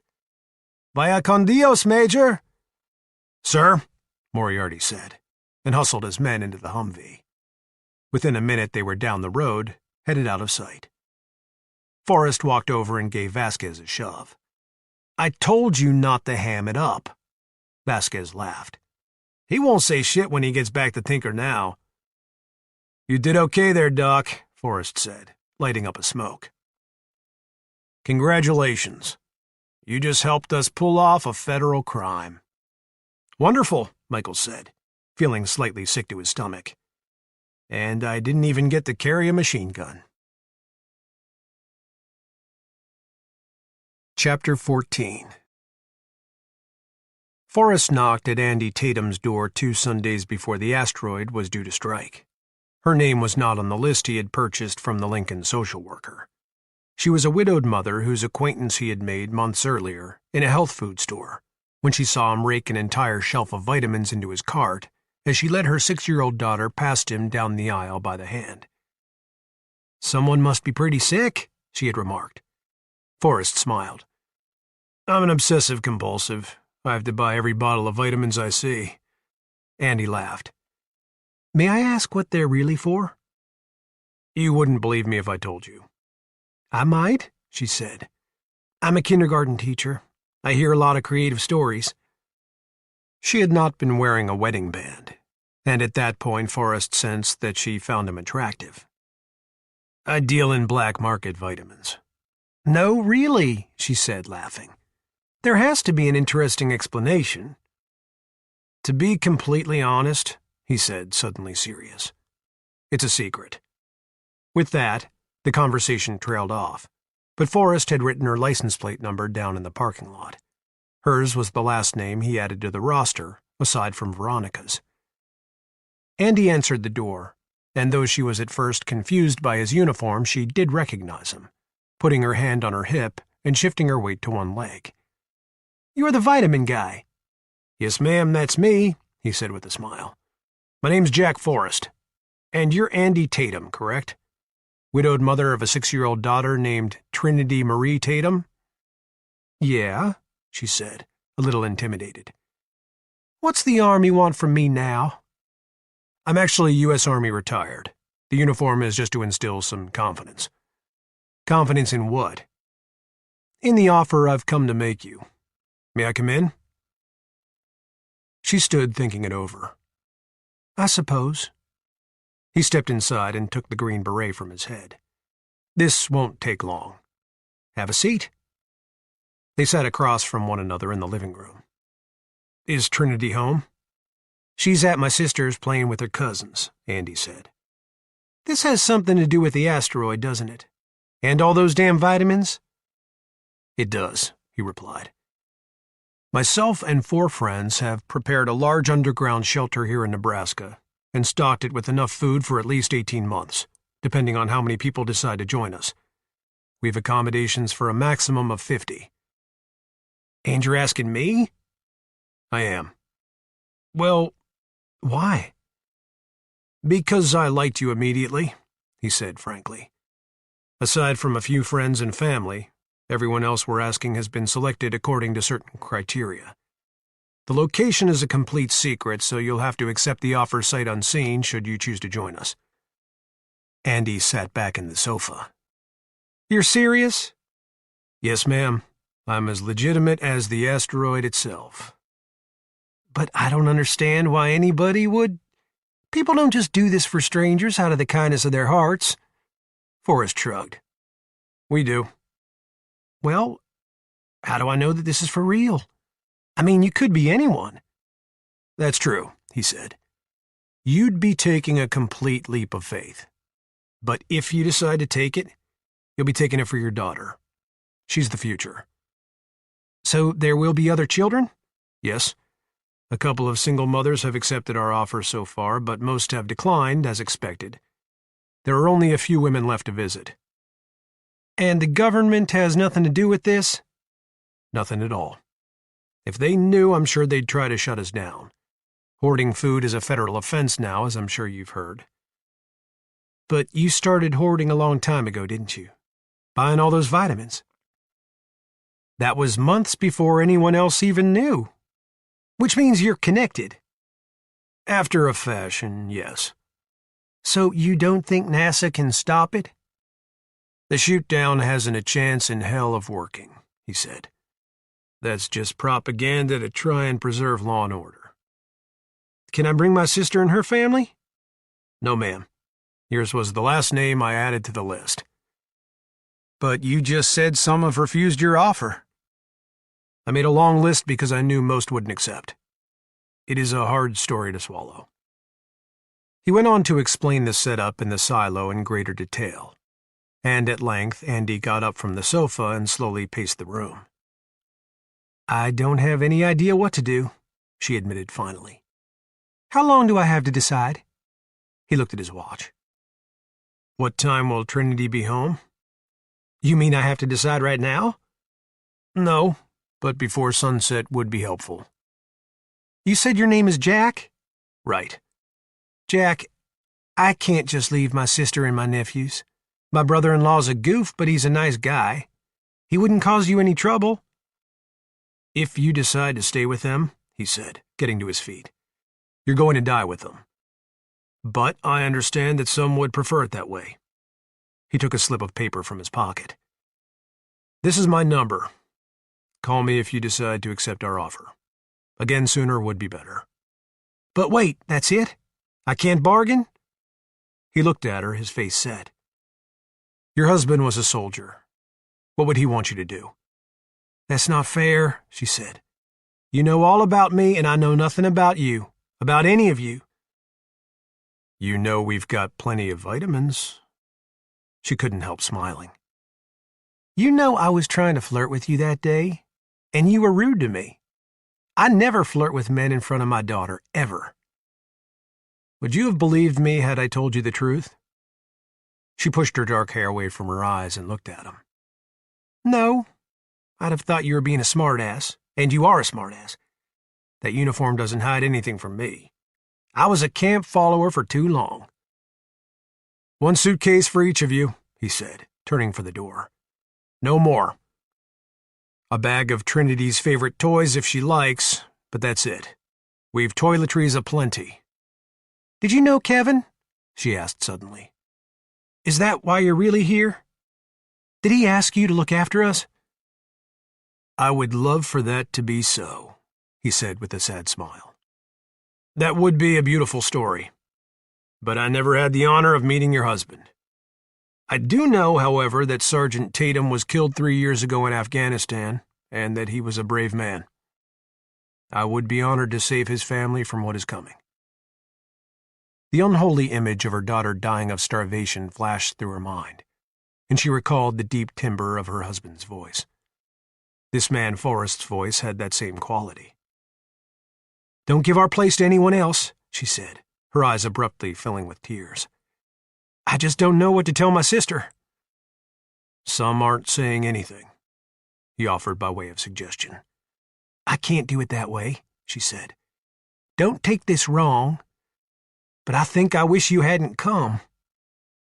"We've heard that from others," he said gently. "But I think that Trinity should make your final decision something of a no-brainer. At least she would for me." "But what happens in 2 years?" "Ask me in 2 years." He grinned. "I'll wait to hear from you, Andy." "Are you married?" she blurted. "Are you bringing anyone?" His grin grew broader as he reached for the knob. "No, ma'am. And all flirtations aside, I do hope you'll accept our offer. We've busted our asses getting this place ready. It would be a shame if the only teacher on our list stayed behind." When Forrest arrived back at the silo, Dr. Sean West and his wife Taylor were standing on the porch talking with Dr. Price Wilmington, DDS, and his wife Lynette. Both doctors and their wives were old friends, and they had been in on Forrest's plan from its inception. The doctors were former military men as well. "Good to see you, Jack," Dr. West said, shaking hands. He was a thick, barrel-chested man with dark eyes and hair, and stood beside his slender wife Taylor, who had short blonde hair and a kind face. Forrest shook his hand and turned to Dr. Wilmington. "Price, how was the trip?" Dr. Wilmington was African-American, a little shorter in stature than the other men, and had short cropped hair. His wife Lynette was white and taller than her husband, with long blonde hair and bright blue eyes. She was a gossip with an innate sense of bad timing. "When's Monica getting here?" she asked before her husband could even respond to Forrest's question. "She's not," Forrest said, not quite blowing her off, though almost. "How was the drive, Price?" "Long," Price said with a smile. "And you know, Jack, I'm not sure we'd have made it all the way across if we had waited another couple days. They're imposing travel restrictions now. See how the bastards talk from both sides of their mouth? Ulrich said, stepping onto the porch. If NASA's going to stop the rock, why the travel restrictions? I think NASA's story is losing credibility pretty quickly now, West said. Those astronomers from Hawaii were on CNN again last night. They said unequivocally that NASA's crazy if they think they can stop this thing. Even the B612 Foundation is finally speaking out against the attempt. The B612 Foundation had been founded by a group of former astronauts years earlier, dedicated to protecting the planet from near-Earth objects. To this point, they'd been strangely silent on the subject of the shoot-down plan, and it was suspected the government had threatened them. The European Space Agency has announced they're going to fire their kinetic impactor at it, Price volunteered with a dry smile, sipping from a glass of wine. Which will be about as effective as throwing an iPod at a speeding truck, Ulrich remarked. Forrest excused himself and slipped inside to get out of his uniform and find a beer. Taylor West followed him, asking, Jack, why isn't Monica coming? He turned and frowned. She's committing suicide without committing suicide. Taylor's eyes filled with tears. There's no way. Forrest shook his head and went below, pretending not to notice Veronica watching him from the kitchen doorway. Back outside, Lynette said to Ulrich, Wayne, why isn't Monica here? She doesn't want to live underground, Ulrich said. And it's probably best not to bring her up around Jack. Well, he should have kidnapped her if that's what it took, Lynette insisted. My God! I hardly think that would have been appropriate, Price told her, knowing that Ulrich was not Lynette's greatest fan. Price, you'd never leave me to die. It's Jack's responsibility to save that woman from herself. Ulrich had never cared for Lynette, having always secretly suspected she had married Price for his money. And there was no time like the present to set her straight on Monica. Lynette, he said, noticeably stern. All eyes went to Ulrich. Whatever you've got to say on the subject, get it said before Jack comes back upstairs. After that, I don't want to hear another word about Monica for the next 2 years. Lynette grew red in the face. She'd always been a little afraid of Ulrich, because unlike most men, he wasn't dazzled by her fake tits and long legs. Wayne, I was only saying, I don't care what you were saying, he said, cutting her off. You've got no idea what the hell you're even talking about. Jesus Christ, Wayne, relax. Ulrich took a step forward, his gaze cutting into her. Did you understand what I just said? The tension in the air was suddenly thick enough to cut with a knife, and Ulrich could see Lynette looking to her husband for support, but Ulrich didn't care. He wasn't about to have their hegemony challenged by this cunt while there was still time to find another pair of doctors. To his surprise, neither doctor said a word. Apparently, Lynette was on her own. Yes, she said, trying to appear dignified. I understood you very well. He turned to go inside, muttering, Excuse me, as he slipped between the pair of doctors. Price, you didn't even try to defend me, Lynette hissed. Honey, I've told you before that Wayne's no one to trifle with, Price said. He and Jack are polar opposites, and I warned you about the arrangements here. Inside the house, Ulrich saw that Veronica had heard the exchange through the screen door. She was grinning as she followed him into the basement. I take it you were nipping that flower in the bud? She asked. Price should have divorced her ass years ago, Ulrich said. She's a 14-carat bitch. All I can figure is that she's a dynamo in the rack. Veronica smiled.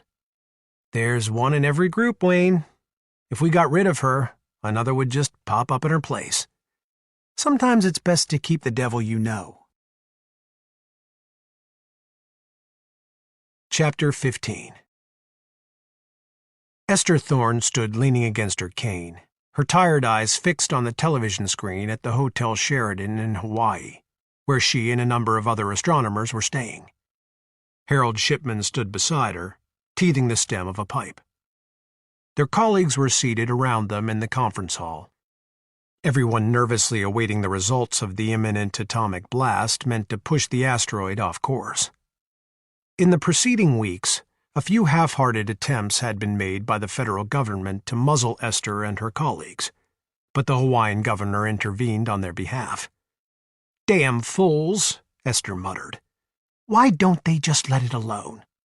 They're going to push it into the Pacific, Harold. You wait and see. Then there's going to be some real devastation."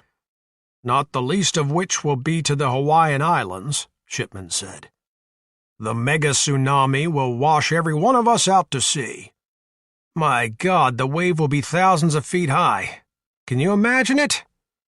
"I half expect them to lie and tell us it worked." "No, there are too many watching now. The time for lies is past." Wolf Blitzer was adroitly explaining the many facets of rocket guidance and atomic yield, seemingly detached from the reality that he, along with everyone else at CNN, would likely be dead in the near future. "The very fate of our world hangs in the balance," he commented gravely, determined to remain theatrical to the last. "Which species do you suppose will take over?" Shipman wondered. "Oh, it'll likely be the rodents again," Esther said with a sigh. "I wonder if we'll do a better job next time around." "Wouldn't it be something if we humans evolved all over again?" he said with a cynical laugh. "I don't see why we wouldn't," she said, "in some form or another. Nature will be starting over from nearly the same slate as 65 million years ago. Primates are bound to re-evolve at some point down the line." "It can't happen the same way twice, Esther. There are too many variables to contend with. Climatic, geological, evolutionary. The list goes on and on." "All of which were dealt with before," she said obstinately. "And we still found a way. Though it's too bad we'll never know." "Well, we're not extinct yet," Shipman said. "Some of us may survive." "I wouldn't hold my breath," Esther said. "A few thousand of us survived the Younger Dryas impact. But I don't know if modern man is up to the task." "Did Marty Chittenden ever call?" She shook her head. "They've probably still got the boy under lock and key someplace." "I wonder if he regrets his decision." "I doubt it," Esther said. "He was committed." Then Wolf Blitzer appeared on the screen, looking almost ill. "Ladies and gentlemen, we have just received word from NASA and the Jet Propulsion Laboratory that the nuclear warhead intended to knock the asteroid off course has detonated successfully but failed to affect the asteroid's trajectory. Preliminary calculations indicate that the detonation occurred a half a second too late for the explosion to have its maximum effect." "Well, that's that," Esther said, tamping her cane twice against the carpet. "So much for world prayer." "There's still the kinetic impactor," Shipman said with a dry smile. "Yes, or perhaps our European colleagues will manage to chip its tooth," she said.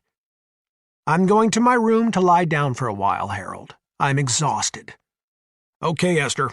I'll wake you if there's trouble on the island." "I don't know what I'd be able to do about it," she muttered.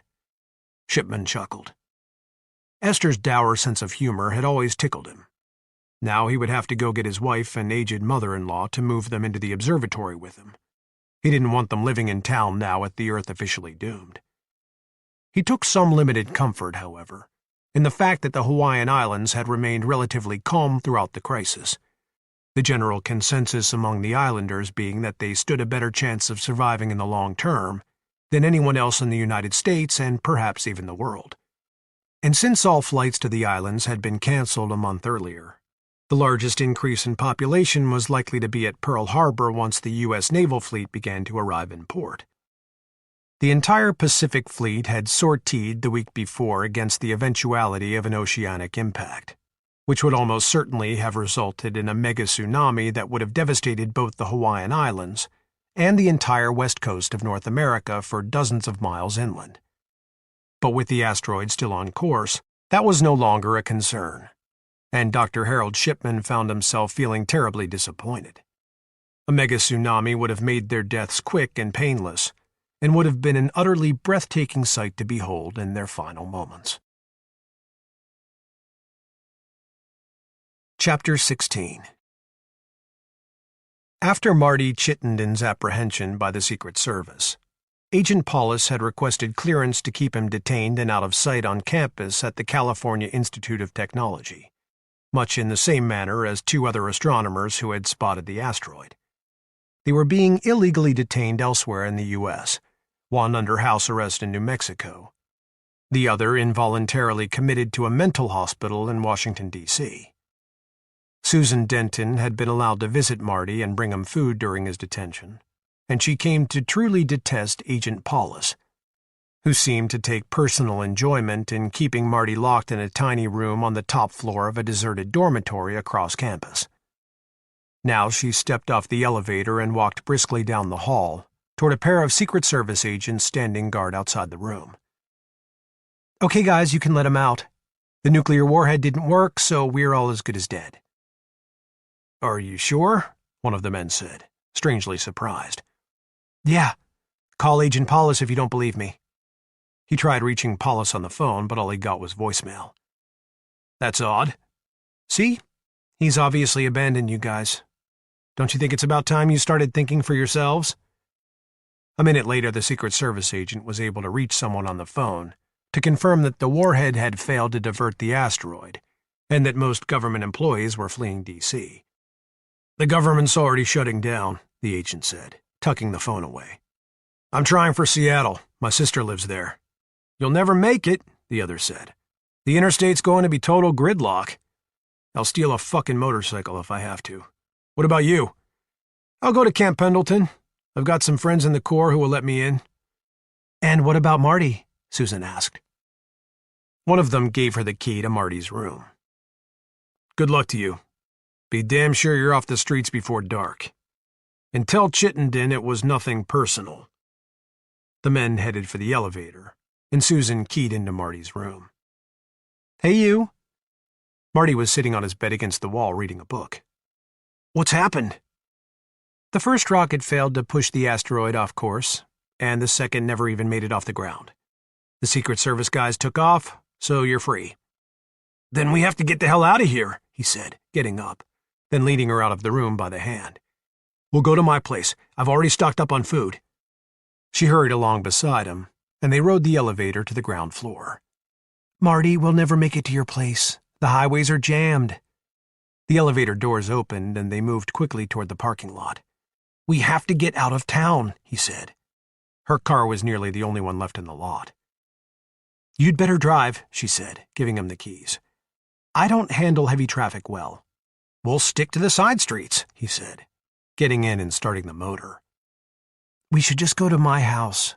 We'll never make it to Mesa. We'll starve in California, Sue. Do you know how many people are here? The food won't last a month. Nothing's being produced now." "We'll starve in Arizona, too," she argued. "That's if we survive the blast." Traffic thickened up a mile from campus, but it was moving, and so far motorists were still obeying the traffic signals. "Okay, we'll stay at your place tonight," he conceded. "That will give all these people a chance to get home to their families. Tomorrow it won't be as bad, and we can get out of town." She suddenly had a frightening thought and grabbed his arm. "You're not going to ditch me if things get bad, are you? If I start to slow you down?" He looked at her. "Susan, no." He paused and continued. "In case you hadn't noticed, I'm still in love with you." She looked down. "I'm sorry I've never felt the same. I feel responsible for you being stranded so far from home." "Hey, so long as I'm with you, I don't care where I am. All I'm worried about is not being able to protect you." She opened the glove box, took out a Walther PPK .380 pistol, and gave it to him. "Will that help?" He looked at the pistol in his hand. "I've never fired one." "I bought it after I was attacked," she said. "If I can shoot it, anybody can." Chapter 17. It was the day after the failure of the shoot-down, and Forrest was standing over the grill cooking hamburgers and hot dogs, drinking a bottle of Corona and smoking a cigarette. The sun was shining and there wasn't a cloud in the sky, a perfect summer day in June. The children were chasing each other around in the tall grass, and their mothers were busy setting the tables. "You do know," Ulrich said, "that if the government shows up, it's going to be tough getting everybody below ground." Laddie came trotting over and dropped a tennis ball at Forrest's feet. He threw the ball as far as he could out into the field, and the dog tore off after it. "The world ends in 16 hours, Wayne. We're the last thing on the government's to-do list." Ulrich tipped his beer, watching the dog search the grass for his ball. "I hope you're right." Across the yard, Veronica and Melissa were watching everyone from where they sat in the grass. Veronica was in a detached state of mind, only half present, observing the entire group with an analytical eye. She spotted Michael helping a woman named Karen Schatz at the table and wondered what they were talking about, having noticed with little jealousy the chemistry between them on the day of Karen's arrival 3 days earlier. The two West children were playing in the backyard with a little boy named Stephen, who Marcus had rescued along with Stephen's mother Tanya from her abusive boyfriend a few days ago. She could also plainly see that Tanya had the hots for Kane, and that another invitee, Maria Mendoza, did as well. This Maria would be called Maria too to distinguish her from Oscar's wife, Maria Vasquez. In the end, only 8 women had accepted the offer to join the silo population, bringing 9 children along with them, which brought the group's grand total to 36, 14 women, 8 men, 1 teenage girl, and a noisy band of 13 children, 6 boys and 7 girls. Ulrich was satisfied with the final tally, and Veronica and Michael both were encouraged by the blend of personalities. Tanya was still a little bit withdrawn, but she would likely warm up as time went on. The dentist's wife, Lynette, was the only obvious phony in the lot, and she would be easy enough to deal with. Besides Tanya, Karen, and Maria too, the women included Andy Tatum, the brunette Forrest had met at the health food store, Joanne Parker, a tall, sexy black woman, Jenny Brennan, a redhead with lots of freckles, Michelle Freeman, a bubbly blonde, and Renee Letterman, a less-than-bubbly blonde. Michael came over from the table and sat in the grass with Veronica and Melissa. "Karen's little girl is a cutie, isn't she?" Veronica said, unable to help testing the water. "Which?" he said. "Oh, Karen's little girl. I forget her name. Yeah, she's a cutie." That was when Veronica felt her first real spark of jealousy. If Michael was pretending to forget the daughter's name, and he was, it meant he liked the mother more than he wanted her to know. "I think her name's Terry," she said helpfully. "That's right, Terry. Have you guys tried the potato salad?" "Not yet," Melissa said. Seeing Forrest, she got up and walked over. "She really likes him," Veronica said.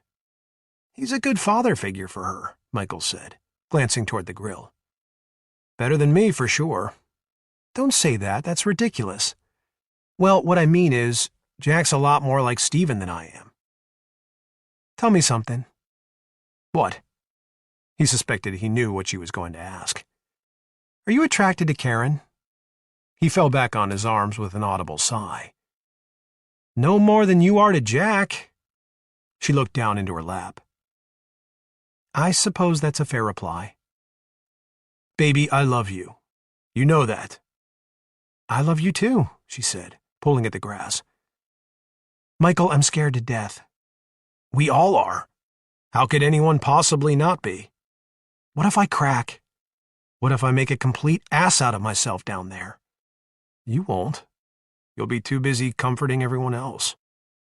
Aaron Ulrich and Taylor West came walking up, holding 2 wine glasses each. "No serious faces allowed today," Aaron said. "You caught us," Michael laughed. The women sat down cross-legged in the grass, each offering a glass of wine. "You know, we really couldn't be in better hands," Taylor said, touching glasses with them. "Aaron's husband and the others are as good as they come. And Taylor's husband is an excellent doctor," Aaron added. "For that matter, so is Price. He's actually an oral surgeon." Have you known Price's wife very long? Veronica asked. Aaron and Taylor exchanged grins. Everyone glancing across the yard to where Lynette stood talking with some of the mothers. She was dressed in a skimpy top and tight-fitting jeans with heels. How does one explain Lynette? Aaron said with a giggle, having finished off a glass of wine already. Yes, we've known her for about 5 years. Does she plan to dress like that down below? Michael wondered. Probably, Aaron said, sharing another laugh with Taylor. She's really very sweet, though, Taylor added. I wouldn't go that far, Aaron said. But she tries. I'll give her that. Your husband doesn't seem to care for her, Veronica said. Aaron looked at Taylor, and they both started laughing. Actually, Wayne can't stand her. Boy, I need to get caught up here, Michael said, taking a large sip from his glass. You two are having a great time. Damn right, Aaron said, touching glasses again with Taylor. This may be the last fun we ever have. I just wish Monica had come, Taylor said, suddenly glum. Hey, no sad faces, Michael reminded her. You're right, Taylor said, brightening quickly. Do you two know her well? Veronica asked, provoking a discreet but disapproving look from Michael. We used to be a trio, Aaron said. But after their son Daniel was killed, the whole world changed. Monica withdrew from everyone, even Jack. How did he die? His den mother was driving him home from a Cub Scout meeting, Taylor said. Some drunken teenagers ran a red light. Jack and Wayne were both overseas when it happened. It was an absolute nightmare for Monica. For all of us, really. My God, Veronica said. No wonder he's so intent on saving the rest of us. Jack doesn't even understand the concept of quit, Aaron said. He drives my husband crazy. But they have a bond I'll never begin to understand. Across the yard, Andy walked up to the grill and stood quietly listening as Melissa explained to Forrest the nuances of quantum theory and quantum mechanics. Okay, Forrest said. So basically, quantum theory was the big deal until quantum mechanics came along? Yeah, she said, throwing the ball for Laddie.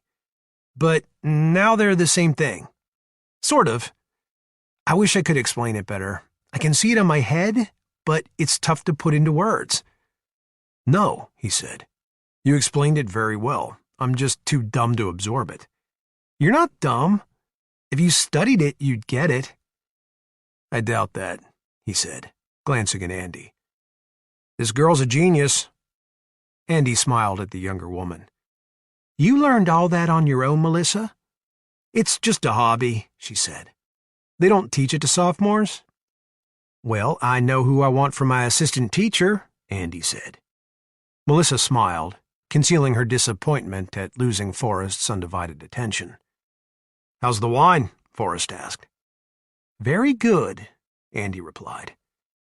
How's Trinity getting along? The kids were playing on the swings. They're all wonderful children, Andy said. I don't know how you've managed to pull this off, Jack, but you've done quite a job. I only get a fifth of the credit, and we're a long way from pulling this off. He turned to see Melissa walking toward the house. Hey, kiddo. She turned around quickly. We're going to talk some more, right? She smiled big and nodded, then trotted toward the house. I think I chased her off, Andy said. I didn't mean to. No, she's fine, he said, taking the ball from Laddie and throwing it. That dog loves to play fetch. My son and he used to play for hours, he said, turning the burgers. And Danny was always the first to get tired. Where's Danny now, with your ex? No, he was killed in a car crash 2 years ago. He set his beer aside and started to remove a batch of hot dogs from the grill. Laddie's all that's left of him. I'm sorry, Jack. I had no idea. It's okay. I've dealt with it for the most part. Is that what ended your marriage? In a nutshell. But the life of an army wife isn't easy. You know that. No, it isn't, she said. But I understood that Kevin had a job to do. Monica did too. Is it soup yet? Veronica asked, coming up from behind with her empty wine glass, touching him on the shoulder. Just about done, he said, giving her a smile. Andy saw the look and realized at once that Veronica had a very definite lead. Oh well, she thought. There's time, hopefully. Excuse me, I'm going to go and get the kids ready to eat. If you need help rounding them up, Veronica said, give me a shout. Will do, Andy said. So what's up? Veronica asked, looking Forrest in the eyes. Dunno, he said, taking the ball from Laddie and hurling it back out into the grass. What's up? You've been avoiding me today. How come? Just keeping things in perspective. Have I done something wrong? Nope. Have you called Monica? He looked at her. Veronica, please. You should at least call her. With respect, you need to mind your own business. You'll regret it if you don't, Jack. Are you going to press this until I say something rude? She set the glass down. I won't say any more. She stood for a moment with her hands in her pockets. I think Michael's found a girlfriend. What the hell's that supposed to mean? He's bonding with Karen. Oh, Christ. Well, I'm just saying. I can't really help being fascinated by this dynamic. He took a moment to light up a Camel, tucking the Zippo back into his pocket. Yeah, well, don't forget that you're a part of this dynamic, too. How are you getting along with your new friends over there? He pointed over his shoulder with the tongs at Aaron and Taylor. Taylor was lying on her back now with her head in Aaron's lap, looking up at the sky. And they were laughing themselves silly over who knew what. I like them, she said warmly. They're real. They always have been. He took the burgers from the grill and stacked them one at a time on the tray. Did they fill you on all of my juicy gossip? They care about you and Monica very much. Yes, they do, he agreed, offering her the tray of hamburgers. Mind taking these over to the table for me? She paused before accepting the tray. It's going to be a long 2 years, isn't it? He grinned. Yes, ma'am, it is. Chapter 18.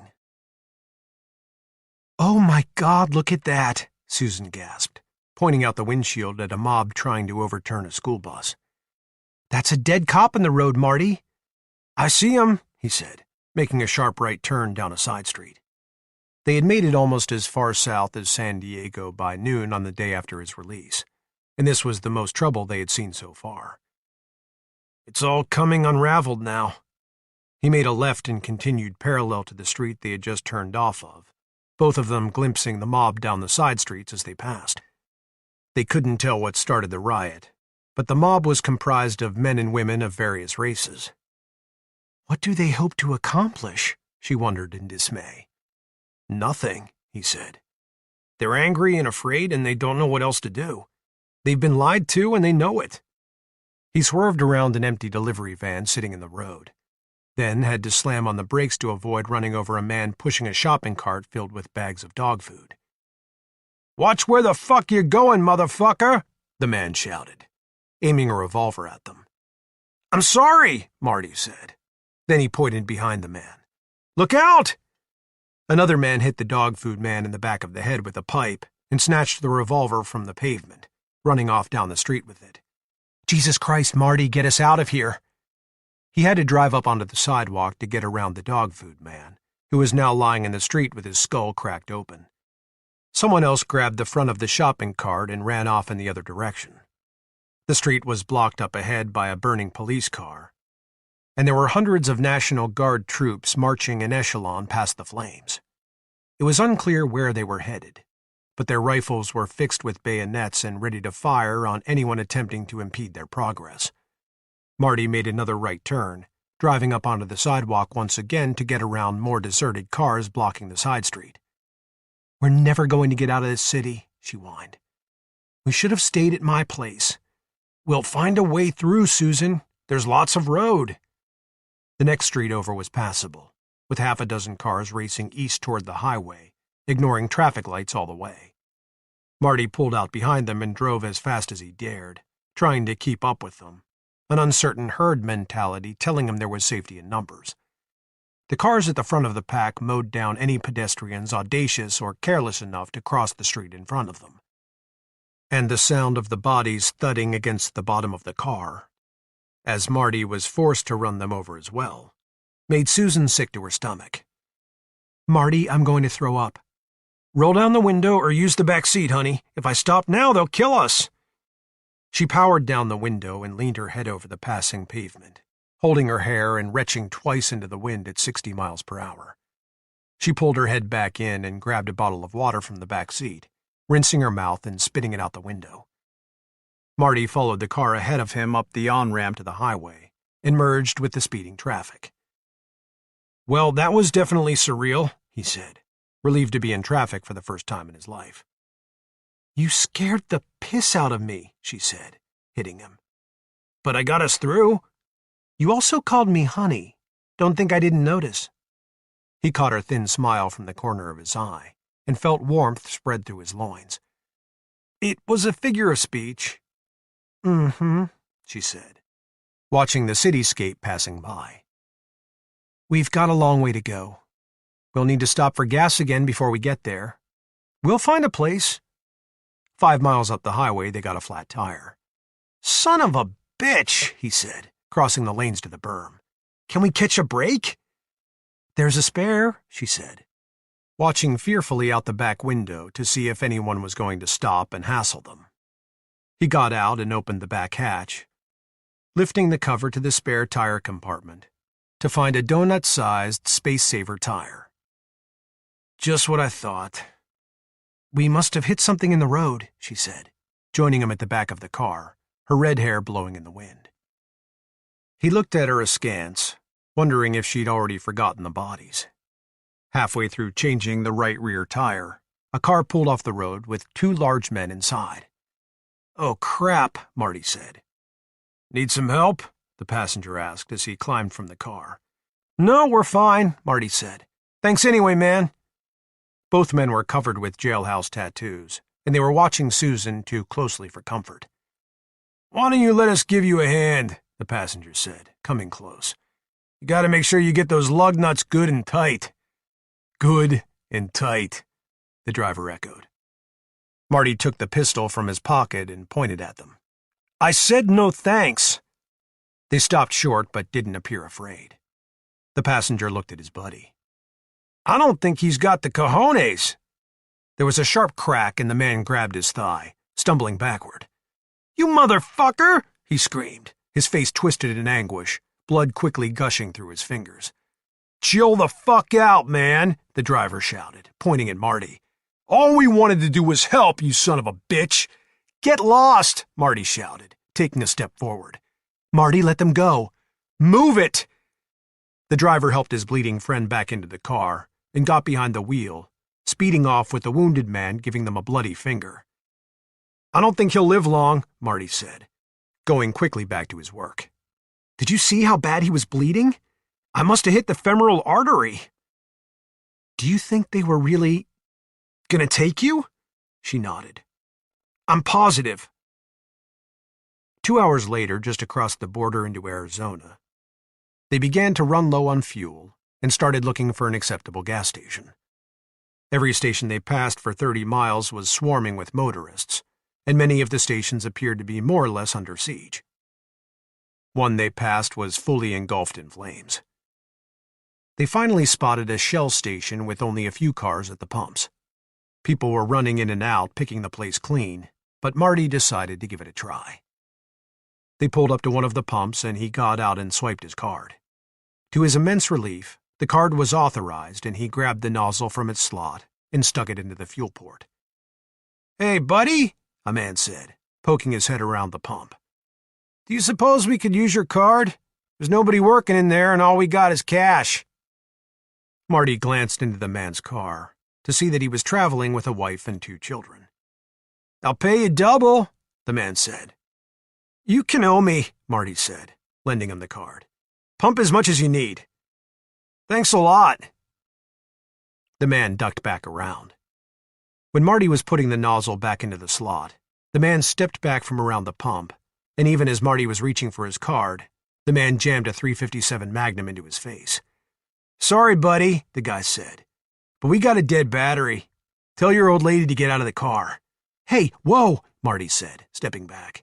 We're more than willing to give you a jump, man.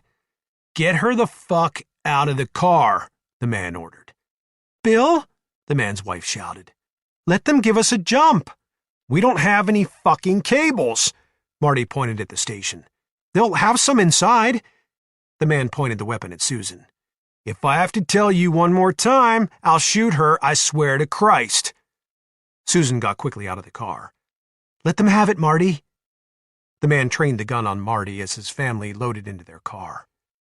The woman offered to let Susan get their bags of food from the back. Don't let them take a fucking thing, her husband ordered, never taking his eyes off Marty. That's when Marty first noticed the gold star on the man's belt. Protect and serve, huh? Fuck you, the man said, getting into their car, keeping the gun trained on him. I got a family to take care of. Get over there where I can see you and keep your hands up. I see the gun in your pocket. Marty stepped back and kept his hands up as the man drove away with their car and all of their supplies. Susan jumped into the cop's car and turned the key. There was a clicking noise under the hood, but that was it. In the back seat, there were a few meager rations and 2 bottles of Gatorade. At least they left us something, she said. Maybe we can get somebody to give us a jump. During the confrontation, the looters had cut the pump island a wide berth, not wanting to risk getting shot, but now that the maniac with the gun was gone, a large group of teenage Latino males were taking notice of Susan. Loitering about and smoking cigarettes they had stolen, talking furtively among themselves. A few of them were marked with gang tats and had moco rags tied on their heads. We'd better just get moving, he said. Okay, yeah, Susan replied, taking his meaning. They took the supplies from the back of the car and started off on foot toward the highway. Marty had no idea what they were going to do now, but they needed to get away from the gang because there were more of them than there were bullets in the gun. Shit, he said with a glance over his shoulder. They're following us. I'm scared, she said, grabbing his hand. Marty could feel her trembling, and his bladder filled with ice. Don't run before they make their move, he said. Spotting half a dozen or so civilized-looking men standing across the street in front of a donut shop. Maybe we can get some help from those guys over there. The gang started trotting after them. They're coming, she said in panic. Don't run, he hissed, gripping her hand tighter. The group caught up and encircled them. Hey, mamacita! The apparent leader said with a heavy Chilongo accent, flicking his cigarette away and grabbing at Susan's t-shirt. Let's see what you got under the hood, esa? The others laughed, making exaggerated gestures as they flicked the ashes from their cigarettes or swaggered along combing their hair. Susan fended off the advance and kept walking, squeezing Marty's hand. What's the matter, Mama? You don't like young Dick or what, eh? We'll show you a good time. They kept walking, but as they drew closer to the donut shop, the men on the sidewalk filed inside. And that's when Marty knew they were in deep shit.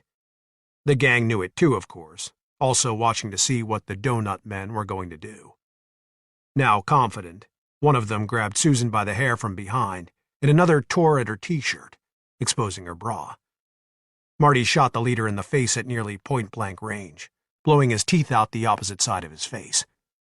Someone stabbed him a glancing blow to the shoulder from behind, and he spun around, shooting the youth in the belly as the rest of them dragged Susan off at the run. She screamed for help as they lifted her off the ground, and Marty ran after them, shooting 2 of them in the back before the gun jammed. 3 of the teens turned on him immediately and began to assault him in a flurry of fists and feet, beating him quickly to the ground and stomping him. Marty blacked out, and they left him where he lay on the pavement. Susan was shrieking now, clawing at her young assailants as they hauled her off toward an alley, kicking furiously in a futile attempt to get her feet back on the ground. A rescue green Jeep Rubicon suddenly came streaking into the lot and mowed 4 of the teens over in one blow. The driver hit the brake and cut the wheel hard, gunning for the rest of them. The gang panicked, dropping Susan to the ground and running for their lives from the Jeep. The driver stopped and jumped out, firing a single shot after them to keep them running. "Are you okay?" he asked, offering Susan a bloody hand to help her to her feet. She was sobbing and trying to remake her shirt and bra in order to cover her exposed breast. "Come on," the man said, walking her toward the Jeep. "We need to go." "Marty?" she said. "Where's Marty?" "That him over there?" She saw Marty getting to his feet, staggering and bleeding from a gash in his head. And she ran to him, grabbing him and bawling. "I'm okay," he said hazily, seeing their dark-haired rescuer walking up in black jeans and a blue denim jacket, his cowboy boots spattered with droplets of wet blood. "You gave a good account of yourself, partner." "Thanks," Marty said, holding his head. The cowboy cut the men in the donut shop a hard look, and they turned away from the windows. "Don't mention it," he said. "You two had better mount up. We can't get caught flat-footed in the open." The Jeep had a hard-top cover, and there were 4 red 5-gallon fuel cans strapped to the roof. Susan climbed into the back seat on the driver's side, and Marty rode shotgun. The cowboy belted himself in and wheeled the Jeep around toward the highway, where the traffic now headed into the desert wasn't a great deal busier than it would normally have been at that time of year. "Where are you headed?" "Mesa." "Well, you're in luck," the cowboy said. "There's enough gas for the run. My name's Joe." "Where are you going?" Marty asked. "Down the road a ways," Joe said, shaking a smoke from a pack of Marlboros and lighting it with the lighter from the ashtray. Marty glanced into the back seat at Susan. She shrugged her shoulders. There was an M1 carbine on the seat next to her, along with a green bandolier of extra magazines. "What's down the road a ways?" Marty asked. "More desert," the cowboy said, exhaling a large cloud of smoke, which was blown quickly away by the wind. "More desert?" The cowboy stuck the cigarette between his teeth. "Here," he said, taking his .45 automatic from the small of his back and giving it to Marty. "Better acquaint yourself with that. You'll likely need it." "I don't understand," he said, glancing again at Susan. "The magazine holds 7 shots," Joe went on. "You pull back on the slide to load a round into battery. There's a slide lock on the side there. It's like a safety. It kicks some, but you and your girl can handle it. The carbine in the back is easy too. I'll show you how to use that in a bit. Right now, we just need to put some real estate behind us. I've got some pretty bad hombres after me, and if they ask around back there, somebody's bound to tell them which way we went." "Why are they after you?" Susan asked. Joe dragged deeply from the Marlboro. "Well, let's just say I gave them a good dose of the same medicine I gave those spics back there." "Were they trying to rape somebody?" She couldn't help asking. "No, they'd done raped her already," Joe answered quietly.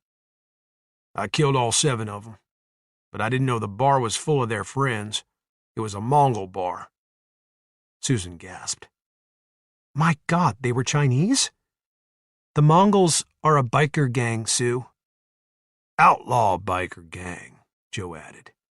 "And they're already raping and pillaging their asses off."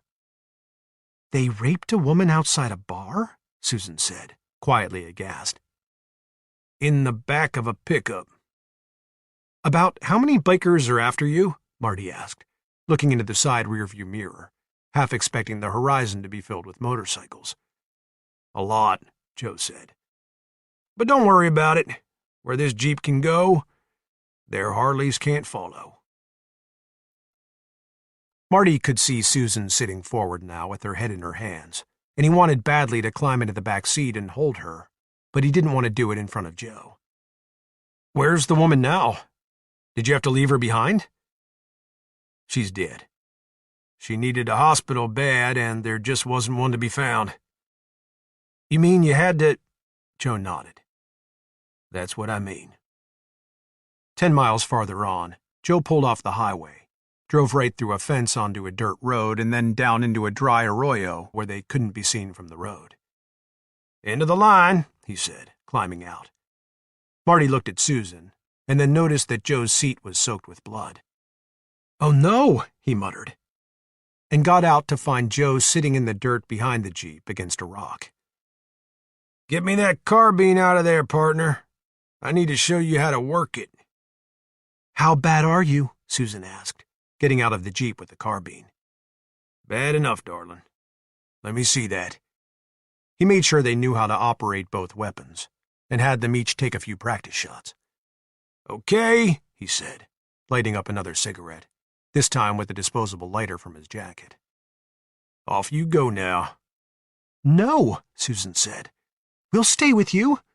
"Get on," Joe said. "I need time to talk with my wife before I die." "The phones aren't working," Marty said. "There's too many people making calls." "I don't need a phone to talk to the dead. Get on now, and ride parallel to the highway whenever you can. Most road warriors won't be able to follow you off-road. Those that can, you just shoot them with the carbine." Susan knelt beside him in the dirt and gave him a hug. "We'll never forget you." "I don't envy either of you what lies ahead, honey." Marty offered Joe his hand, and then he and Susan reluctantly got into the Jeep. "Hey, partner, come back here a second." Marty got back out. "What do you need?" "Don't you let that girl be taken alive again, here?" "It was your wife back there, wasn't it?" Marty said, his eyes filling with tears, his voice thick. "They shot you and took her, didn't they?" "Biggest mistake they ever made was not killing me," Joe said. "Love her long as you can, partner. But don't you be afraid to do what needs done. Here?" "I won't," Marty said, wiping his eyes with the tail of his tattered shirt and turning to get back into the Jeep. "Why are you crying?" Susan asked. She looked out the back window to see Joe resting his head against the rock, eyes closed. "What did he say?" "Nothing," Marty said, starting the motor. "He died." He drove up out of the wash, back through the hole in the fence, and sped off down the highway, both of them listening to the tires humming against the asphalt. Susan tried the radio. There was no music, just a lot of news. Bad news about civil unrest and the state government's inability to do much of anything about it. People were being urged to stay in their homes and off the highways. Chapter 19. They hadn't driven very far before Marty spotted the first of the motorcycles coming over the horizon in the rearview mirror. They were still a few miles back, but gaining. "This isn't our day, Sue." "What?" she said, whipping her head around. "Mongols?" "Gotta be," he said, hitting the brakes and pulling quickly off the highway. "What are you doing, for God's sake?" He climbed into the back. "Drive, Sue. Drive as fast you feel safe." "But, Marty!" She climbed behind the wheel and shifted into drive, pulling back onto the highway as he prepared to fire the carbine out through the back window. "Marty, I don't know if I can do this. We'll talk about it later." He watched the Harleys closing on them gradually, dodging in and out of the traffic. They flew past a stopped state trooper's car. The red and blue strobes on the roof were flashing wildly, but there was no trooper to be seen anywhere. "Marty, they're getting closer." "I'm watching them," he said, holding the lead driver in the sights of the carbine. "I have to let them get close enough to hit them." "I think they've got guns." "Of course they've got guns," he said, unable to help laughing at the pure insanity of the moment. "I think they've got guns." "Shut up, Marty. Who are you? Mel Gibson now?" "Don't make me laugh, Susan. I have to shoot these guys and I'm trying not to piss my pants back here." She swerved wildly to miss a stalled car in the fast lane. "Holy Christ," she said in terror. "I almost plowed right into that fucking thing. Watch the road, not the mirror." There were about 40 bikes behind them now, and Marty was aiming for the belly of the lead rider. The guy wasn't a fat, sweaty, bearded hog as he had expected most of them to be. He looked more like Arnold Schwarzenegger from one of the Terminator movies, and he was driving one-handed, gripping a shotgun like a cowboy on horseback. Marty fired the first round, shattering the rear window and causing Susan to scream and swerve inside the lane. The biker began weaving to throw off Marty's aim, blasting off a round of buckshot that was ineffective at that range. Marty fired again and shattered the headlight. His third shot struck the biker in the chest, and the man lost control immediately, dropping the shotgun and fighting to keep from crashing, but he was doomed.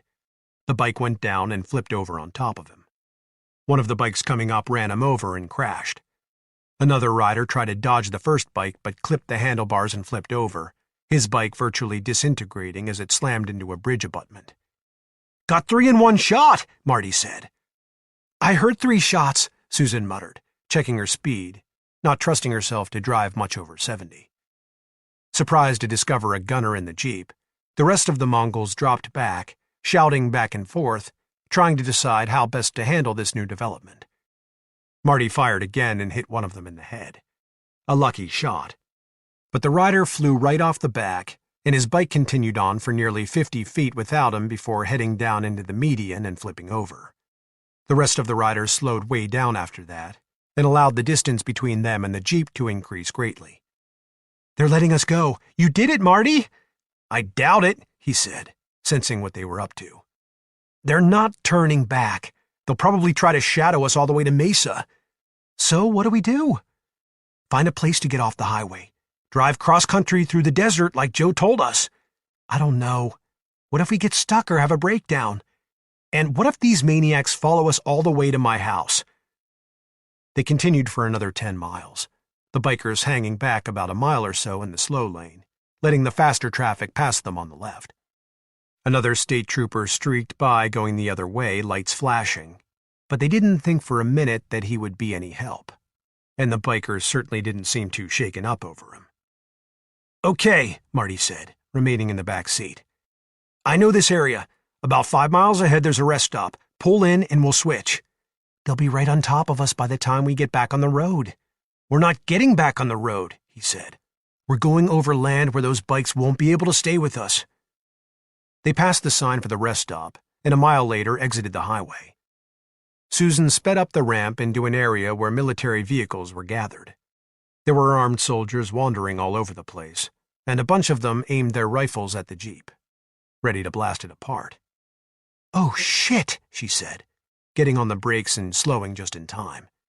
She cut the wheel and rolled into a parking spot, then got out and ran toward the soldiers, who were watching her as if she were crazy. "We're being chased," she shouted, pointing back at the ramp. "Bikers are trying to kill us!" The soldiers looked toward the ramp and stood waiting to see. Within 50 seconds, the Mongols came rolling into the rest area smelling blood. But the moment they saw the soldiers, they put the coal to the fire and roared right on through toward the exit. "Shoot them!" Susan was shouting. "You're letting them get away!" The troops watched as the last of the bikes rumbled through, and then stood looking at her. "Why didn't you shoot them, for Christ's sake? You could have gotten every damn one of them." Marty took her by the arm and walked her back to the Jeep. "Sorry, guys," he said over his shoulder. "It's been a rough day." Then to Susan in a lower voice, "Your breast is showing." "Oh, shit," she said, grabbing at the shirt to cover herself. "We'll just hang here for a minute," he said. "I can get us to Mesa without the highway now." "Maybe we can get these guys to escort us," she said, getting back into the Jeep on the passenger side. "Susan, they're not our personal bodyguard. They're men with guns, and they just got a pretty good look at your tit." "It's not a tit," she said thinly. "It's a breast." He chuckled wearily. "Do you know how stupid you sound?" A couple of troops came up to the Jeep. "What's going on?" the tall sergeant asked. His name tag read Flynn. "We were attacked on the road," Marty said, wishing he'd hidden the carbine lying across the back seat. "Those bikers murdered our friend and his wife earlier today. They just tried to do the same to us." The sergeant stood looking at him, noticing the weapon in the back. "Where did you get that?" "It belonged to a friend," Susan said. "This is his Jeep." The sergeant stooped so he could get a better look at her. "Are you injured?" "No, but Marty is. He's got a stab wound in his shoulder and a gash to his head." "It'll be okay," Marty said, wishing she would shut up. "We're going to get going in a minute." "Get a medic over here," Flynn said to the other soldier. He turned his attention back to Marty. "Is that the only weapon you've got?" Marty considered lying but thought better of it, since the pistol was concealed under his shirt rather than under the seat. He knew he should have thought to stash it there, but Susan had jumped from the Jeep so fast he hadn't had time to think. "No, I've got a pistol too." The sergeant stood looking at him, waiting for the medic. "Where is it?" "Under my shirt." "I'm going to ask you to leave it in the Jeep while you're being treated," Flynn said. "That's fine," Marty replied, the feeling of sweet relief spreading through his veins. A woman in uniform, complete with helmet, appeared at the sergeant's side with a large green bag over her shoulder. "Who's injured?" "This man has a stab wound to the shoulder and a gash to the head," Flynn said. "See what you can do for him." He stood by while Marty stashed the .45 in the glove box, then walked off to join the other troops as the medic began to probe Marty's wounds. "Thank God you guys were here," Susan said to her. "Those maniacs were trying to kill us." "If I might make a suggestion," the medic said, woman to woman, "you need to start making yourself less noticeable." Susan self-consciously doubled her grip on the shirt. "I was a little freaked out, but that's good advice. Thank you." "Where are you two headed?" the medic asked, pouring peroxide onto Marty's head wound and sopping at it with a wad of cotton. "Mesa," he answered, wincing slightly. "Married?" "We're just friends," Susan said. "Are you prepared to die for her?" the medic asked, her tone very frank. "He's almost done that a couple of times already," Susan said, sounding oddly proud. "The way you prance around in front of men," the medic said flatly. "I believe it." "She was just freaked out," Marty said. For a fellow woman, the medic didn't seem to have an ounce of sympathy. "You endanger us all by drawing attention. You understand?" Susan looked down at the pavement. "Yeah." The medic opened a foil pack of sutures. "I'm going to sew these up." "I appreciate it," Marty said. The sergeant came back across the lot and offered a digital ACU jacket to Susan. "Put that on and keep it zipped." "Thank you," she said quietly, never having felt so much like a tramp in her life. Didn't these people realize she was a victim, for God's sake? "I put out a call on those bikers," Flynn said, "but I wouldn't count on anything being done. When you get back out on the highway, you'd better keep your eyes peeled." "Actually, we're going right out the back of the rest stop," Marty said. "We're going to try keeping off the highway." "Might not be a bad idea," the sergeant said, and walked off again. "Where are you guys going from here?" Marty asked the medic, whose name tag identified her as Emery. "No idea," Emery said. "We're waiting to decide." "You don't have any orders?" Susan asked. "After that asteroid hits, our orders aren't going to mean shit. We just plan on getting as far away from the impact area as possible." "Call your sergeant back over here," Marty said. "Why?" "I might be able to help you decide which way to go." Emery got on her radio and called the sergeant back over. "What do you need?" he asked. "Sergeant, believe it or not, I'm the astronomer who took the asteroid public." "That so?" the sergeant said, not entirely convinced. "It is, and I might be able to offer you a suggestion as to where you don't want to be tomorrow morning." "How's that?" "Because I work at Mesa Station, and I've actually seen this beast with my own eyes. Most of my calculations have it hitting in the tri-state area of Wyoming, Montana, and South Dakota. I formed a couple of orbital models that predicted it would hit farther north, but none of them predicted that it would hit any farther south than Wyoming. There's the remotest possibility of it hitting in the Great Lakes, but that's it. Washington says it could hit anywhere between Central America and the North Pole. Well, Washington is wrong. If I were you guys, I'd head due south. This thing's blast radius could be anywhere from 500 to 1,000 miles, and nothing within that distance is going to survive unless it's deep underground." "Washington says it's closer to 500 miles. "That was before their nuclear blast may have given the damn thing a boost." "I'll talk to the lieutenant," the sergeant said, turning away. "Appreciate the information." Maybe we could go with you guys? Marty said to Emery. She glanced over her shoulder to see if any of the men were within earshot. You don't want to come with us, regardless of where we go.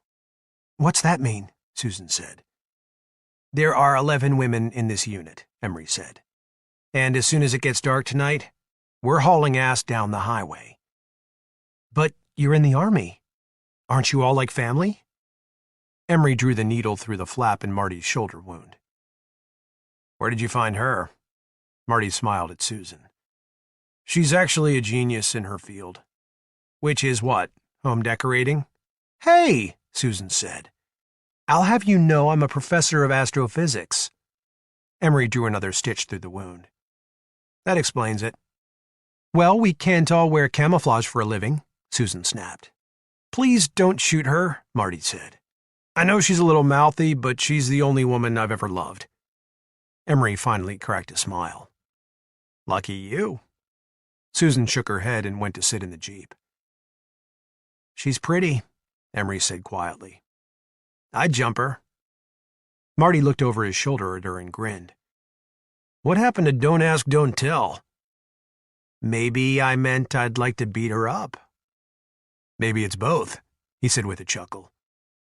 Emery finished stitching and dressing his wounds and turned to close up her bag. Are you really in that much danger here? He asked her. 50 horny guys with M16s? No law and order? What do you think? They can't all be animals, can they? No. But we're not hanging around to find out who is and who isn't. We've got rifles too, and we're splitting before they're taken away from us. She gave him back his shirt. You're good to go. Take these antibiotics with you. Thanks, he said, shaking her hand. Should I say anything to the sergeant before we go? Emery shook her head. Just go. Want to jump in and go with us? He asked, as she walked with him toward the Jeep. I can't bail on my friends, but thanks for the offer. Look after the princess. I'll try, Marty said, opening the door and getting in. I'm Marty, by the way. I'm Shannon. Good luck, Shannon. Shit, we're all fucked, Marty. She shut his door and stepped back as he started the motor. Then watched him drive off and crash through the fence at the back of the rest area. The sergeant and another female soldier came walking over as the Jeep rolled away over the terrain. We're on for 11:30, Sergeant Flynn said. Roger that, said Emery. What did you tell the lieutenant? What do you think I told him? I told him the astronomer said we should roll due north. As they drove along over the rugged terrain, Susan was grinning at Marty. What? You liked her, he laughed. Well, guess which one of us she liked. Susan's smile disappeared. You're making that up. No, he said. Her exact words were, she's pretty, I'd jump her. That's disgusting, she said, crossing her arms and looking out the window. He laughed some more. It's not that funny, Martin. Well, considering what we've been through today, Susan, I'd say it's just that funny. Chapter 20. The sun was going down, and though most of the adults in Forrest's flock were fairly inebriated, it was a sobering moment as each reflected that this could be the last sunset they ever saw. They sat watching it, the foundation of all their sunny days and brightest memories, shading their eyes as it faded to a darker orange, many of them whispering for it not to go. Even the youngest children seemed to be experiencing an instinctive sense of loss. After it disappeared, the mothers gathered their children into their arms and held them tight, telling them how much they loved them and pledging that nothing would ever change that, no matter what the future held. Forrest stood watching over them all with Laddie at his side, a carbine slung across his back, a lethal talisman to ward off whatever evils might come to pass in the following months. By the time it gets dark, Ulrich announced to the group, we'd like everyone to be inside the house, but feel free to remain above ground until midnight. I guess it's time we started moving this party inside then, Erin said, forcing herself to cheer up. Who wants coffee? I'll help you make some, Andy said, her gaze on Forrest for a long moment as she joined Aaron on her way to the house. Forrest watched as Joanne Parker came strolling gracefully up to him, looking very solemn, leading her 5-year-old daughter Beyoncé by the hand. "Is everything okay?" he asked. "We're fine," she said. "I'd just like to thank you for today. The rest of the world is suffering so badly right now, but you've managed to make today special." "It's my privilege," he said, kneeling to talk to her daughter. "How are you, beautiful? Did you have fun with Laddie today?" "Yes," she said, smiling and petting the dog's ears. "Mommy says you're an army man. That's why you have a gun." "Well, I'm sort of an army man, yeah, but I only have a gun in case some bears come around and try to eat up all our food." "Bears?" she said incredulously, as if the idea of a bear in Nebraska was the craziest thing she had ever heard. He laughed as he stood up. "Your daughter is apparently unaware of the growing bear population here in the Great Plains." Joanne laughed, and for a moment she looked as though she wanted to say something more, but she excused herself instead and led Beyoncé off toward the house. Ulrich came over and stood at Forrest's side. "Did you touch base with Jerry one last time?" Forrest nodded. "He wishes us luck. He's back in Havana now." They went inside, and the house was crowded even with everyone spread more or less evenly throughout the 5 rooms. "Where's Melissa?" Forrest asked Veronica. "She's out on the porch. She's upset, Jack. It's been 2 days and she hasn't been able to reach her parents with all the cell phone usage." He crossed the house and stepped out onto the porch, where Melissa was sitting in a chair. Laddie was beside her watching the night. "What's got you down?" he asked, taking the chair beside her and resting the carbine barrel up against the railing. "Can I see that?" "Not right now. What's got you down?"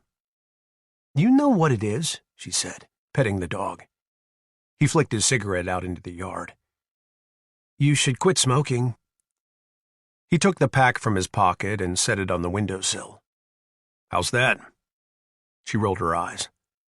"You've got like 90 cartons downstairs." "So when's the last time you talked to your parents?" "The day before yesterday." "Come on," he said, taking her hand and grabbing the carbine. Veronica saw them headed for the basement and started to follow, but Michael stepped in front of her. "Where are you going?" She pointed after them. "You don't have to be in on every little thing," he said. "Let her have some time with them." "Why aren't you talking to your girlfriend?" "I thought I was." "I don't want to dance around this," she said, suddenly frustrated. "Let me know if you decide to get to know her better." "I hardly think you've got room to criticize." Down below in launch control, Forrest sat down beside Melissa, switched on the satellite phone, and typed in a number from memory. "But I thought you couldn't—" "Shh." The phone rang only twice. "Jack, is that you?" Someone answered over the speaker. "Yeah, Jerry, it's me. Thanks for picking up." "Has something gone wrong?" Jerry asked. "I didn't think we were supposed to talk again." "I need a favor, Jerry." "Another one? Jesus Christ, Jack." "Hey, this one's easy," Forrest said. "I need you to patch me through to a specific cell phone number." "We're on a military satellite, Jack. There are certain risks involved here." "What are they going to do, Jerry? Come and get you down in Havana after the meteor hits?" "Give me the fucking number, you greedy pain in the ass." Forrest gave him the number. "Thanks, Jerry. Godspeed." "Same to you, old friend." A minute later, the line was ringing. "Hello?" "Mom!" Melissa blurted. "Oh my God, baby, are you okay? Steven, it's Melissa. Baby, we've been going crazy trying to reach you. Are you okay?" "I'm fine," Melissa said, her voice cracking as she began to cry. "Take all the time you need," Forrest whispered, touching her on the head and leaving her alone in launch control, signaling Laddie to stay with her. He went back upstairs and out into the backyard, and half an hour later Melissa reappeared to find him at the picnic table smoking a cigarette. "I thought you quit," she said, sitting down beside him. "I started up again." She leaned against him and rested her head on his shoulder. "We got cut off." Military satellites will do that, he said. They prioritize every 30 minutes. I should have warned you. At least I got to talk to them. Thank you. You bet. She was silent for a moment. We're all going to die, aren't we? He smiled in the porch light. Eventually. That's not what I mean.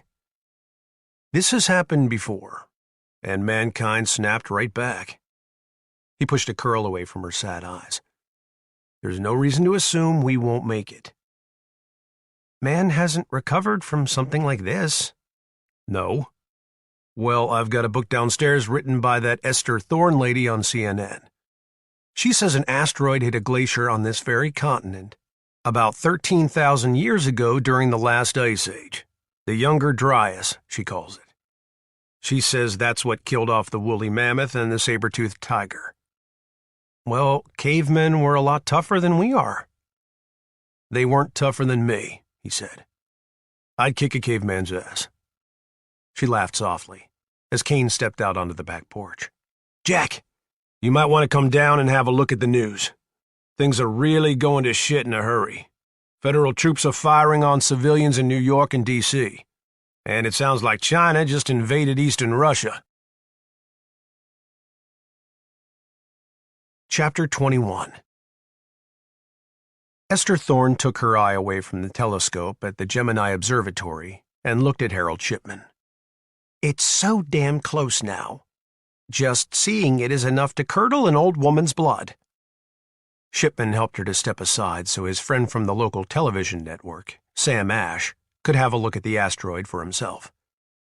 When Ash peered through the eyepiece, what he saw reminded him somewhat of looking head-on at a spiraling football. If he blinked his eye, he could capture the briefest glimpse of a rocky-looking surface illuminated by the sun, but not much more. It's spinning wildly, isn't it? On a number of different axes, Shipman said. Coming right at us at 100,000 miles an hour, made of almost solid iron, like an artillery shell. An artillery shell as big as a town, Esther grumbled, ambling off toward the office. Ash followed them down the corridor. Why do you suppose no one ever named it? I suppose because why bother, Shipman said. No one knows who was the first to spot it, and that's who typically names these things.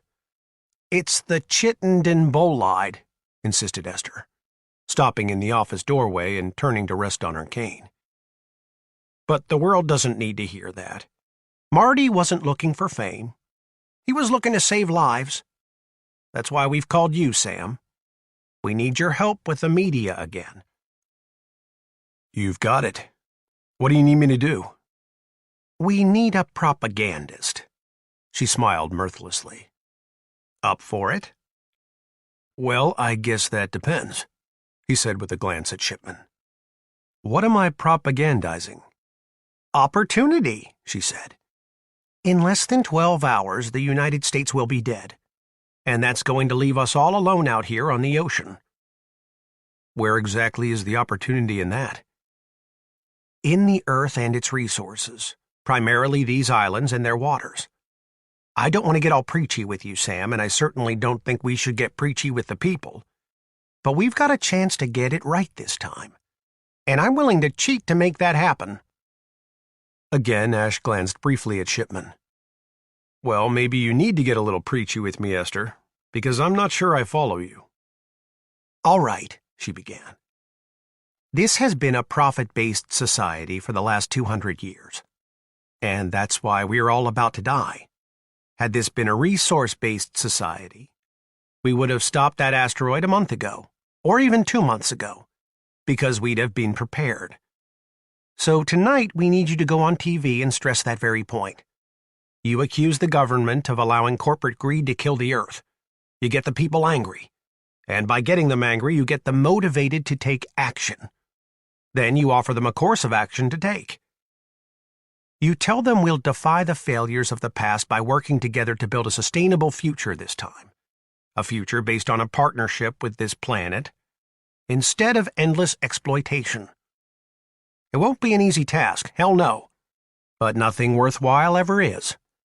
Our inexcusable failure to stop this asteroid is testament enough to that. She tamped her cane once against the floor and stood looking sternly between the two men.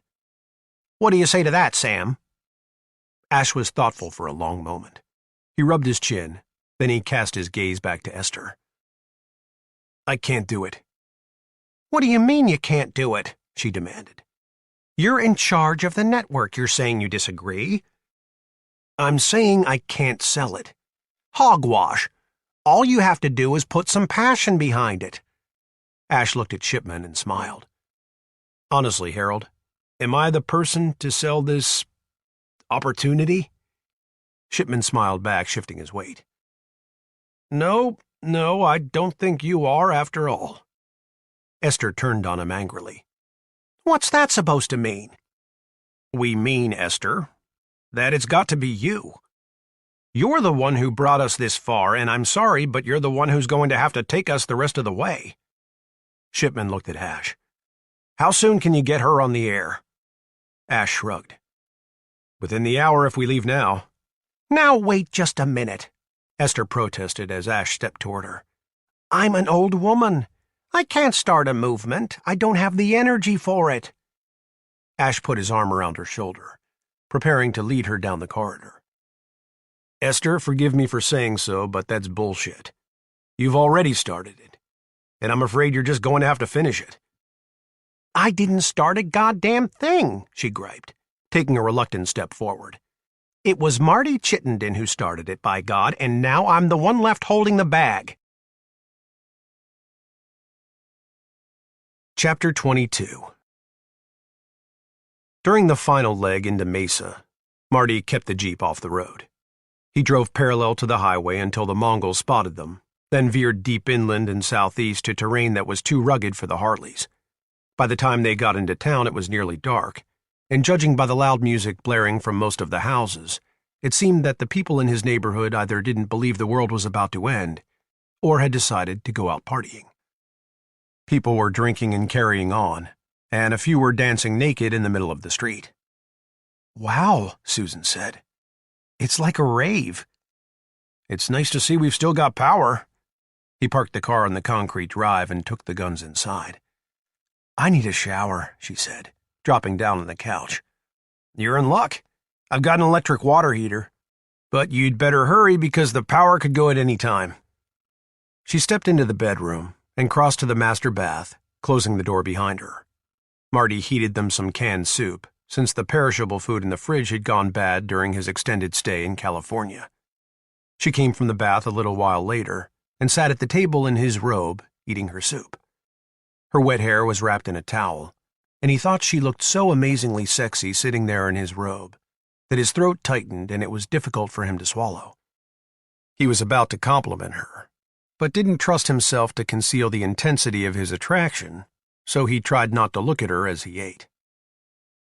"The water's still hot," she said, pulling the towel from her head and buffing her hair dry. "Okay," he said, his voice throaty. "Thanks." He was recalling the sight of her naked breast at the rest stop earlier that day, the strawberry nipple, and was looking forward to getting a shower of his own. He got up and took the guns from the table with him into the bedroom, where he set them down on the dresser. Susan followed him in and sat down on the bed. "Would you mind leaving the bathroom door open so we can talk? I'm still a little scared." Yeah, okay," he said, disappointed. Now it would be almost impossible for him to jerk off without her realizing it. He undressed, turned on the shower, and stepped in beneath the water, closing the door to the stall. "Are you in?" she called. Yeah." "I need to brush my teeth," she said, coming into the bathroom. "I found a new brush in the drawer. Can I use it?" "Absolutely." He stood in the shower, willing his erection to go away, but it wouldn't. Maybe if he soaped it up and was quiet about it, he could manage without her knowing. "I wonder if they'll party all night," she said, brushing her teeth in the mirror. "I don't know," he said. He loved her company, but she was making this difficult. She handed his toothbrush and toothpaste over the top of the shower wall. "Here you go." Thanks." "You're not masturbating in there, are you?" "No." "You'd better not be. That would be disgusting." "Shut up, Sue." He began to wither after that, so he went ahead and brushed his teeth, careful to keep his head and shoulder wounds out of the water. "Hurry up and get out of there," she said. "I've got an idea." He made a face at her from behind the smoked glass and waited for her to leave the room, turning off the water and yanking a towel from the ring on the wall as he stepped out. He dried himself and wrapped the robe around his waist before going into the bedroom, where Susan sat on the edge of the bed with the covers turned down. "If we're going to do this," she said, "there have to be some rules." "Do what?" he asked in shock, his erection suddenly back on the move. "Duh, Marty. What do you think?" "You're not serious." She couldn't help snickering at him. "Well, if you're not interested." "I'm interested. I just can't believe it. Susan, you're—" "No kissing and no oral," she said, holding up a finger to cut him off. "And no dirty words." "Okay," he croaked, his throat constricting with the realization that it was really going to happen. "And you have to promise not to come in me. I can't believe you don't have any condoms stashed, Marty. What kind of guy doesn't have at least one condom in his bedroom?" "The kind who never gets laid?" he retorted. "Well, that's what you get for wasting your time waiting for me." "But it wasn't a waste of time, Sue. You're here." She couldn't help feeling touched, and was damned if she couldn't feel herself blushing as well. "Well, get that towel off and let's have a look at you." When he took off the towel, she was startled by the size of his erection. "Oh, Lord," she said with a laugh, covering her mouth. He covered himself quickly, turning red. "What's the matter?" It's huge, Marty. I had no idea you were so well endowed." "Does that mean the deal's off?" "No," she said, secretly thrilled. "But you have to promise to be gentle." "Of course. And not just because of your size. You know?" "I know," he said quietly, remembering her secret. She stood up and slipped out of the robe, letting it fall to the floor. Marty went to her and held her tenderly in his arms. "You're so beautiful," he whispered. "Do you mind if we start with me on top?" she asked, timid now. "Anything you want, Susan." They got into bed and somewhat clumsily found their positions. Marty flat on his back and her straddling his waist, trying without success to mount him. "I'm sorry," he said self-consciously. "I'm too big, aren't I?" "No," she said. "I'm just a bit— Would you mind going down on me?" He laughed. "Are you crazy?" A few minutes later, she mounted him again, and this time there was no trouble at all. "God, that feels good," she said with a sigh. Then she giggled the way a teenager might. "You should have told me you were built like this years ago." "Yeah, sure. Like that would have helped." She smiled, closing her eyes and putting her head back as she began to move with him. It was all Marty could do to hold off. He thought about the asteroid, naked old women, dogs crapping on the sidewalk, even quadruple amputees. Anything but how beautiful she was or how much he loved her. He could tell that she was probably thinking of someone else, and while that did hurt a little, it didn't spoil the experience. She was his fantasy come to life. It took her quite a while, but he continued to control himself, even as Susan began to moan and to squeeze him with her thighs, rocking with more urgency and starting to shudder deep within, her breath coming in staggered little girlish gasps. Finally, she sighed and rolled off, laid her head on the pillow and smiled at him. "You feel really, really good," she said happily. "I'm sorry that took so long." "You can do that forever if you like," he said softly. "I know it can't be easy with someone you're not attracted to." "It wasn't that," she said, touching his face. "I wasn't imagining you were someone else or anything. It's just that this was the first time I've been with anyone since—" "I understand," he said, feeling warmth spreading over him. "So is it my turn?" "Yep. You've earned it." He moved between her thighs and she smiled up at him as he entered her. "You can forget the coitus interruptus," she said bashfully. "But what about a baby?" "Marty, we're not even going to be alive 9 months from now. and it wouldn't keep me from getting pregnant anyway. We might as well enjoy this. He began moving slowly, but after a couple of minutes he couldn't help gasping and touching her face. "Please, Susan," he finally said. "Can I kiss you just once?" She took his shoulders and pulled him down to her, kissing him lustfully and causing him to explode inside. She gasped as the startling sensation triggered a second climax, which was so unexpected that she laughed aloud and wrapped herself tightly around him as he groaned like a man put to the rack. "Marty, that was amazing," she said after he collapsed beside her, his chest heaving. "Is there always so much of it? My God! You were in the wrong business." She cackled with delight at her own joke, almost giddy from the release. He was still catching his breath. "Oh, sweet Christ, Susan, I love you so fucking much." She felt between her legs with her fingers and brought them away, looking at them. "Damn," she said in awe. "I'm amazed." He kissed her breast. "Thank you. We're going to have to do this again, honey." "Honey?" he said in disbelief. "Do you mean that?" "You know," she said with a melancholy smile, "it may have taken the end of the world, but I think you may have finally won me over, Marty. This was really something unexpected." The smile that came to him was so big that he thought his face might crack. "Was it my gunplay out on the highway?" "No," she chuckled. "I'm pretty sure it was your gunplay right here in bed." "You've got no idea how much I love you, Susan." She held up her fingers and giggled. "Actually, I've got a pretty good idea." Neither of them noticed a tall man in a dark suit stride into the bedroom holding a pistol, until he spoke aloud.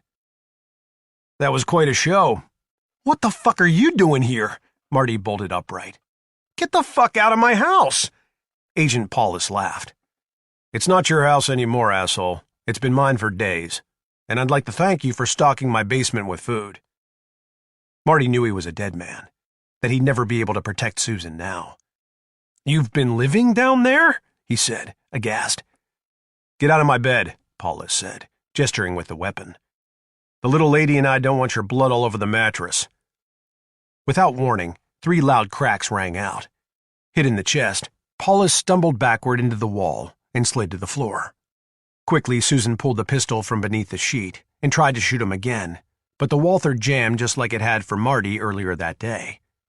Paulus made an odd strangled sound and struggled to lift his weapon, but Marty sprang from the bed and threw the lamp at him, then rushed at Paulus and kicked him in the chin with his bare foot. Paulus slumped over and continued to make the grotesque gurgling sound for almost a minute before falling silent. He still wasn't quite dead, but Marty didn't waste any more time. He wrapped the agent in a sheet and dragged him from the room, down the tiled hallway and out the back door, where he stashed the dying man under his deck. When he returned to the room, Susan was still sitting in bed, staring in disbelief at the jammed Walther in her hand, with the empty shell casing stovepiped in the receiver. She looked up at him disgustedly. "I don't believe it." "Believe what, honey?" "Those guys at the gun store sold me a piece of shit." Chapter 23. Private Shannon Emery ran around to the other side of her overturned Humvee and dragged Sergeant Flynn out through the window. The 4 female troopers in back were either dead or so close to death that it didn't matter, doomed the minute the rear window of the vehicle had been struck by a 66mm LAW rocket fired by their male counterparts from within the company. The 6 women crammed into the lead Humvee had stopped to come back in support, the roof gunner firing the 50 cal machine gun. Orange tracers streaked through the darkness as the heavy half-inch rounds easily pierced the hulls of the lighter armored Humvees driven by the men. The female gunner killed the driver of the closest vehicle, setting it on fire and forcing the other 2 pursuing Humvees to retreat back down the highway. "How bad are you, Sarge?" Emery said, collecting their carbines from inside the Hummer. The machine gunner opened up again with a long burst, spotting 3 survivors from the burning Humvee as they advanced up the median. Their bodies virtually exploded from the hydrostatic shock of the 50 cal rounds. "Shannon, let's go!" the gunner screamed. Before they bring up the javelin. Can you walk? Emery said to the sergeant. He held onto her shoulder, putting one foot forward. I'm okay. They packed themselves into the armored Humvee with the remaining 6 female troops, and the driver sped off down the highway. Take the first exit, Sergeant Flynn said. We can't outrun them. We'll have to lose them. He smacked the gunner on her leg, and she ducked down inside to see what he wanted. Be careful with that barrel. It only takes a 4-second burst to warp it. Hoo-ah, the gunner said, and stood back up to cover the rear. The driver raced along in the night at 50 miles per hour in the fast lane, where there seemed to be fewer cars out of gas. 2 travelers tried to flag her down by stepping right out in front of her, and got themselves run over for their efforts. What the hell was that, Cherie? Someone asked from the back. Motherfuckers in the road, girl! Cherie was weaving in and out of the stopped cars, trying to keep her speed up. I guess Lieutenant Boyle didn't like us taking the only 2 armored Humvees, Flynn said. Fuck 'em, Cherie said. We know what they was planning. She slowed down as she pulled off the highway and drove up the exit ramp. Which way we going, Sarge? South. That's all I know to do. Contact! The gunner screamed from above, and the 50 cal began to hammer away once again. The others craned their necks to see out the thick back window, but all they could see were the tracers streaking off to the rear and to the left. Suddenly, a brilliant fireball behind them illuminated the countryside, revealing half a dozen civilian silhouettes near the road with hunting rifles and shotguns. Roadblock! Cherie shouted, hitting the brakes and cutting the wheel to skirt a number of cars parked across the road. The gunner collapsed and fell down inside on top of them, a bullet through her head. God damn it, Emery swore, feeling the dead gunner's brain oozing into her hands. She's gone, guys. Sergeant Flynn took a helmet from one of the women and stood up to man the gun. This mission sure went to shit in a hurry. Emery opened the back door and allowed the woman's body to fall out as they sped along. Sorry, Carmen. We'll see you soon. From the turret above, Flynn scanned the countryside through a night vision device attached to the front of his helmet. There wasn't much to see except empty terrain. 30 miles later, they came across an abandoned silver mine, and Cherie pulled off the road and drove up the hill, shining the lights on the gate. There were close to 20 motorcycles parked outside the entrance to the mine. Shit. I know who that is, Emery said. Get us out of here, Cherie. There was a rifle shot, and Sergeant Flynn fell down into the Humvee, hit in the neck. Blood was spurting from his carotid artery, and Emery clamped her hand over the wound as Cherie jammed the vehicle into reverse. The other women in the Humvee shouted an instant before they were rammed in the front right by a black Dodge van. The steering wheel spun wildly in Cherie's hands as the vehicle whipped around, catching her thumb with the crossbar and snapping her wrist. Dismount! Shouted the soldier in the passenger seat, deciding their only chance now was to fight it out. Don't! Emery warned, but it was too late. The others were already piling out on either side of the vehicle. She covered Flynn's body with her own as the bullets began to fly. The staccato sound of their M4s met with a fusillade of shotgun blasts at close range. Her comrades screamed as they fell, and moments later there was no sound except for the idling engine. As Sergeant Flynn died under her, Emery grabbed for her weapon, but someone caught her ankle and jerked her out the back door. She landed hard on her chin and saw stars as she rolled to her back, trying to kick away the hairy blonde man dragging her across the gravel toward the entrance to the mine. A biker chick swore at her viciously and kicked her in the side of the head, and the lights went out. Chapter 24. Sealing blast door number 1, Forrest announced over the radio, pushing the door shut, pulling the lever hard to seal it tight, and turning the bright red wheel to extend the 16 3-inch steel pins around the entire jam. Door 1 sealed. Roger that, Ulrich answered from launch control, watching him on the monitor. Forrest then withdrew 20 feet to the second blast door, holding the barrel of his slung carbine with his hand to prevent it from scraping against the wall. He stepped into the stairwell and allowed Kane to push the door closed and seal it. We're 100%, Forrest announced. How do we look above? No contacts. Everything's nominal. Welcome home, gentlemen, and congratulations. Phase 1 is finally complete. Hooah! Came the unanimous reply. Forrest and Kane made their way to launch control, where they stashed the carbines in a locked steel cabinet, hopefully never to need them again. Each man had a key to the cabinet, which he would wear on a chain with his dog tags 24 hours a day for the next 2 years. I imagine the ladies are all glued to the televisions, Forrest said. Ulrich confirmed this. There was a TV in launch control, too, but the volume was down. Forrest and the others had seen so much violence in their days overseas that watching it on television held no special appeal for them. They were interested in updates, but the endless repetition only annoyed them. Well, that should hold their attention for a while, Forrest said. How long do you think before the power grid begins to fail? So far, they seem to be keeping the fires stoked up there, Ulrich said. There haven't been any blackouts reported yet, which I find remarkable. But after tomorrow's impact, I expect the entire grid to fail in a cascade effect all the way to the eastern seaboard.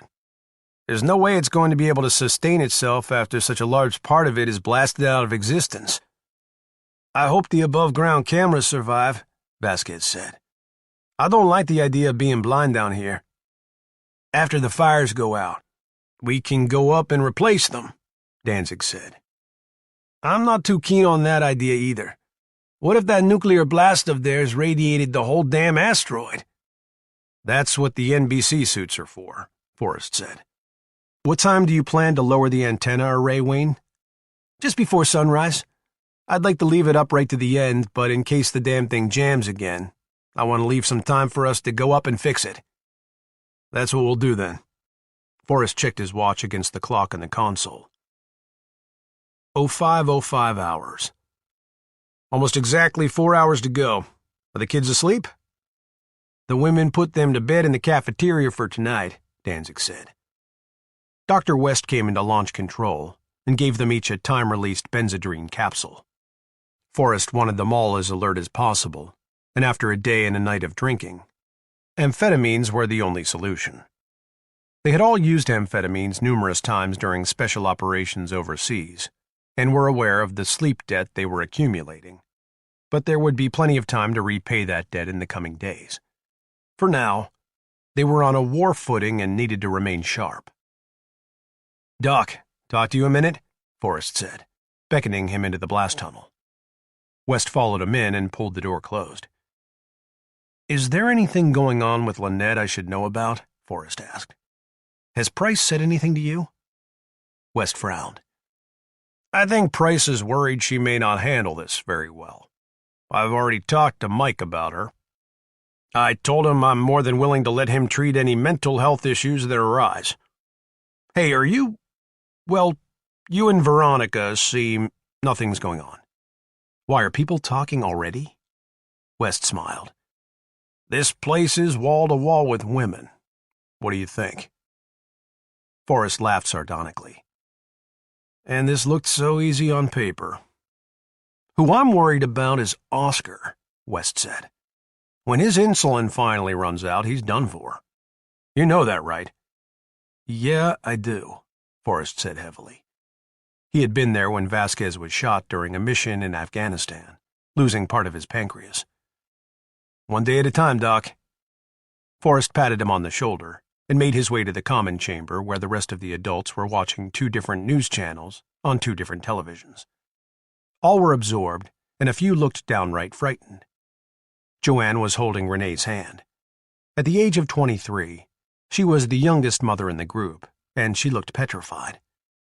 Lynette was the oldest woman at 38, and she appeared on the verge of tears as well. Forrest caught her attention and gestured for her to join him.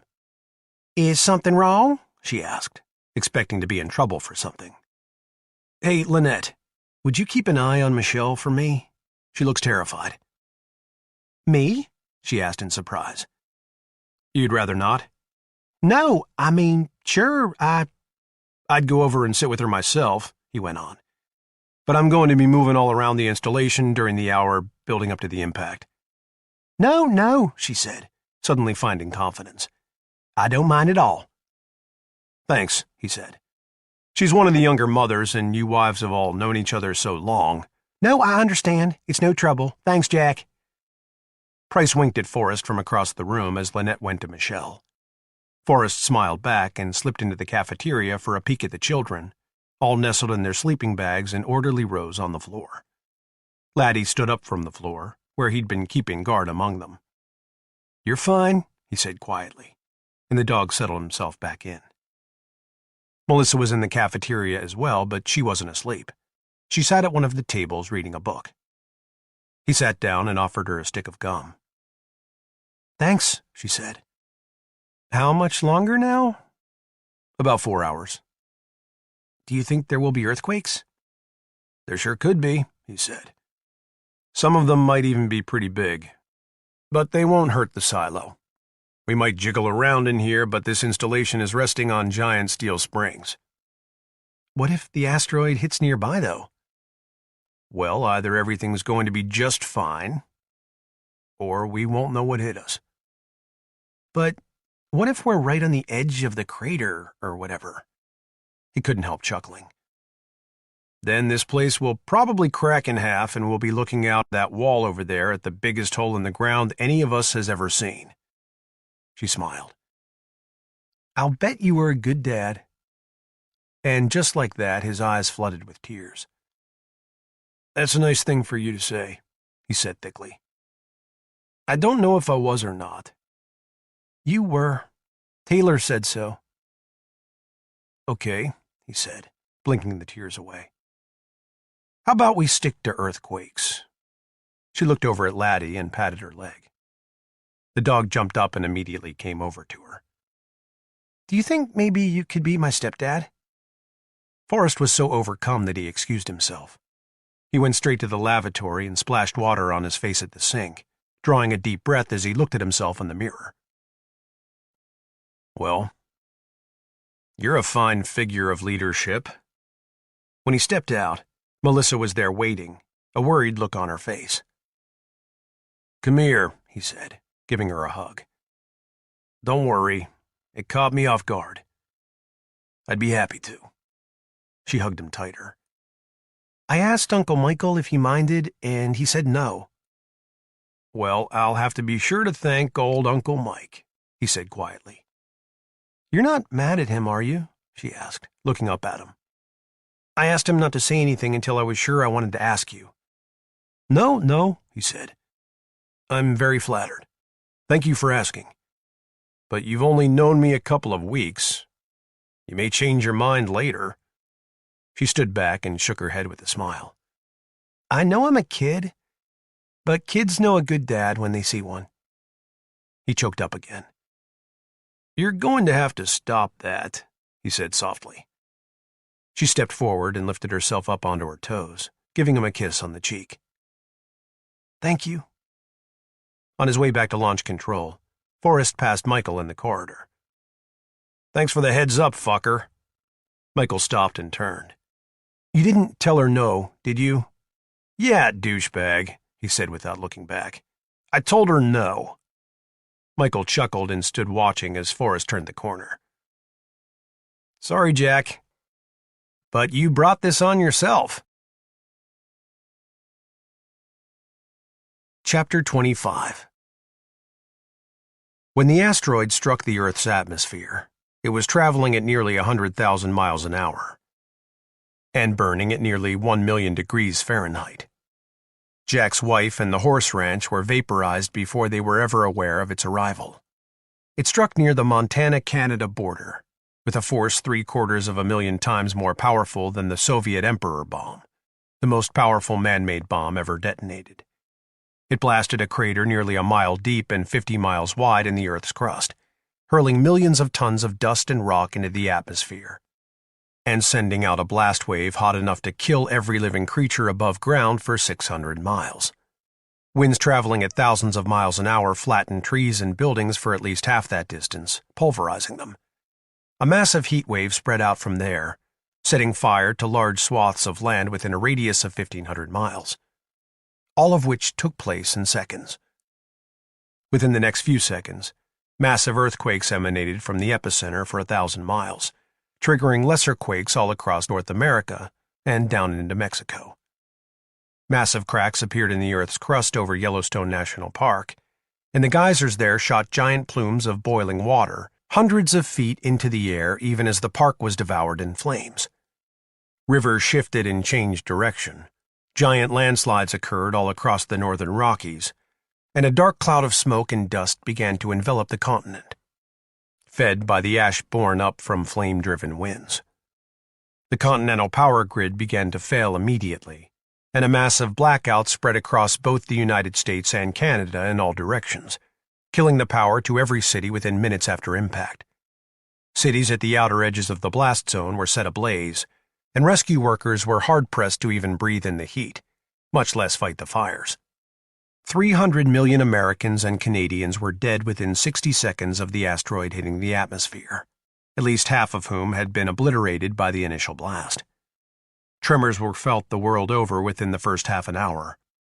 And though the asteroid did not strike the sea, tsunamis occurred as fault lines along the ocean floor shifted and distorted the water depths to send 20-foot waves across the ocean surface, swamping the coasts of Europe, Africa, and Asia within the first few hours. Horrifying satellite images were beamed down all across Europe, the Middle East, Asia, Australia, and South America, as the ring of destruction spread across North America, and the continent was blotted out over the first couple of hours. Everyone watching now understood with absolute certainty that the shroud of darkness would soon blanket the world. Theirs would be a less cataclysmic end, a slow and methodical procession of starvation and disease, a horrific return to the Dark Ages on a global scale. The long winter had not quite begun, but it was coming. Chapter 26. Marty and Susan were in the basement making love, wrapped in one another's arms at the moment of impact. But they felt a sudden tremor in the concrete floor, vibrating as if an 18-wheeler had been dropped in the street right in front of the house from 20 stories. "Sweet Jesus," Susan said, sitting up. "We're still here," Marty said. "Holy shit, we're still here!" He scooted across the mattress to turn on the television, but there was only static, and a few seconds later the power went out. "That's it, Marty. We're dead in the water." The wind began to pick up outside the house, and soon it sounded as though a storm had blown in.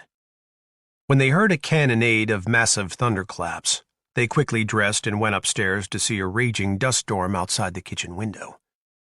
In the living room, they peeked through the curtains, and the houses across the street were completely obscured, the wind now howling like a freight train. They watched in fascination as the dust continued to blow past the house, all sorts of debris soaring by. "We'd better be careful of the windows," he warned.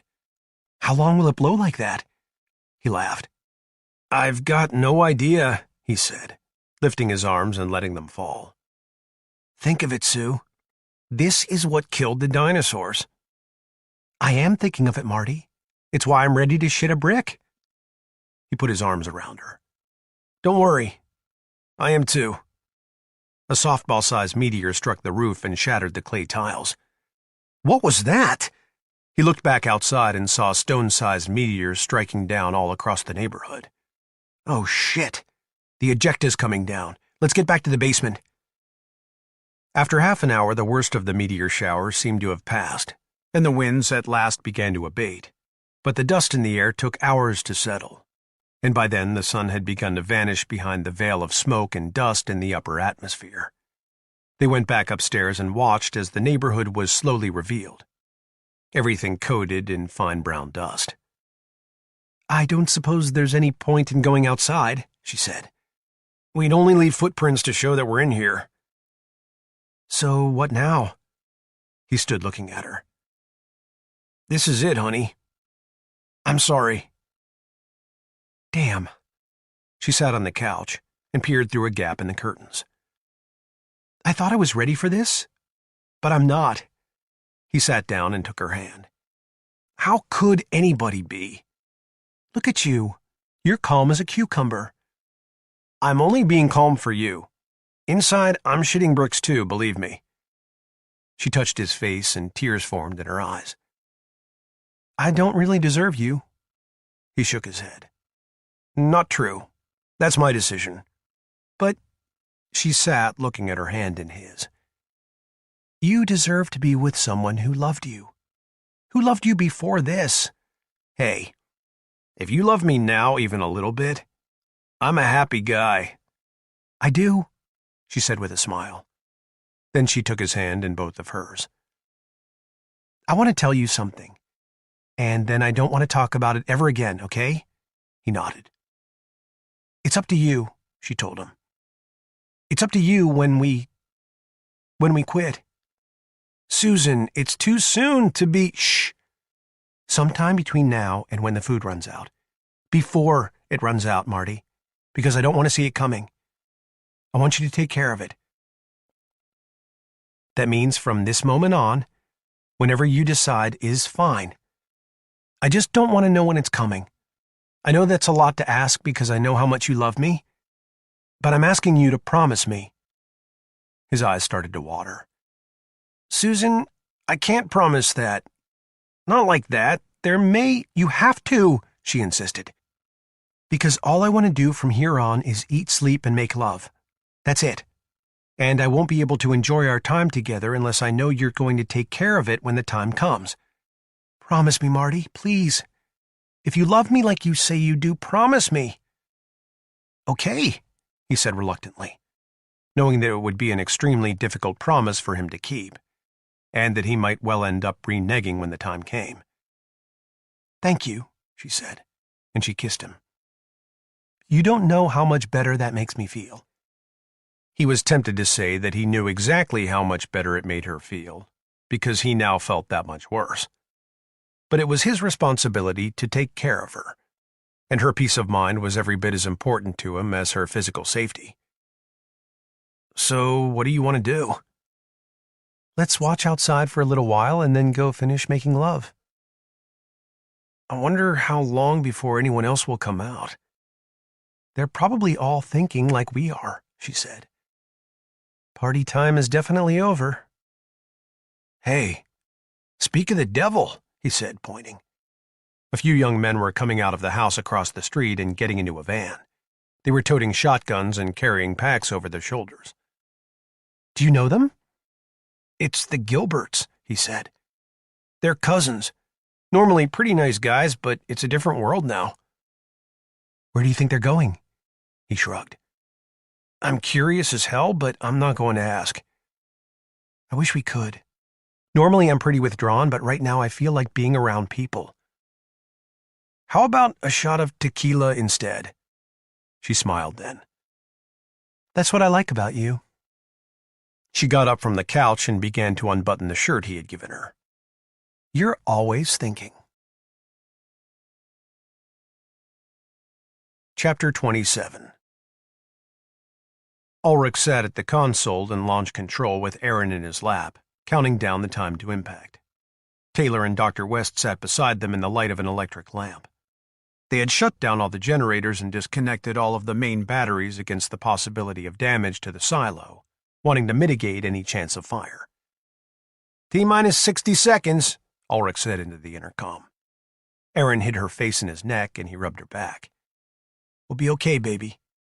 I'm fucking terrified, she whispered. I'm so glad we never had kids, Wayne. Shh, he said softly. In the common chamber, Forrest stood against the wall with his hands clasped in front of him, smiling calmly in the lamplight as the women sat in the center of the room holding their children. Melissa sat against the wall near Forrest, with Laddie between them, and Veronica sat across the room with her back against Michael's chest. Forrest was mindful not to make eye contact with her. He did notice that Andy was looking in his direction more than any of the others, so he gave her a wink that brought a smile to her otherwise frightened visage. Lynette was sitting with her husband Price on the floor beside Michelle, as he had asked her to. Kane was sitting behind Tanya, who sat holding Stephen in her lap. It was the first time Forrest had noticed them showing any affection. Vasquez and Danzig sat beside them with their wives and children. Forrest's original plan had been to let the children sleep through the impact, but the mothers vetoed that idea unanimously. wanting their children in their arms at the moment everyone they knew and loved was blasted out of existence. "I've made a mistake," Karen said in a sudden panic. "I should be with my sister where I belong." She pulled her daughter close and began to weep. Veronica felt Michael tense up and felt that her suspicions were confirmed. Forrest continued to smile calmly, very pleased with how they were all doing so far, Karen's little outburst having been the least of what he was prepared to deal with. "Okay, kids," he said happily. "Everyone get ready to hold your noses like we practiced earlier." All of the children and their mothers held their noses. "Now when I say, everyone pinch your nose and blow gently until your ears pop." Dr. West had suggested this as a precaution against a sudden increase in air pressure within the silo, which no one expected, but then again no one had ever experienced a 6-teraton explosion before. "T-minus 30 seconds, Ulrich said. All of the mothers told their children how much they loved them. "T-minus 10, 9, 8, 7, 6, 5, 4. "Everyone blow," Forrest said gently. 2, 1. Impact! A few seconds later, the earth shuddered deep within, and all around them, groaning as if stricken a mortal wound. There was no change in air pressure, and no sense that the silo was being squeezed or in danger of implosion. Almost everyone held their breath, waiting. "Sounds like it hit pretty far away," Kane said, looking up at the ceiling. Forrest winked at him and held up his 1-second finger. Then, as if on cue, the entire complex shook violently as the shock wave passed through the Earth's crust. Forrest pressed hard against the wall, bracing his feet against the floor as the room jiggled back, forth, and up and down on its shock absorbers. The women and the children screamed in terror, all of them covering their heads, but nothing fell and no cracks appeared in the walls, the entire installation having been purposefully built to absorb this very kind of shock wave. Within a few seconds, the earth stopped shaking, and everything grew silent. "Well, they apparently knew what they were doing when they built this place," Forrest said. "Is it over?" Joanne asked, lifting her head. Lynette and Michelle were crying in one another's arms, and a few of the children were crying as well, but everyone else was reasonably well composed, considering the circumstances. "Expect aftershocks," Forrest replied. "But I think we've felt the worst of it." He looked down to see Melissa looking up at him, her arm around Laddie's shoulders. The dog seemed more curious than disquieted. "You okay?" "No crater," she said with a smile. "That should be about 1,000 miles north of here."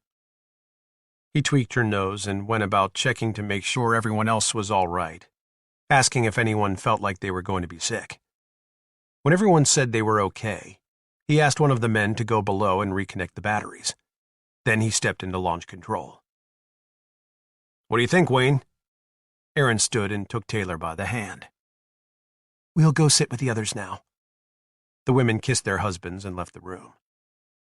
"We should be feeling an earthquake any time," Ulrich said.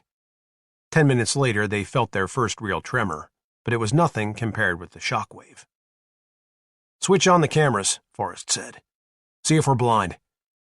Ulrich turned on the monitor, and they were all surprised to see that the house wasn't yet in flames. When he switched to the outside feeds, however, it was an altogether different scene. The grasslands all around the house were burning. "Good thing we mowed back all that grass," Ulrich said. "We may get to keep the house." "Is it raining fire?" West asked. "Sure as hell is," Forrest said. "The asteroid blasted millions of tons of rock into the outer atmosphere." "Then we'll be lucky to keep the house," Ulrich said, drumming his fingers. "The house was always a bonus," Forrest said. "So were the cameras." Taylor came back into the room and said to her husband, "Honey, Lynette's hyperventilating. Price and Michael have taken her to medical." West looked at Forrest and smiled. "And so it begins." Forrest patted him on the shoulder as he passed. "Take good care of her, Doc. She's the life of the party." "Shame on you, Jack Forrest," Taylor said. Forrest followed them out on his way to check the missile silos for damage.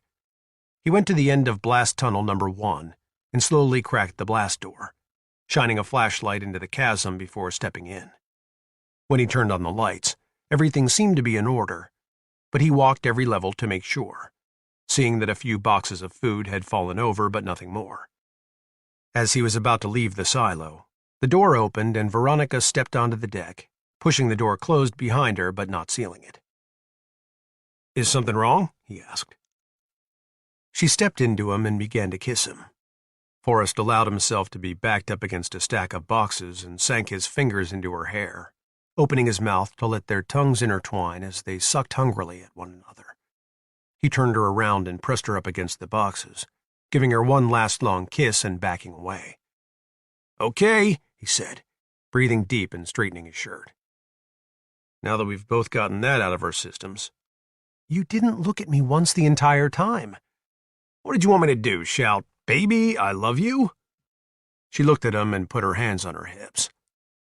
"What are we going to do?" "What are you talking about?" "About us." "What us?" "Jack, you're not funny." "Hey, you know what?" he said. "The fucking world hasn't even been dead half an hour. Let's see if we can get through the first 24 before we start acting like we've lost our goddamn minds." "I need to know if you want me." "We're not having this conversation right now." "Why not?" "Because my wife was just killed by a fucking meteor. How's that for starters?" "Oh, Christ," she said quietly. "I'm sorry, Jack. You're right, I didn't even—" She covered her mouth. "I'm sorry. I'm so sorry." "Ah, shit." He jacked one leg back against the wall and fired up a cigarette. "This mission already isn't going according to plan." "I disagree," she said quietly. "But you're right. We should wait and talk about this later. I'm sorry I've made you angry." "You haven't made me angry, Veronica. I'm hopped up on Benzedrine." "I didn't know that." "We all are, in case there's an emergency." He took a long drag from the cigarette. "And what do you mean you disagree? You can't tell me we just acted normally." "This is by no means a normal social dynamic. The world just ended. I think we're entitled to let our inhibitions drop for a minute." "You are, but I'm not," he replied. "What's Michael going to think about you being gone?" "Honestly, he's probably talking to Karen." "Oh, okay. So that's what sent you chasing after—" "I didn't chase you anyplace, Jack. You chased me, remember?" Forrest took another drag and smiled. "Yes, I do." "So what happens if I choose wrong?" she wanted to know. "Suppose Michael decides he loves Karen a few weeks from now, which will be my fault, admittedly. Andy is hot on your butt. I could end up alone in this brave new world of ours." "Take the time to figure out what you want," he said. "Either way, you're not going to end up alone, I promise." "You promise?" "I don't break promises and I don't repeat them." "I'm going to hold you to it," she said, pointing a finger at him before opening the door and slipping back out. Forrest found an excuse to spend another couple of minutes in the missile silo, then went back to launch control, where he found Ulrich smirking in front of the console, watching the grass fires above. "What the fuck are you smirking at?" "She didn't seal either door," Ulrich replied. "That tunnel's like a megaphone." "I'll have to remember that," Forrest said, checking one of the many charts on the wall behind Ulrich to see if the toilet paper count matched the one he'd just taken. "We should probably go ahead and rig some sort of a bidet, or at least have a plan drawn up for one. There's no way all these women and children are going to conserve enough toilet paper." Ulrich laughed quietly to himself. "What's so fucking funny, Snickers?" Ulrich chuckled again, saying in an overly manly voice, "I don't break my promises, little lady, and I don't repeat them either." Then he broke himself up laughing, slapping his hand on the counter. "Fucking priceless." Forrest stood looking at the back of Wayne's head, chewing his cheek. "Break yourself up, don't you, Stumpy?" Ulrich continued to laugh. "Oh, man, wait till Aaron hears that one." Forrest put his finger in his mouth and got it good and wet before sticking it into Ulrich's ear. "You motherfucker! Ulrich said, grabbing the side of his head and springing from the chair, wiping fruitlessly at the offended ear. You fucking cocksucker! Kinda felt like a monkey's dick, didn't it? Ulrich used the tail of his shirt to dry the inside of his ear, chuckling some more. I'm still telling Erin. She'd better keep her mouth shut about it, too, Forrest warned, or I'll stick my finger someplace else. Ulrich stood tucking his shirt back in, assuming a more serious expression. You know how goddamn sorry I am about Monica, right? Forrest nodded. She's not hurting anymore, Wayne. And who knows? Maybe they're really together again. What a party we'll all have one day, huh? All of us back together? That would be quite a party, Forrest agreed, heading for the other door. I'm going down to check number 2 silo. Try not to stir up any more shit while I'm gone. Hey, Jack? Forrest paused. I promise, man. Fuck you. Later, Forrest returned to launch control to find Kane and Ulrich listening to the shortwave radio. Getting anything? Plenty, Kane said. You should hear some of this. Andy came into the room and Ulrich quickly switched off the set. Everything okay? Yeah, she said, masking her curiosity about what was being said on the radio. Some of us are gathering in the cafeteria for a prayer session.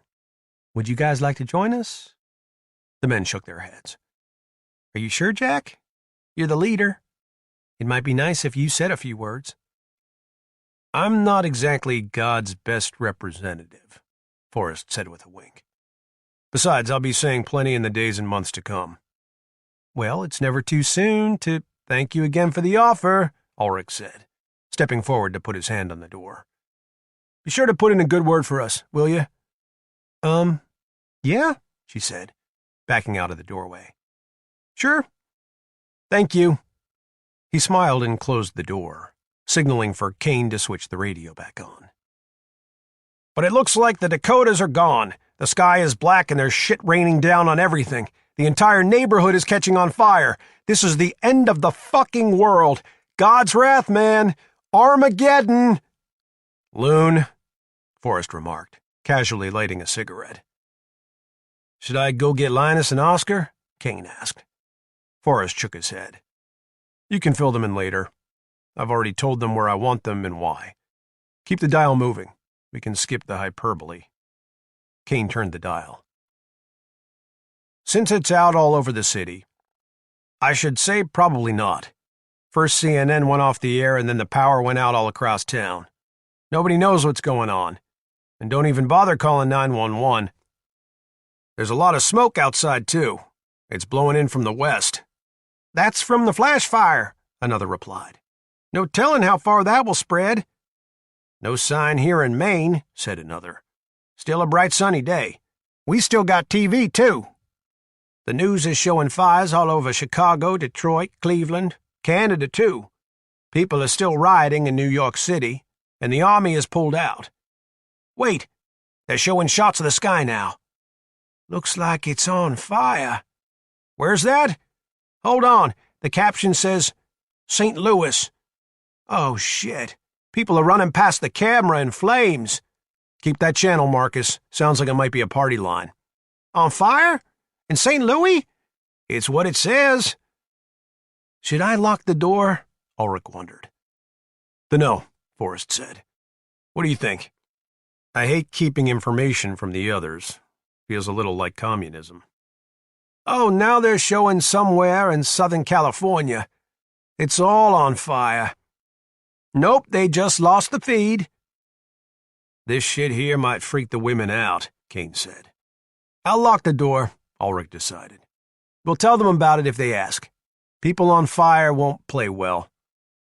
My wife just came in from outside. She says she can see a darkness to the west. Christ, it's moving fast. We'll be going to the basement soon.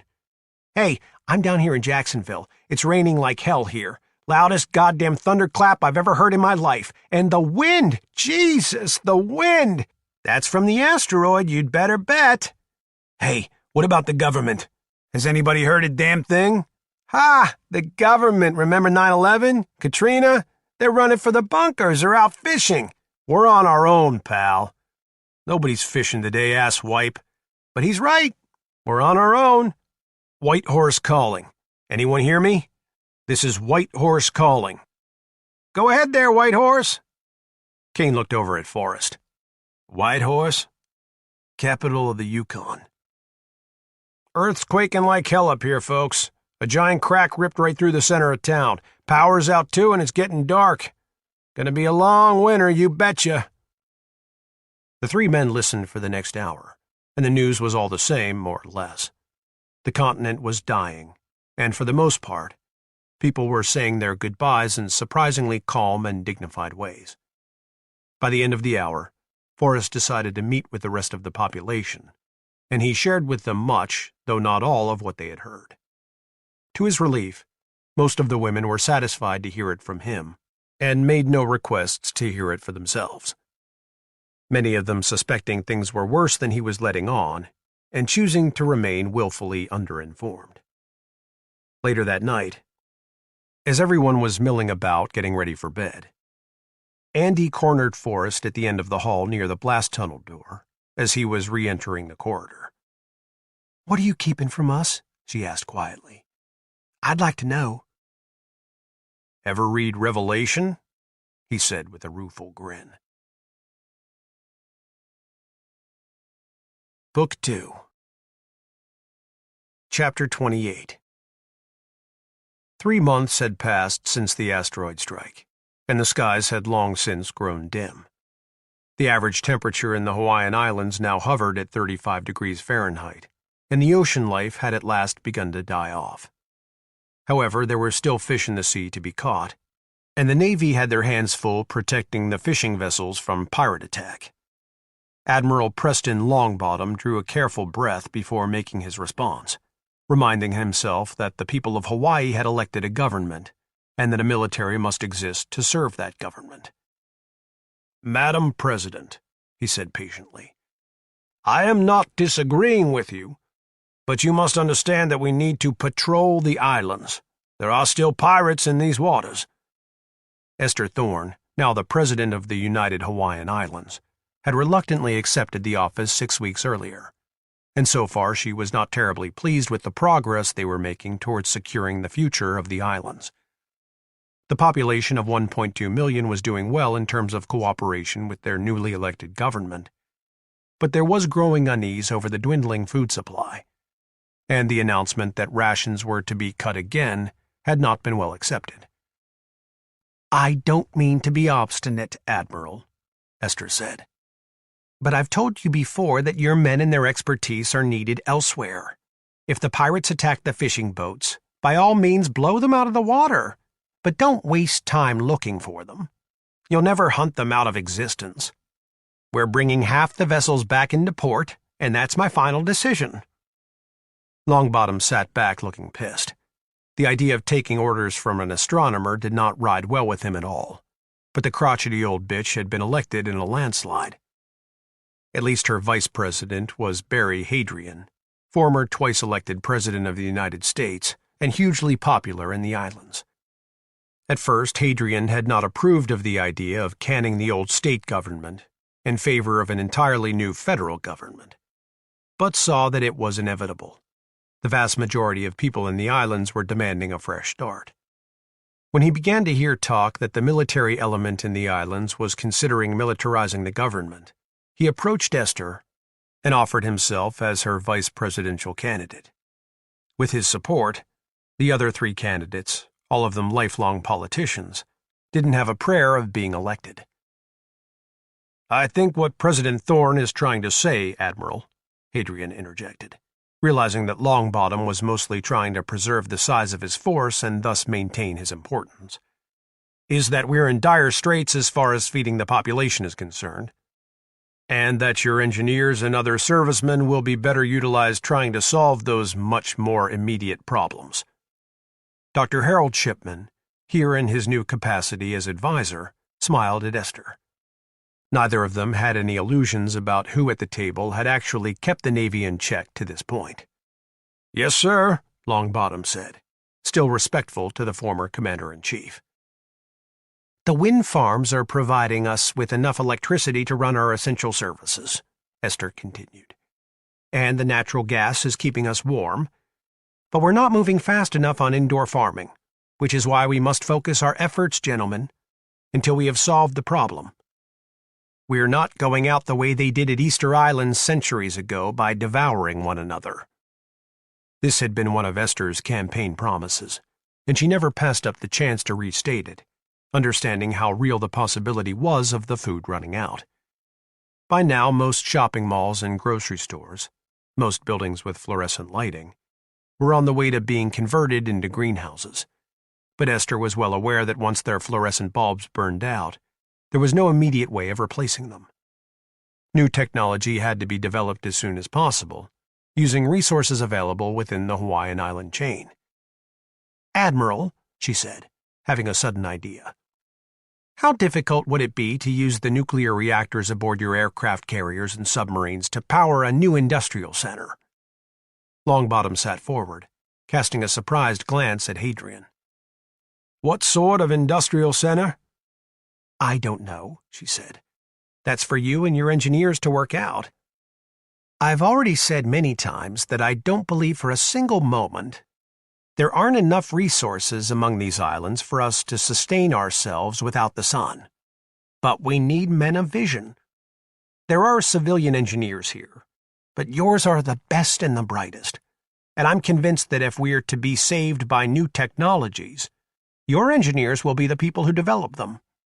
We still need the Navy, Admiral, but we need them to perform an entirely different mission now." Longbottom drew another breath and sat looking at the table. "Madam President," he said at length, "I'm getting old and I'm afraid I haven't a great deal of faith in new technology." "I was reading about Golda Meir last night," Esther remarked, "for obvious reasons." Everyone chuckled, however dutifully. "And she once said something that I find applicable to our situation. She said, 'Ability hits the mark where presumption overshoots, and diffidence falls short.'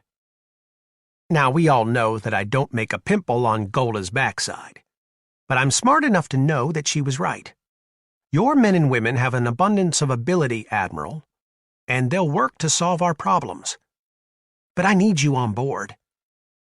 Longbottom sat thinking for a long moment, realizing that fighting against the tide would serve no one's interest. "Perhaps I've grown too fatalistic about the future," he said slowly. "Perhaps there is a way. I don't know. But I'll put together a committee and—" "No committees," Esther said. "Committees are the old way of doing business, and we don't have the time. Gather your engineers and your mechanics, your avionics experts and every other expert you've got. Gather them in the hangar of one of those floating airports you command out there and tell them I want them, what we want them to think about, and to start thinking right now, to work to save the life of the human race. And forget about bloody goddamn pirates." Hadrian sat smiling in his chair, happy to see that Esther had at last found her way with the Navy. "Does that sound like a great enough challenge for you, Admiral?" The Admiral looked at him, a slight grin coming to him. "Yes, sir, Mr. Vice President. But to be honest, I think I'd rather have to fight the Cold War all over again." "This is a Cold War," Hadrian replied. "As cold as any of us can imagine. It snowed right here in Honolulu last week." "I know," Longbottom said, looking grim. "Dirty gray snow." "It's a worthy fight," Esther said, "and we owe it to our progeny to make it." "I'll do my best, Madam President. You have my word." "That's all anyone can ask for," Esther said. "Thank you for being here today. I know that meeting with me was the last thing you felt like doing." "There's something else that Golda Meir once said, Madam President." "Let me have it," she said glumly. "She said, 'Being 70 is not a sin.'" Esther allowed herself to smile at the man for the first time since meeting him. "So then you see, Admiral, why I trust her judgment." After the meeting adjourned, Esther sat alone in her office with Hadrian. You think I'm nuts, don't you?" "Not at all," Hadrian replied. "Why do you say that?" "Because you knew what I was trying to accomplish in there even before I did. And yet you let me twist." "You needed to find your own way with him, Esther. You gained some of his respect in there today. Had I done all your talking for you, he'd still be paying us lip service. Whereas now I think he may actually be with us." "In other words, you weren't entirely on board before this meeting either?" "This was your sink or swim moment, Esther," he said with a smile. "Every politician has one. Congratulations. You've made it to the edge." Esther shook her head. "Me, a politician? I swear if I ever see that Chittenden boy again, I'll crack him over the head with this cane." "Who's Chittenden?" "The astronomer who got me into this unholy mess," she said. "If it weren't for that boy, I'd be rocking in the bosom of my lord right now instead of having chess matches with admirals." Hadrian smiled. "It may well be that the human race will one day owe this Chittenden a great debt of gratitude." "That hope lies with the Navy," she said. "The Navy and a favorable wind." Chapter 29. The last 3 months had not been kind to Private Shannon Emery, who was now the property of a man the bikers called Brutus. He possessed her in virtually every sense that one human being could possess another. She fought savagely every time he came to take her, which was at least once a day, and he always laughed as he pinned her down and forced himself upon her. She had bitten him once on the neck early in her captivity, and he had beaten her for it, promising to bust out her teeth if she ever did it again. So Emery did not try to bite him after that, though she had vowed to bite off anything he put into her mouth, and he must have believed her because so far he had not yet attempted to do so. She spent most of her days now locked in a motel room in Mesa, Arizona, where the temperature fluctuated between 20 and 30 degrees. There was no heat in the building, so she spent most of her time sitting on the bed wrapped in blankets. She was allowed to keep her uniform and boots, and had so far been fed decent food, but the selection grew poorer over the weeks, and for the past few days now she had been given nothing to eat but cans of creamed corn and lima beans. She knew the Mongols had recruited more biker types to their cause, and that their numbers were now close to 100. They were also taking prisoners for food, literally feeding upon the weak. In the early days, from her balcony on the 10th floor, she had watched the flammable parts of the city burned and the populace fleeing south. Few police remained behind, and those who did were quickly killed off by lawless mobs of men looking to rape and plunder away their final days on Earth. Civilized people had banded together and done rather well for the first month or so after the impact, until their food supplies gave out and they grew too weak to fight, either taking their own lives or being overrun by those willing to eat human flesh in order to survive. The males had been killed and eaten straight away, the females abducted and raped and finally eaten as well. Twice, even the biker motel had been attacked. But the Mongols were violent, Viking-like warriors. They fought with everything from pistols and machine guns to axes and machetes, teaching even the local sociopaths to stay away. A few small convoys of military vehicles had passed through town headed south, and the Mongols ambushed a couple of them, taking the ammunition and food.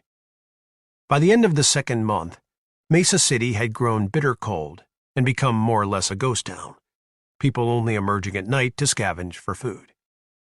Many of these people fell victim to Mongol traps and became food themselves. The Mongols, too, had begun to forage, sending groups of well-armed men into the suburbs each day to scavenge anything of use. They went systematically through each neighborhood, moving from house to house, discovering many families who had found ways to survive. The door to the motel room opened and Emery prepared herself to fight yet again, as Brutus stepped in and stood looking at her. He wore his long blonde hair in a golden braid and kept his beard trimmed closer to his face than the rest of the gang, but he was every bit as grubby and smelly. He was tall and muscular, with blue, mean-looking eyes, like the archetypal Viking. "Bad news," he said. She sat looking at him, hating him intensely. Often, She had considered throwing herself off the balcony, but had so far been unable to bring herself to take that final fall. "There's nothing left but dog food," he said. "After that, you'll have to eat man meat with the rest of us." "I'll starve, thanks." "You'll fucking eat or I'll blowtorch your tits." He tossed a can of Alpo onto the bed, and she sat looking at it, thinking that the time had finally come to consider the balcony in a very serious way. It would be much easier to do if she were drunk, however. "Is there any booze left?" she asked. "I'll need something to take the fucking taste out of my mouth." He grunted and left the room. She opened the can with her can opener and scooped half of the nasty-smelling dog food into the toilet, using the bucket of water to flush it down and getting back into the bed, sticking her spoon into the can and setting it beside her on the blanket. She had fought as hard and as long as she could, and hated to give up. But there was nothing ahead now but more and ever greater misery. Brutus came back into the room with a pair of leg shackles in his hand, and she sprang from the bed like a frog from a hot pan, beating him easily to the sliding door, but he was on her before she could get it open, knocking her to the floor with his great hairy forearm. She scrabbled to her feet and tried for the hallway, but he caught her collar and swung her around, slamming her hard against the wall, knocking her senseless. He took hold of her ankle and dragged her across the room where he used his booted foot to smash apart the heating unit, exposing the radiator pipe. Emery came to as he was shackling her to the pipe and kicked him in the face, knocking him over backward, but it was too late. She was caught fast to the radiator. Brutus stood back and wiped the blood from the corner of his eye, looking at it on his fingers. "This is the second time you've made me bleed." "Wait till next time," she said acidly. He stood on her free leg and began to unlace her boot. Emery hammered away at him with her fists, but he ignored her as he finished stealing her boots and stepped away, tossing them into the hall. "I'll fucking kill you," she swore. "You fucking piece of shit. You fucking biker trash motherfucker. Nothing but a bunch of fucking white trash biker fucks. Eating fucking people, you fucking animals." He took the blankets from the bed and tossed them over her. "Didn't have to be like this. All you had to do was go along." "Fuck you," she said from under the blanket. "I'm a fucking soldier. You're nothing but a goddamn animal." Another Mongol came into the room, a winter parka worn over his colors. His name was Gig. "Something you might find interesting," Gig said, noticing Emery's shape beneath the blanket. "We found the green Jeep on the east side of town." "What's the plate number?" Brutus demanded. "OA5599, Gig said. "It's him.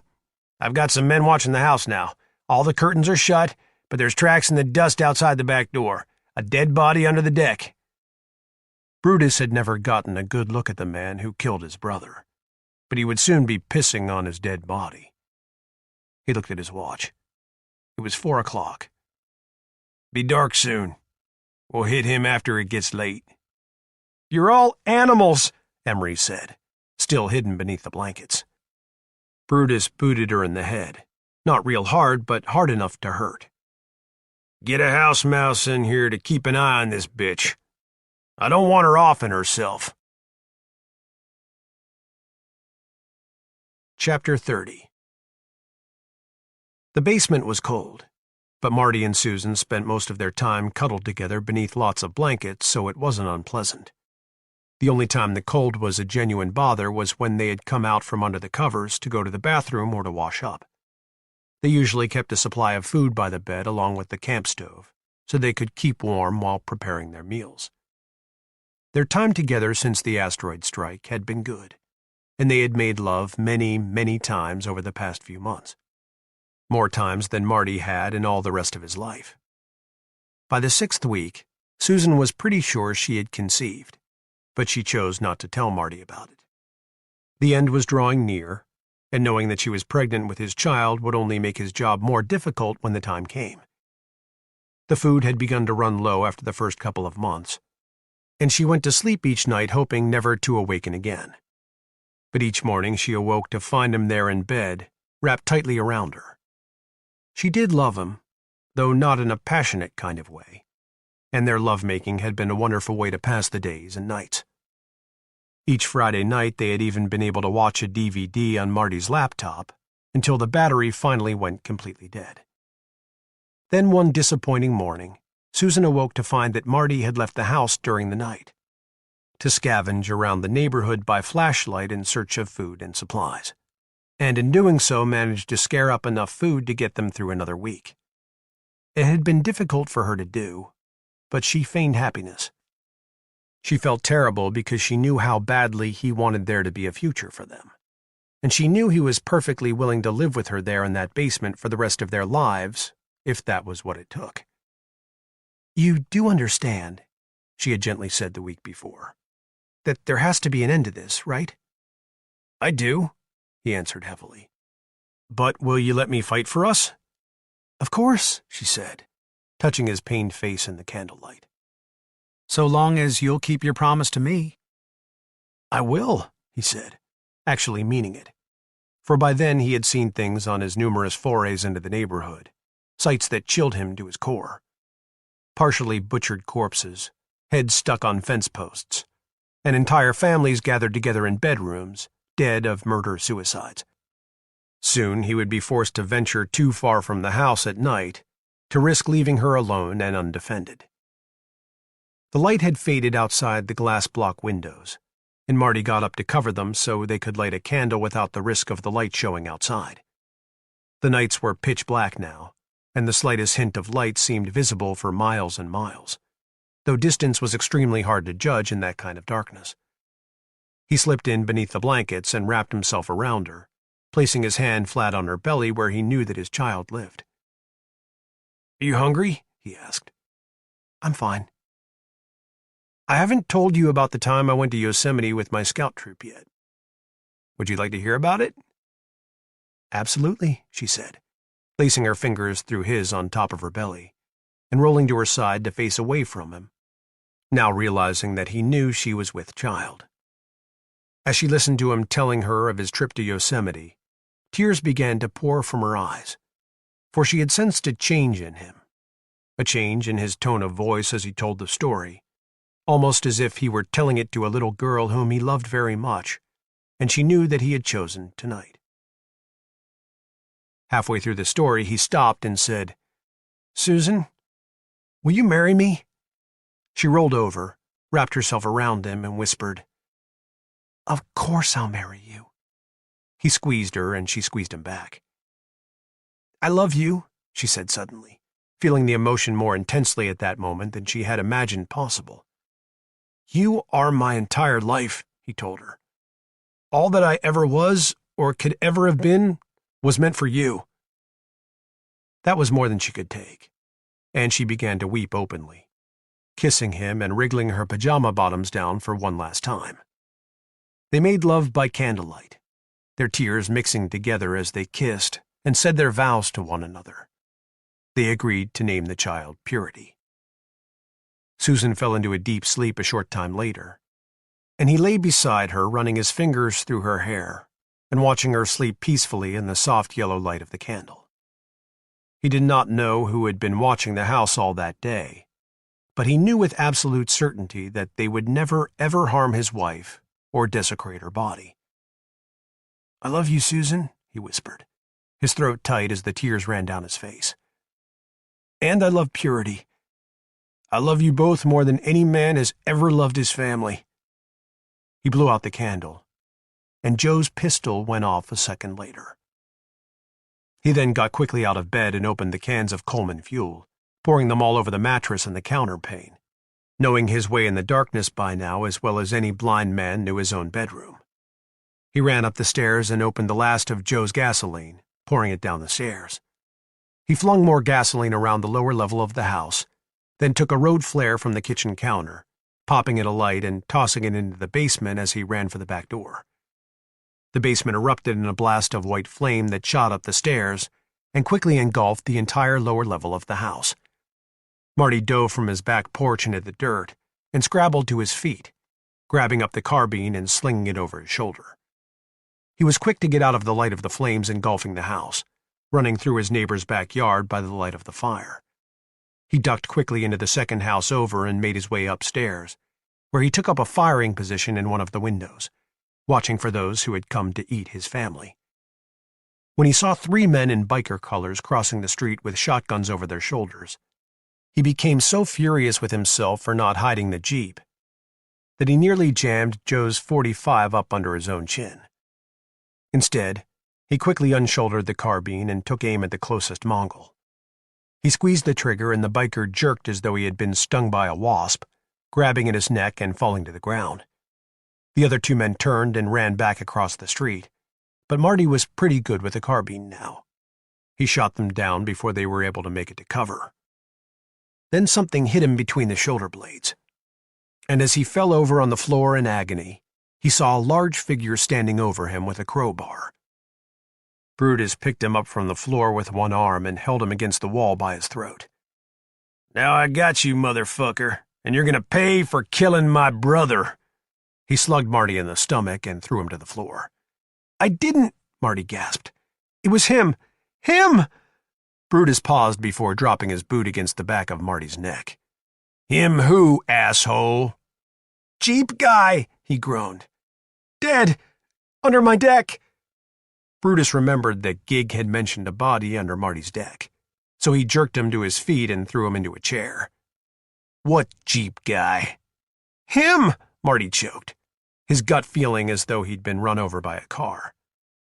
"He tried to take my house. My wife." "You're telling me you killed the fucker who owns that green Jeep?" "Jeep sure ain't mine, mister." Marty was still gasping for air, holding his belly. "It's got California plates. He was a Secret Service agent. Followed my wife back from JPL. Check his wallet if you don't believe me. He was a total psycho." Brutus stood thinking it over. If Marty's story was true, he didn't exactly owe him any favors now that he had killed his 3 men in the street, but he might be willing to let him live. For a while. "Okay, motherfucker," he said, grabbing Marty's coat and hauling him to his feet. "We're gonna check your story out. If that cat ain't Secret Service, you're gonna wish I'd broke your goddamn neck." 5 minutes later, Marty was on his knees in the street in front of his burning house, his hands tied behind his back as Brutus and another biker stood examining Paulus's Secret Service ID. "Don't make no sense," Gig said. "I saw a broad with red hair at the rest stop getting out of the Jeep. She was telling the army to shoot us." "That had to be my wife," Marty blurted, conjuring his lie off the cuff. "He drove her back from Caltech. Look, I'm an astronomer. I'm the guy who took the story public. My wife worked at the Jet Propulsion Laboratory. The Secret Service gave her a ride home the day before the asteroid hit. A few days later, he came back and tried to take her for himself. She's actually the one who shot him, not me." Brutus and the other biker stood looking at each other. "This ID sort of proves he's telling the truth," Gig said. "It explains how that bastard was able to kill so many of our bros." "So where's your old lady now?" Brutus demanded. Marty started to cry, having blocked it from his conscious thought until that moment. "She's down in the basement," he sobbed. "Our baby. I shot her. Just kill me already. Get it over with." "Put him in the truck," Brutus said, strangely conflicted. "I'll decide about him later." Chapter 31. Life below ground for Forrest and his flock had settled into a pleasant, if a little boring, routine within a few weeks of the impact. The children attended school with Andy for 3 hours in the morning and 2 hours in the afternoon every day, and the mothers experimented with the food they were allotted to cook for each meal. Mealtime, especially dinner, was everyone's favorite because it was story time. They took turns telling stories about themselves or someone they knew. Sometimes the stories were funny and sometimes they were very sad. But it helped them get to know one another and to remember that they were human beings with histories and memories. And most importantly, it helped to pass the time.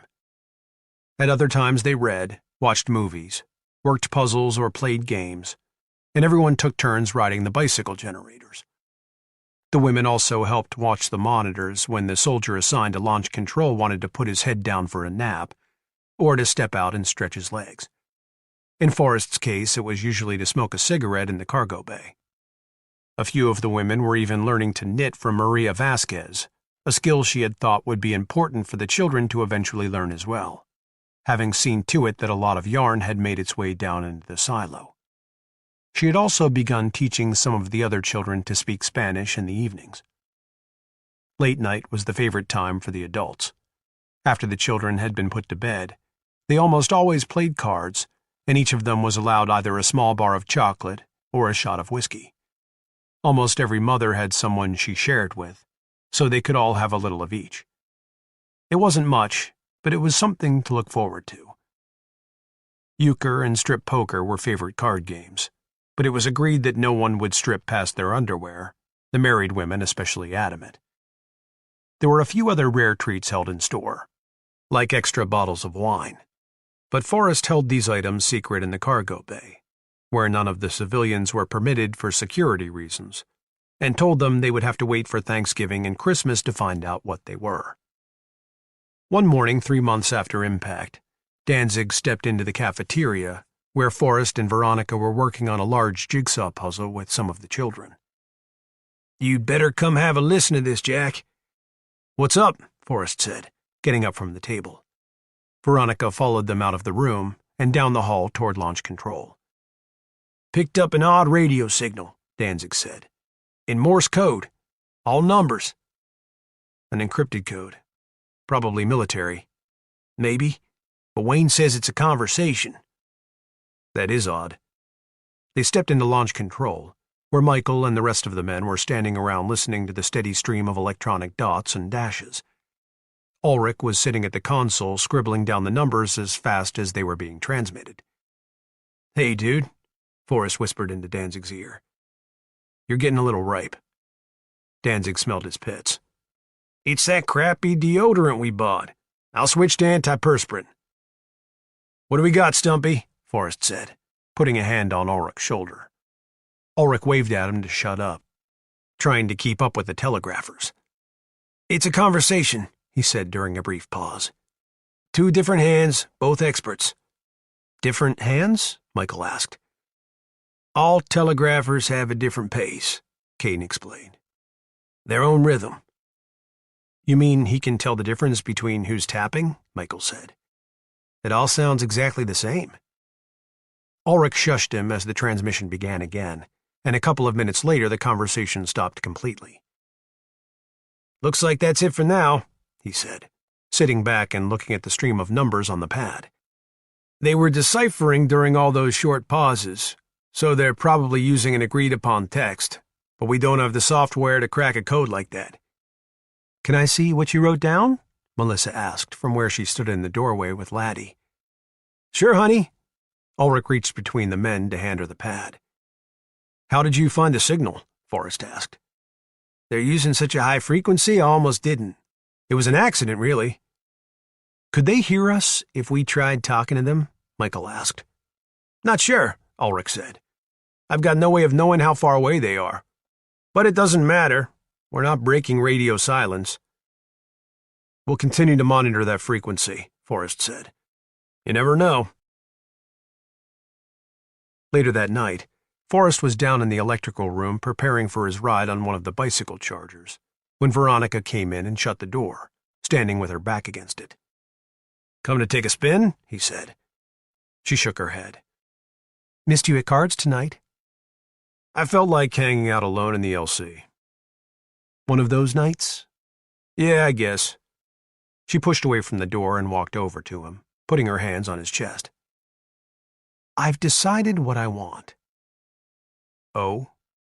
And what's Michael have to say about it?" "Does it matter?" "Of course it matters." "Why?" "You said I needed to figure out what I wanted. Now I have, and you're flipping the script on me." "Flipping the script?" "Don't dodge the question." "Much as I wish I felt otherwise, Veronica, I've got a lot of respect for the man. He's a huge part of why we've been so successful to this point. His counseling sessions have probably averted 2 or 3 nervous breakdowns already. And I can't believe how popular those stupid jigsaw puzzles are." She stood looking at him. "Jigsaw puzzles? I'm trying to give myself to you, and you're talking about jigsaw puzzles?" "I'm talking about respect. honor, No, check that. One man's integrity is another man's bullshit excuse. Loyalty. The man's earned my loyalty. So loyalty's what's changed since 3 months ago when you jammed your tongue down my throat? He frowned. That's not what I'm saying. You know, you're a real piece of work, she said, stepping back. You promised me, Jack, remember?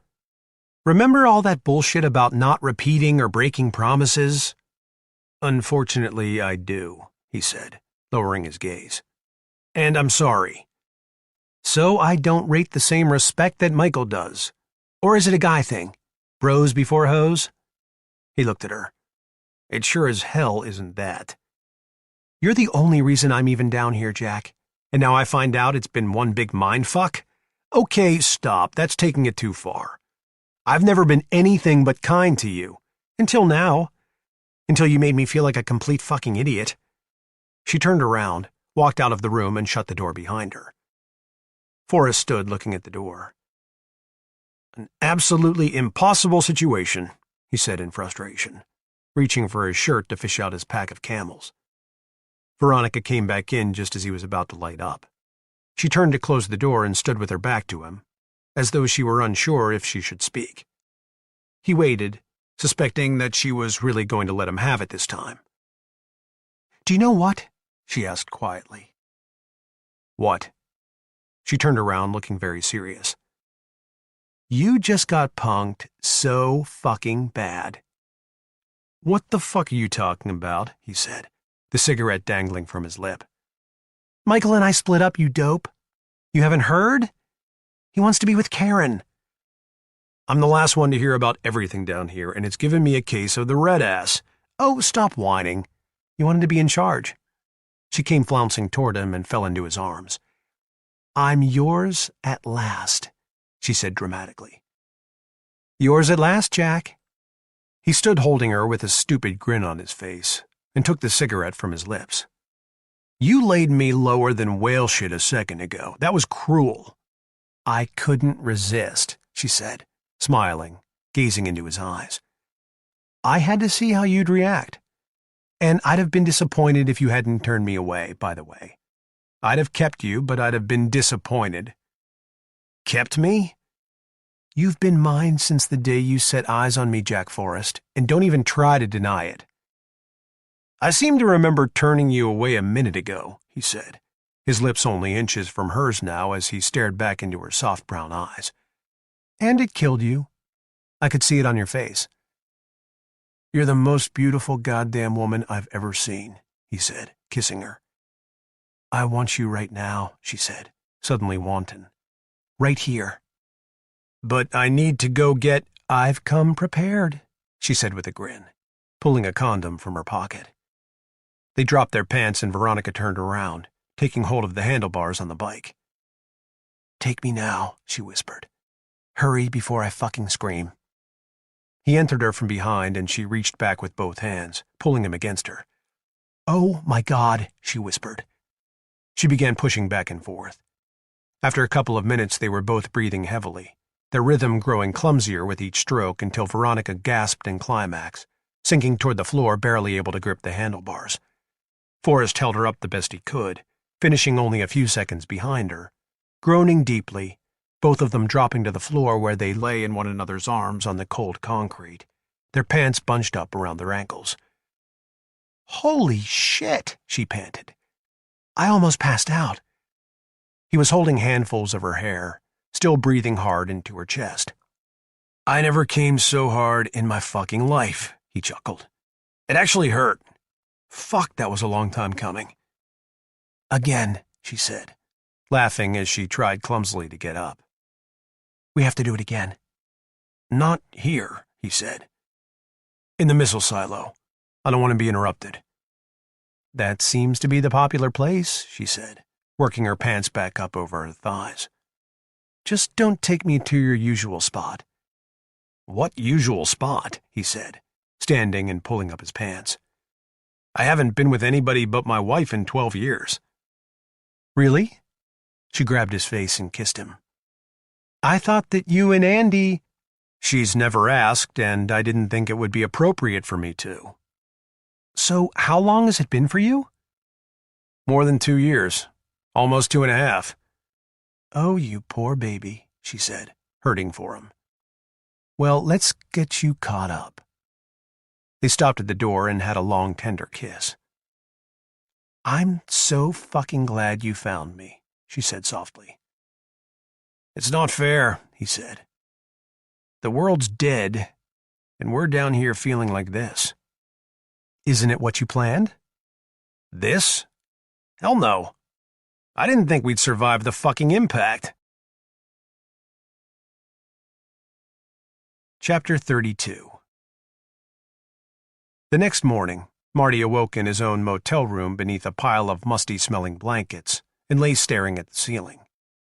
He had slept fitfully the night before, and he was feeling incredibly guilty for not having killed himself when he'd had the chance. That was an easy situation to remedy, however. The first chance he got, he would grab a gun, shoot a couple more bikers, if he could manage it safely this time, then kill himself. He couldn't get over how badly they had smelled the night before, all of them crammed into the Humvee together for the ride back into the city. He had also been able to smell what he was sure was human flesh cooking on the way up the stairwell.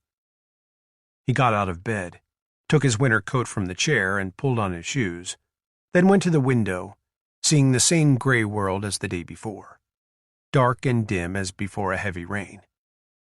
There were spits of dirty snow in the air, and it was only late August. He considered jumping off the balcony, but thought better of it. That was just too scary. The door flew open and he spun around, half expecting someone to attack him. In the hall, Gig told him. Marty obeyed and stood in the hall, waiting to see what the man wanted. Brutus stepped from a room a few doors down, pulling a female soldier with dark red hair and stocking feet along behind him. The soldier's hands were tied behind her back, and Marty recognized her immediately as the medic from the highway. Brutus came up to him and said, You can go. You killed the sorry fuck who killed my brother, and we made you kill your old lady. Makes us even. Marty wondered how in the hell that made them even. It was obvious from the look in Emery's eyes that she recognized him, but she didn't say anything or acknowledge him in any way. Well, can I have my guns back? I won't make it very far without them. Gig, get him his shit when we get downstairs, Brutus said, towing Emery toward the stairwell. Then bring the truck around front, but don't make it obvious. Is something wrong? Marty asked. There's some shit coming down, Brutus said. So keep your mouth shut. They hurried him down 10 flights of stairs to the lobby, where a couple of other bikers sat around in blue parkas, each of them with a biker chick in his lap for warmth. Hey, Brutus man, is that the dude who killed the Jeeper? Yeah, Brutus said, shoving Emery down in a chair. Don't get up, bitch. What's going on, Brutus man? Something up? I'm letting this cat go, Brutus said. Gig's gonna give his ass a ride out of town. Gig led Marty behind the counter and into an office where they kept the weapons. What's going on? Marty asked again, seeing a number of machine guns on the table. He slung Joe's carbine over his back and tucked his .45 into his belt. It's time to ditch the rest of these dudes, Gig said. It's getting too hot here. Oh, Marty said. Hey, suppose I can have one of these too? Gig thought it over for a second, then shrugged and gave him an MP5 submachine gun, showing him how to operate it. Ain't hard, he said. No, seems easy enough, Marty said, blasting Gig across the room. He grabbed some extra magazines and dashed back into the lobby, where the other bikers were jumping up and grabbing for their weapons. He sprayed them with automatic fire and, in short order, had either killed or wounded each one, the house mice included. Emery was already running toward him. Cut me loose!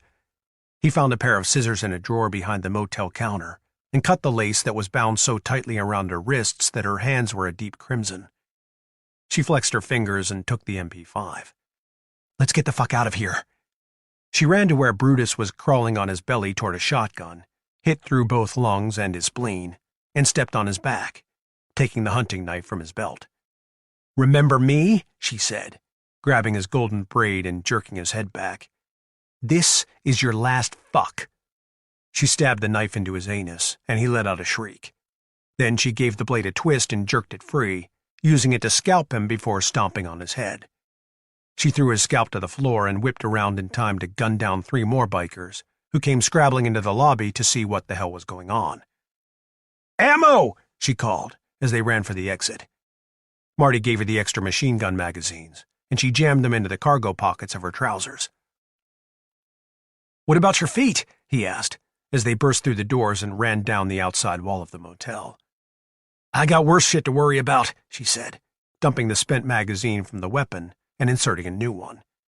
"Like how the fuck I'm going to tell my kid I scalped its father?" She checked around the corner and pulled her head back. "You mean he got you?" "I'm pretty sure," Emery said. "I've been puking every morning for a week." "Why were they in such a hurry to get out of here?" "I don't know," she said. "They were spooked about something, though. I think a lot of their people are still asleep. Let's see if we can find a car with some gas." There was a loud blast, followed by a secondary explosion that took out the lobby of the motel. They spun on their heels to see an M60 tank at the end of the street, a cloud of smoke dissipating before it. "All right," Marty said. "We're saved." She looked at him. "No, hun. We're in twice the shit we were 10 seconds ago." They took off down the block and hid inside a ransacked Starbucks as troops began surging toward the motel. Emery crouched inside the door, watching the soldiers fanning out. "Is it true what he said upstairs about your girlfriend?" "Yeah," Marty said. "I was supposed to kill myself right after. But I decided to kill some of those guys first, and that Brutus guy jumped me. Don't feel bad. She'd want you to live." "I don't know." "Don't be stupid. You only killed her to keep her from ending up like I did. Imagine how you'd feel if they'd taken her. She wasn't tough enough to live through what I've been through. Trust me." "We got married," he said proudly. "Really? Who'd you find to do that?" "We did it ourselves." "Ah, that's the sweetest thing," she said, turning to look out the window. "Oh shit, get back. Those 2 are coming in here." She dragged him behind the counter. "Stand here with your hands up. I'll stay down until I hear what they've got to say." "But—" She grabbed his carbine and dropped into a crouch. The 2 soldiers came into the shop and stood looking at him with his hands in the air. "Where's the woman?" one of them asked, glancing around the shop. "The GI with the long hair." "She's my sister," Marty said. "I didn't ask you who the fuck she was," the soldier said. "I asked where." "She's in the restroom." The first soldier went to the back of the shop and stepped into the ladies' room.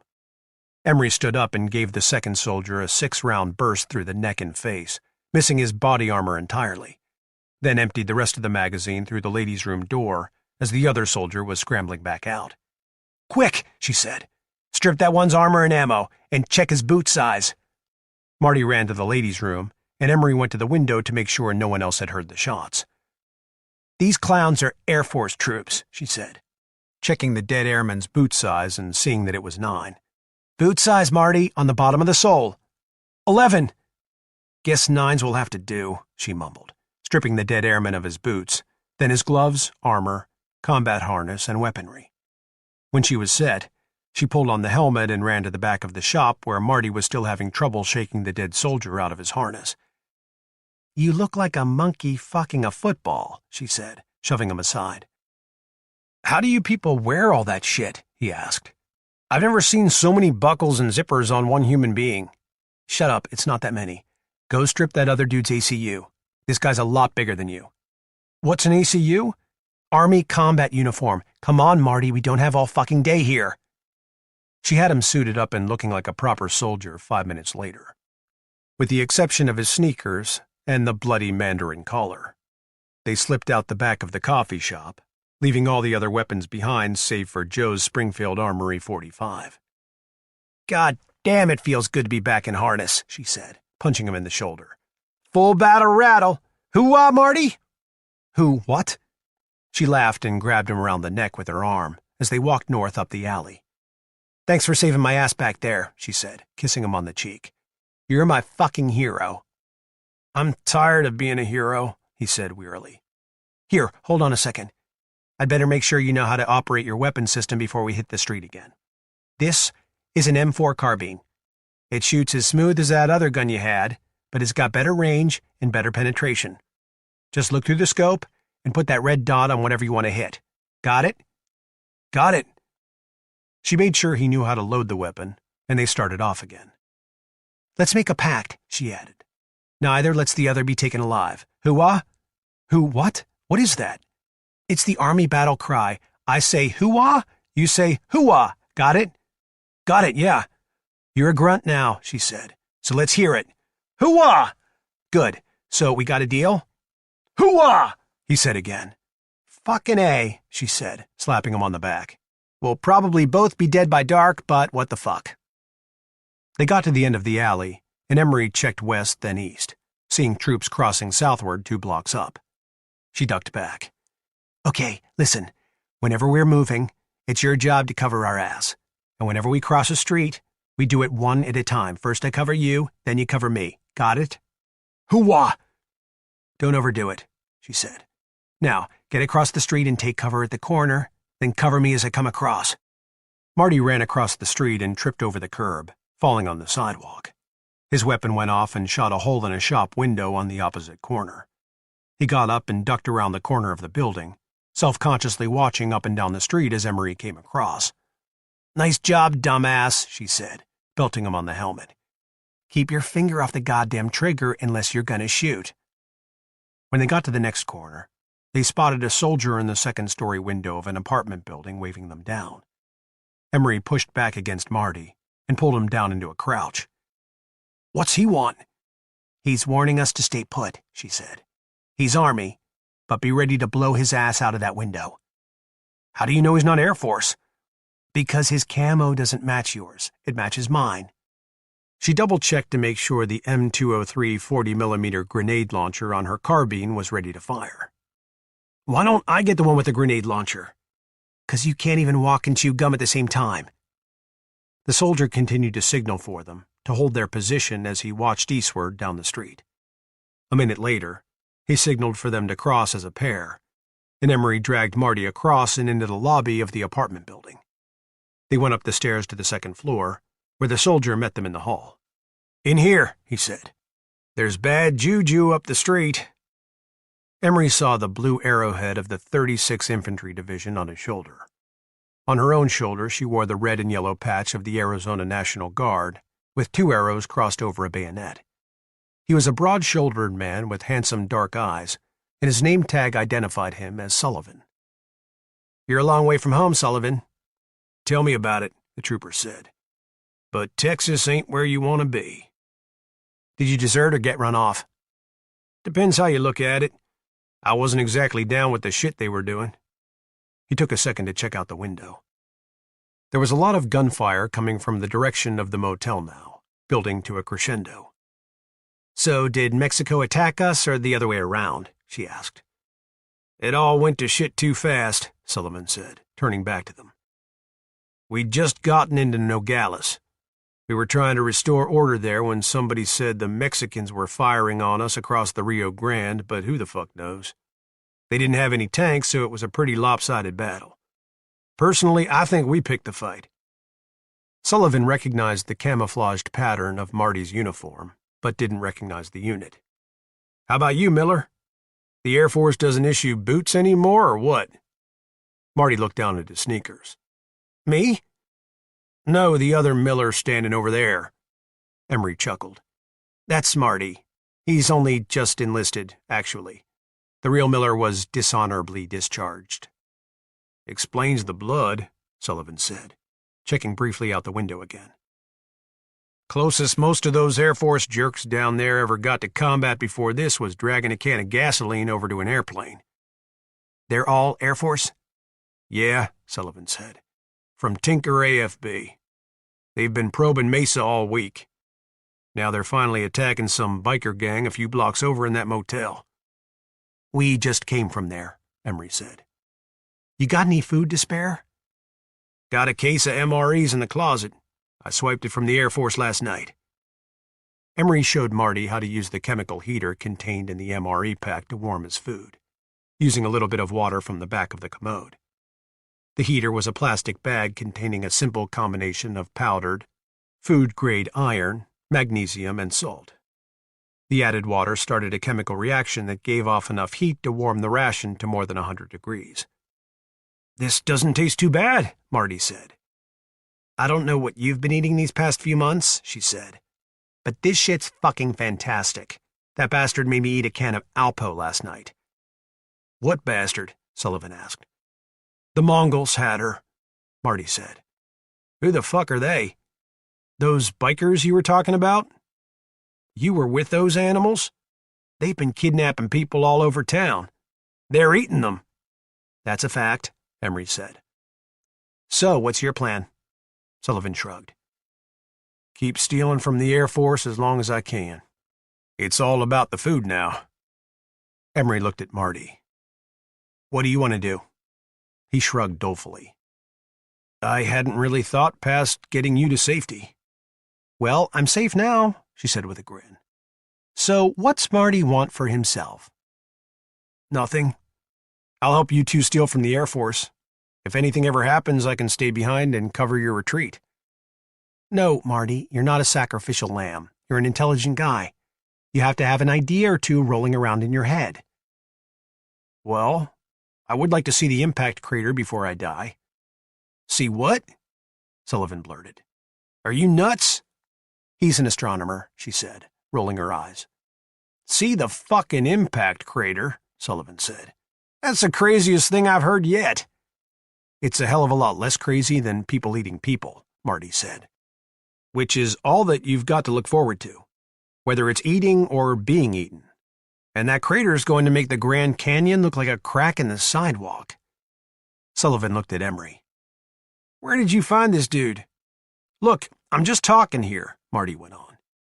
"But there isn't too much of a future in stealing from the Air Force. Why not see the greatest sight of all time?" "All right, suppose we find a truck," Sullivan said. "Something that can handle rough terrain. And suppose we swipe enough food from the Air Force to get us there. What are we going to do after that? Sit down and starve?" Marty shook his head, saying, "Everybody left alive is headed south. They think it's going to be warmer down there, but it won't be enough to make a difference." "You were exactly right. It's all about the food now. And the food is north." "You're crazy." "No, I'm not," Marty insisted. "Everyone's dead up there, killed by the blast wave or burned alive. But the canned food, at least a percentage of it, is still edible. Scorched and without labels, but edible. Buried in the rubble, hidden in basements. You want food? Head north."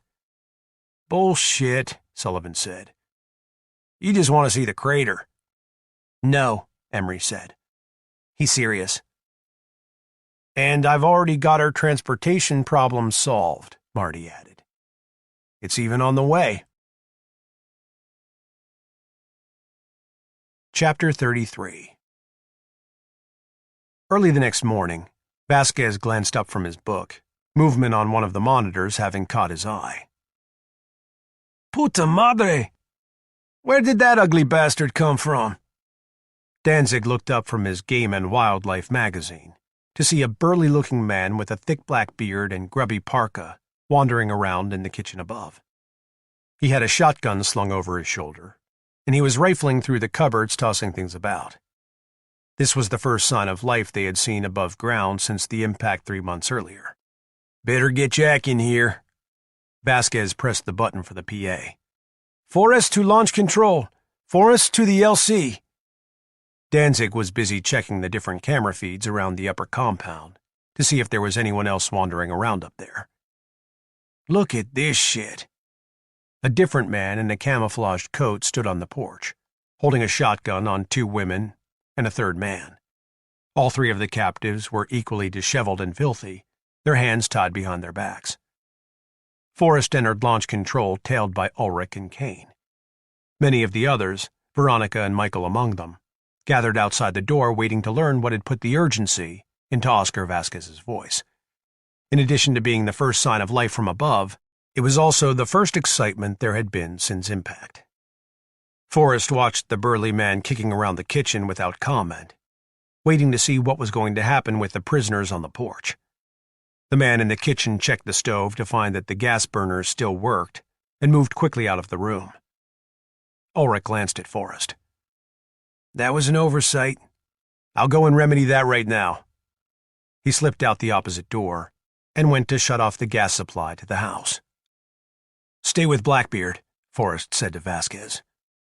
Vasquez changed feeds to show that Blackbeard was now standing on the porch talking to the man in camouflage. The man in camouflage beckoned to their male captive, apparently ordering him into the house. The captive stepped back, shaking his head, and Blackbeard stepped after him. The captive then dove over the porch railing and landed on his back, rolling to his feet as Blackbeard ran down the stairs into the yard and tackled him, taking some sort of truncheon from beneath his parka and beating him with it until he stopped fighting. Then he hauled him to his feet by the hair, kicking him in the butt to get him moving toward the stairs. Forrest noticed the man on the porch covertly snatching the pack of cigarettes he'd forgotten on the windowsill months earlier, jamming them into his pocket before Blackbeard came back up the stairs. Some bitch took my smokes, he muttered, stepping into the hall to brief the others on what was happening. Okay, ladies, we've got a couple of scavengers upstairs, but they're no threat to this installation. They haven't found the blast door, and even if they do, there's no possible way for them to open it. What are they doing? Veronica asked. Searching the house for food. Can we see? Forrest looked at her, wishing she wouldn't put him on the spot. They're pretty ragged and they've got a few prisoners. It might be a little disturbing. We're taping everything and everybody will be able to view it later if they want to. He was fine about letting Veronica in to watch, but if he showed her any favoritism, it might cause hard feelings within the group, and he didn't need that. Things were going too well. Or at least, as far as he knew. Why don't you let Ronnie in to act as our representative? Suggested Joanne, the tall black woman. She had a strong personality, and she knew the other women would probably not object to her suggestion. Besides, Veronica's relationship with Forrest was easily now the worst-kept secret in the silo. Forrest agreed. Mike, it may not be a bad idea for you to watch too. They went inside, and the first thing Veronica saw on the monitor was Blackbeard using a steel baton to bash in the skull of his captive, who was now sprawled face down on the kitchen floor with his hands still tied behind his back. Oh my God, she said, turning away. Blackbeard then picked the dead man up and laid him across the kitchen table on his belly, cutting his hands free and slitting his coat up the back with a large Bowie knife. He wasted no time slicing into the man's lower back. Excuse me, Veronica said, pulling open the door and leaving the room. The moment she came out, the other women could see that she had just witnessed something ghastly. What did you see? Tanya wanted to know. Veronica looked at the children now gathered about, leaning to whisper into Aaron's ear. Cannibals. Oh, Jesus, Aaron muttered. Okay, kids, come on, let's get back to school before Andy comes looking for us. She took the kids back to class, and Veronica went on to tell the rest of the women in the hall what she had seen. Back in launch control, the men were still watching as Blackbeard stood carving out the dead man's liver, dropping it black and greasy-looking onto the countertop, where he cut it into portions and set them aside. When he was finished, he retrieved the frying pan from the floor and put it on the stove, laying parts of the liver into it and turning on the gas. He's about to get pissed, Ulrich said. The flame burned for almost a full minute before going out. Then Blackbeard fiddled with the knobs, realizing there was no more gas in the line. He smashed the chairs into pieces and left the kitchen. Kane looked across at Forrest. Captain, I'll request permission to go up there and blow this asshole's brains out. I wish we could, Forrest said, leaving it at that. By now, the man wearing the camouflage jacket had moved the women into the living room and made them sit on the couch, where they huddled together for warmth.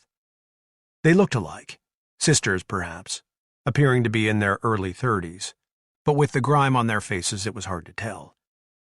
Blackbeard spoke with his comrade, then went back into the kitchen, where he began building a fire in the sink with wood from the broken chairs. Those two women aren't for food, you know. What are we going to do if these assholes rape them on camera? Feel bad for them, Forrest said. If we go up and kill those two assholes, we may as well kill the women too. We sure as hell can't bring them down here. God knows how sick they might be. Blackbeard got a fire going and stood holding the frying pan over the flames. "That's gotta smell like holy hell," Danzig said, seeing the smoke rising up from the pan. They all watched as Blackbeard stood cooking up the liver, taking a piece for himself. When he was finished, he piled the pieces onto a plate and carried it into the living room, where he sat down on the couch beside the women. His comrade grabbed a handful of the meat and stood eating ravenously. Blackbeard then offered a piece to one of the women, and she took a bite. "Oh, Christ, she's eating it." "What do you expect her to do? If she doesn't, that bastard will torture her. They want those women alive, dude. Let's go up there and waste these dudes, man." "Look, we all knew this kind of thing was going to happen," Forrest said peremptorily. "So soldier up. What do you think about this shit, Doc?" "I don't know," Michael said in amazement. "Though I guess it's fascinating in a horrifying kind of way." "I wonder how long before those women end up as food." "Well, I can tell you this much," Michael said. "One of those two men is likely to end up as food before either of the women." They watched as the meal was ghoulishly devoured. Blackbeard left the room and dragged the dead man out into the backyard, butchering him much the way one would butcher a game animal, dumping the intestines and other organs in a pile. He then spent the next couple of hours cooking up the rest of the dead man's flesh on the grill, using the bag of charcoal from the back porch. As he cooked the meat, he dropped it into a black trash bag he had taken from beneath the sink. When he was finished, he came back into the house and took a container of salt from the bottom cupboard and poured all of it into the meat bag, shaking it around. "Who left that salt up there?" "Must have been up there when we bought the place." "Oh shit, look." Blackbeard was grabbing one of the women by her hair and dragging her from the room. "That's caveman foreplay. You're sick. There's no use letting it get to you, man." Blackbeard took the woman upstairs into one of the bedrooms, pulled down her ski pants, and pushed her forward onto the bed with her hands still tied, her pale bottom showing. She made no attempt to escape or to resist, as he unbuckled his pants and knelt on the bed behind her. He pumped for 2 minutes, and then it was over. At least he didn't beat her. "Check out your man, Doc. He's making his move." The camouflage man was sneaking up the stairs with his shotgun lowered. Riveted, Michael stood watching as Vasquez switched the camera feed to keep up with the man now creeping into the bedroom. Blackbeard saw him and grabbed for the shotgun lying beside him on the bed, but he wasn't fast enough. His comrade blasted him in the face at close range, and most of his head vanished from the beard up.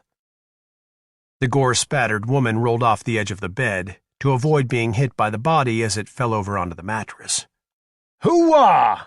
Danzig blurted, and everyone laughed, everyone except Michael, who was simply shocked. The camouflaged man got the woman to her feet and pulled her pants up, taking her downstairs where he pulled her pants right back down, along with those of the other woman, and over the next half hour he smoked Forrest cigarettes and took turns at the women on the couch, seemingly in hillbilly heaven. When he was done, he divided the man-meat up between 4 different trash bags, tying them together in pairs and draping them around the women's necks.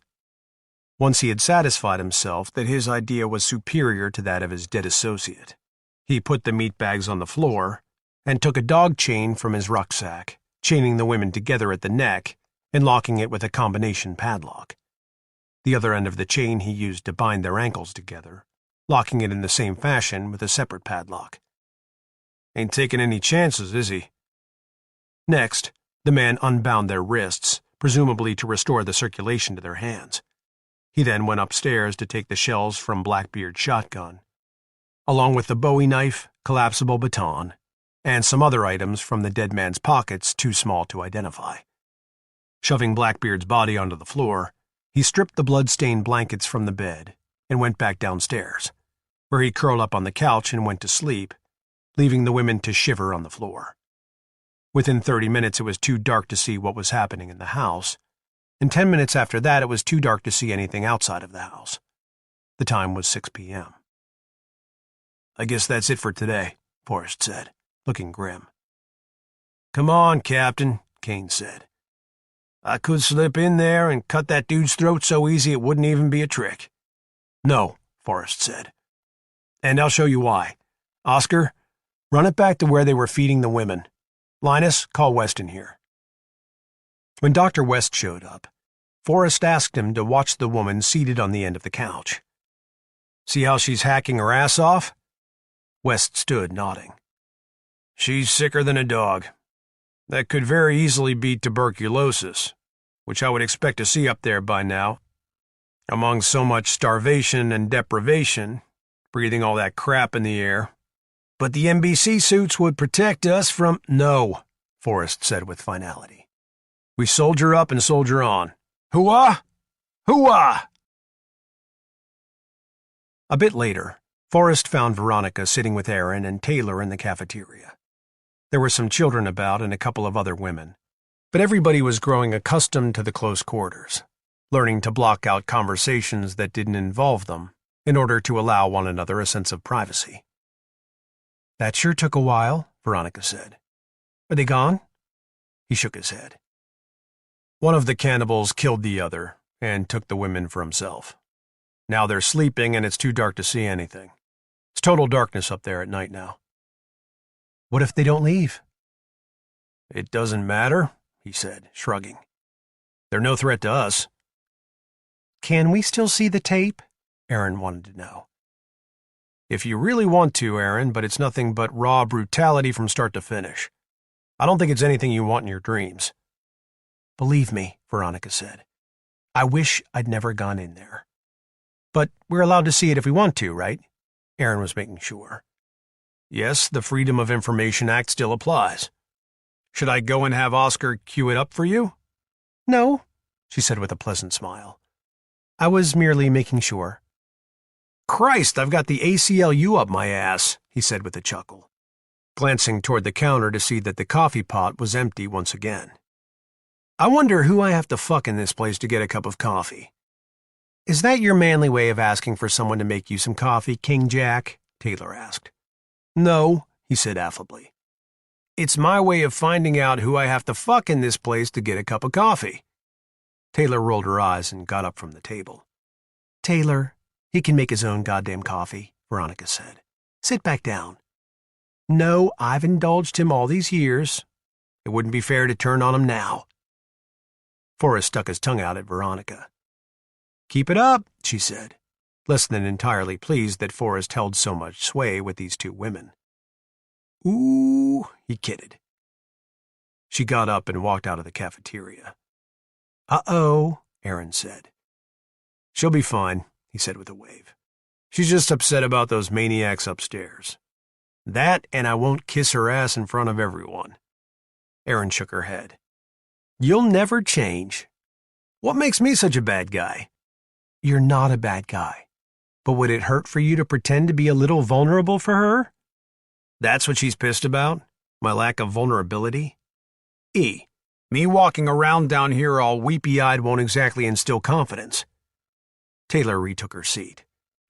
Well, I don't think that's the issue, Jackie Pie. The issue is that Veronica doesn't know how completely full of shit you are when you do things like manipulate people into making your coffee. I do, so it doesn't bother me. But she thinks that guy's real, and she doesn't know how to reconcile him with the one she cares for.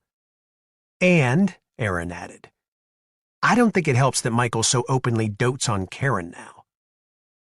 Women like to be doted on. You do, remember? So, does she want Mike back or what? Taylor looked at Aaron. I think his brain is made of clay. Aaron laughed. He's playing the dullard. Forget it, he said. How soon until that coffee's ready? I'll give you some goddamn coffee, Taylor said. Go find that girl right now and tell her how much you need her. He sat looking at her. Go and tell her now. Damn, he said, getting up. You two always think you can order me around. I'll keep the pot warm, honey. Forrest found Veronica sitting with Melissa, who was helping a couple of the children with their math homework. Laddie was playing ball with the kids and came over to sniff at his pants pocket, pawing at his leg. Andy had managed to establish a genuine curriculum, and she'd done it with the complete support of the other mothers, which made it a joy for her as a teacher. and giving the children homework to complete outside of class kept them from playing the video games nonstop, allowing the video games to evolve into a kind of reward system. "You've done an excellent job," Forrest had said to her weeks earlier. "I was worried it might be tough to keep them occupied once they played every video game 1,000 times. "Idle hands are the devil's workshop," Andy had replied with a smile. Forrest stepped up behind Veronica, where she sat at the table, taking a dog treat from his pocket and giving it to Laddie. "Talk to you a minute?" "I'm busy." "Taylor won't give me any coffee." "I don't blame her." "Are you guys in a fight?" Melissa asked, noting the tension. "I think so," Forrest said. "I'm not sure." "My mommy and daddy fight a lot too," one of the children said. "That's why mommy had to get a court order." Forrest laughed. "You gonna get a court order, V?" "How would I do that? You're the king." "Well, that's what I'd like to talk to you about." She looked up at him over her shoulder. "What's that mean?" "We can talk about it later, I guess. Sorry I bothered you." She watched him leave the room, then went back to helping the kids with the puzzle. "Why do you do that?" Melissa asked. "Do what, honey?" "Sit there when you really want to go after him." "One day you'll know." "Seems like a waste of time to me." "I'd just go see what he wanted." Veronica looked at her, then got up and followed after Forrest, catching him outside blast tunnel number 2. "Step into my office?" "Sure," he said. They stepped into the tunnel and shut the door. "What's on your mind?" she asked. "Look, I'm sorry if I come off as not needing you. I need you very much. It's just that I can't walk around down here acting like Mr. Softy. Nice guys don't instill any confidence. These people need to see me acting like nothing phases me." "Nothing does faze you." "Well, so what, Veronica? I've seen untold amounts of heinous shit in my life. What phases me is you. You faze me. I think about you all goddamn day. I'm so fucking grateful that Karen and Mike hit it off that I don't even know how to tell you. I can't even imagine being trapped down here without you now. But I can't walk around down here like I've got Cupid's dick stuck up my ass either." She smiled and used her thumb to squeeze the tears from her eyes. "Did T and E tell you to say that?" "The Cupid part or the rest of it?" "I know the disgusting shit is all you." "The first part, the sweet part." "Of course they told me what to say. I'm too much of a goddamn man to think up mushy shit like that." She put her arms around him and they kissed. The door at the far end opened, and Tanya stepped into the tunnel from the missile silo, hesitating when she saw them. "May as well come on out," Forrest announced. "You're busted." She came down the tunnel, biting her lips between her teeth. "I was helping Marcus find the canned corn," she said, averting her eyes. Forrest laughed. "Well, the corn's over in Silo 1. "Must be why we couldn't find it," she said, slipping past them and out of the tunnel. Veronica slapped him on the shoulder. "That wasn't nice." "She's an adult. She doesn't have to apologize for getting shagged. And I don't have to pretend to look the other way." A few seconds later, the door opened again, and Kane stepped into the tunnel, a grin spreading across his face. "Either you see a cute little black chick pass this way?" "She said she was looking for the canned corn," Forrest said. Kane laughed. "I told her to say we were looking for paper towels." "Well, she cracked under the pressure." "You two are terrible," Veronica said, still hanging against Forrest. Kane laughed and stepped out of the tunnel, shutting the door after him. "So are we okay?" Forrest asked. "Or do I need to grovel a little bit?" She let go of him and pulled her hair behind her ears. "I'm sorry for walking off like I did. I've never been any good at arguing." "Don't apologize. That's not a bad thing." "Yes, it is," she said. "I should do a better job of expressing myself when I'm upset. It's a childhood thing." He kissed her again. "You're fine." "Did they do anything terrible to those women upstairs?" "Yes, they did. And that's as much as you need to hear." Let's go get me some coffee. Do you think maybe we can go looking for that canned corn later on? I understand it might be missing. On second thought, he said, taking her hand, why don't we go see if we can find it right now? In the morning, Forrest arrived with Laddie in launch control for a look at the monitors, and the first thing he saw was the man in the camouflage jacket laying face up on the living room floor, with the Bowie knife sticking out of his neck. What the hell happened? Like that? Ulrich asked, looking up from a popular science article on wind power. That's what we saw with first light. Those girls got loose and did his ass in. They took both shotguns and all 4 bags of meat, even the blankets. Well, good for them, Forrest said. I was worried that guy was going to move in for a while. We'd have had to do something. Which would have been stupid, Ulrich remarked. I'm glad they're gone. How'd they get those locks open, you wonder? They've probably watched and memorized the combinations by now. But how'd they work the combinations on the pitch dark? First, light must come inside the house before the monitors pick it up, Ulrich said, bringing up the bathroom feed. See the chain on the bathroom floor? They needed the mirror to work the combination at their necks.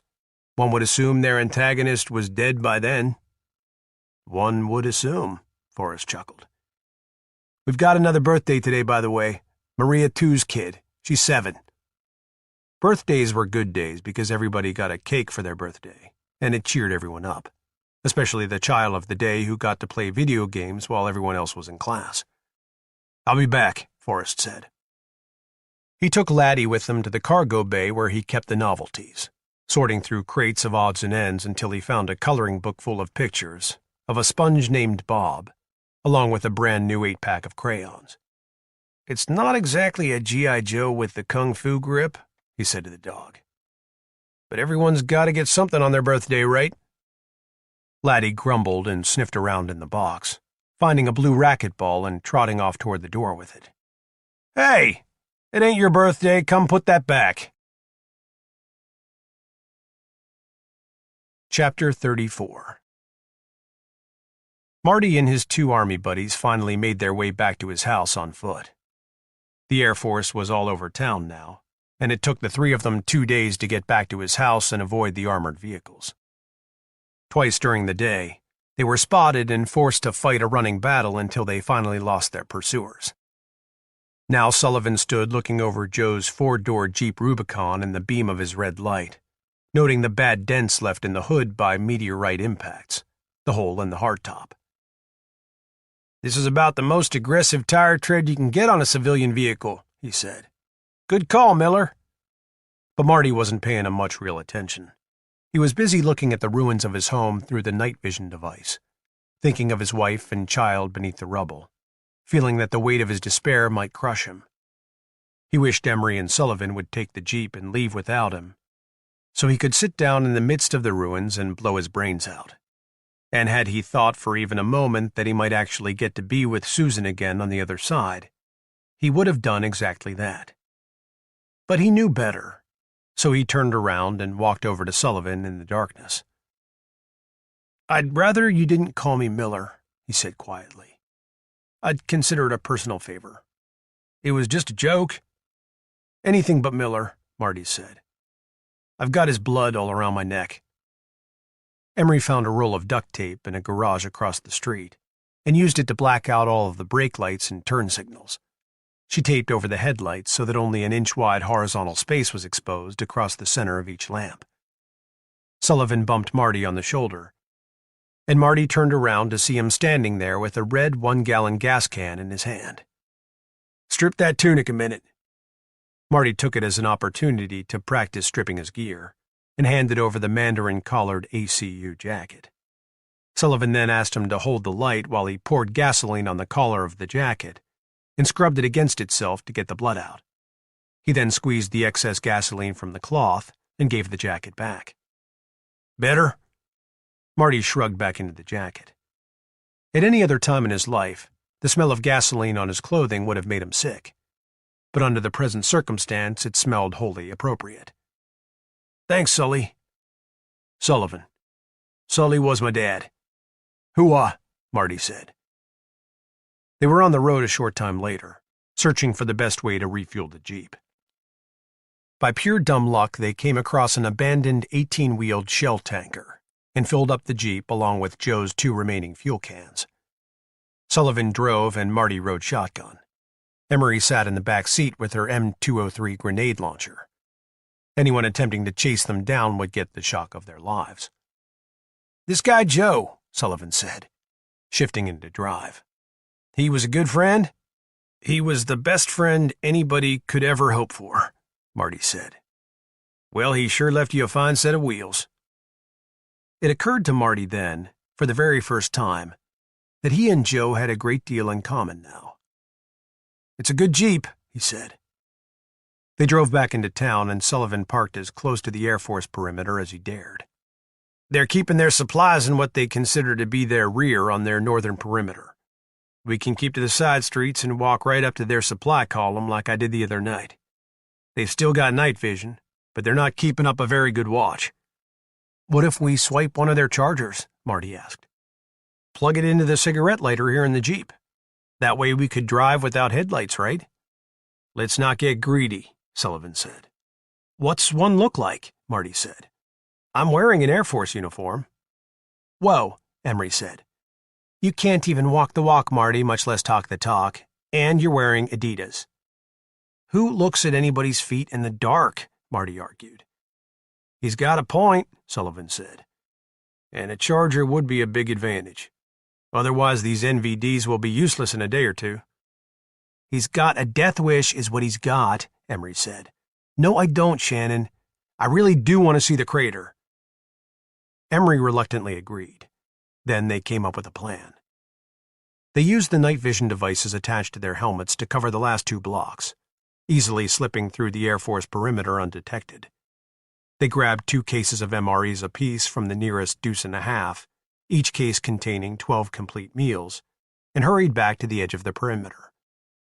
There were a number of sentries posted, but they were either sleeping or busy talking, most of them in total darkness with NVDs in the up position on the front of their helmets. Apparently they were feeling invincible now, that the Mongol threat had been smashed. The trio stashed the food in a safe place and made their way back to the supply trucks, searching the cab of each for a charger.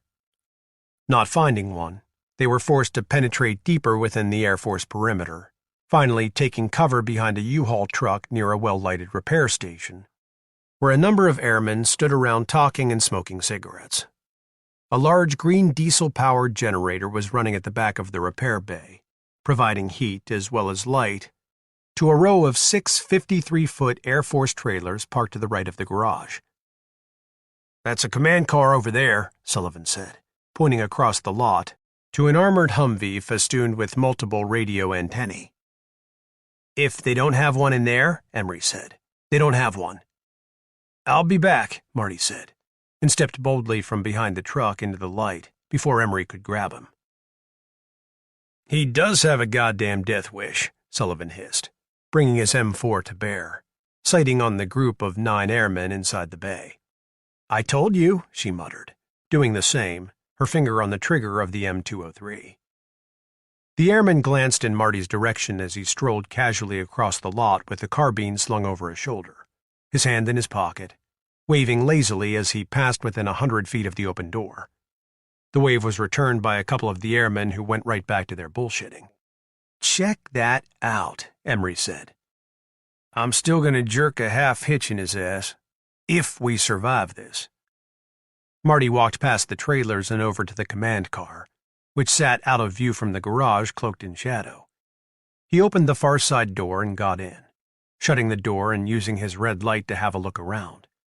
There was a charger on the deck between the seats, resting on top of a grenade-bearing vest containing a dozen 40mm grenades. In the back seat, he saw a medical bag, like the one Emery had worn over her shoulder the day he and Susan met her. The grenade vest was confusing at first, but Marty was getting the hang of the military's tricky contraptions, so he managed to shrug into it without much trouble. He tucked the charger away in his harness, shouldered the med kit, and got out of the Humvee. He heard a woman's muted cry and froze. A man laughed. Marty looked up at the windows of the trailers, and his skin tightened into goose flesh as he realized what the trailers were being used for. "No more," he muttered, taking Joe's .45 from its holster and stalking through the darkness to the closest trailer. He stepped onto the stairs and slowly opened the door. "Get ready to run," Sullivan said, watching Marty through his NVD. "Go ahead, split," Emery said. "I can't leave him." "You've got a death wish too now?" "No," she said, resigned to her fate. "But I like the guy. He saved my ass." "Fuck all," he muttered, sighting down the barrel of his M4 and getting ready to do battle. "Go on, Sullivan. You don't need to stay here. You can make a good run without us. There's enough food back there to last you a couple of months." "Can't do it," he said. "You might be my only chance of ever getting laid again." She patted him on the shoulder. "In that case, hun, you definitely better go. I'm playing for the other team." He took his eye from the scope just long enough to see if she was kidding. "Still," he said, "I got a pretty good tongue. You might get desperate." "Hoo-ah," she said with a chuckle, and prepared herself to meet death standing up. Marty stepped into the trailer with the pistol concealed behind his thigh to find an Air Force sergeant sitting at a desk reading Hustler magazine. The sergeant pulled himself out of his fantasy and set the magazine aside, having a look at his clipboard and frowning as he flipped to the next sheet of paper. "You're confused, Miller. You're not up until tomorrow night." "No, I'm up right now," Marty said, pointing the pistol into the sergeant's face, seeing that his name was Priest. "What the fuck is wrong with you?" Priest said, cautious but unafraid. "You got shit for brains? You can't wait 24 hours? Put that fucking thing away before I report your ass to Moriarty." "How many men in the back?" Marty asked. The sergeant gave him a queer look, noting the dark stain on the collar of Marty's jacket. "Who the fuck are you, buddy?" "Priest, I'm not your buddy, so unless you'd like to die with me, you'd better answer my question." "6, Priest said, his mouth suddenly dry. 3 broads to a side." Marty took a look around, now noticing the 6 rifles in a rack on the wall behind the desk. "Get the fuck out," he said, stepping aside and waving the sergeant toward the door. Priest kept his hands shoulder high as he came around the desk, and Marty belted him in the back of the head with the pistol as he passed. Now, in every movie he had ever seen where a man got whacked in the back of the head with a gun, the guy always fell down. Priest did not fall down. What Priest did was grab the back of his head and spin around, swearing aloud and forcing Marty to belt him again, only this time on the top of the skull, which knocked Priest to his knees, but he still didn't fall over. So Marty bashed him a 3rd time much harder, and the sergeant finally fell over, but he still wasn't knocked out. He was, in fact, now sobbing like a child. This put Marty in a serious quandary, mindless brutality not really being his field of expertise. "Don't hit me anymore," the sergeant whimpered. "I can't see. Jesus, you've blinded me." Marty was suddenly feeling so bad for the man that he nearly started crying himself. "Don't fucking move," he hissed. "I won't," whimpered the severely injured man. "I swear."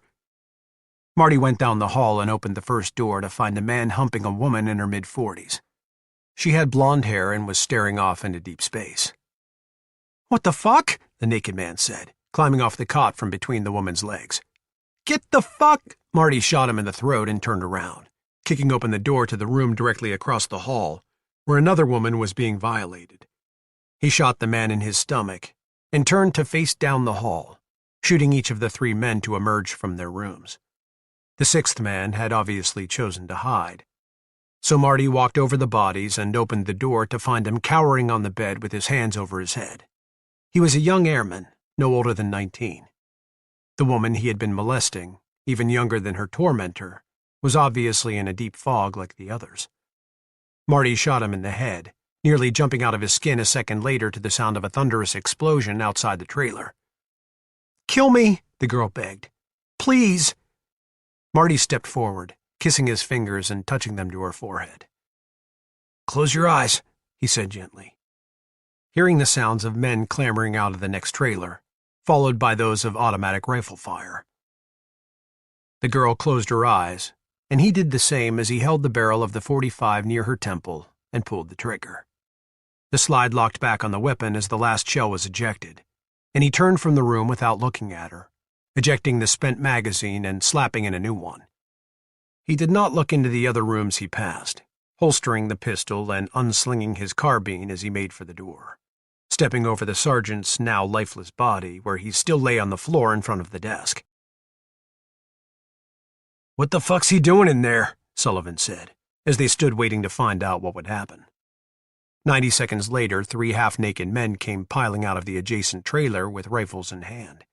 Apparently none of the airmen in the garage had been able to hear Marty's shots over the generator, but the men next door had. "The jig's up," Emery said. "I got the garage."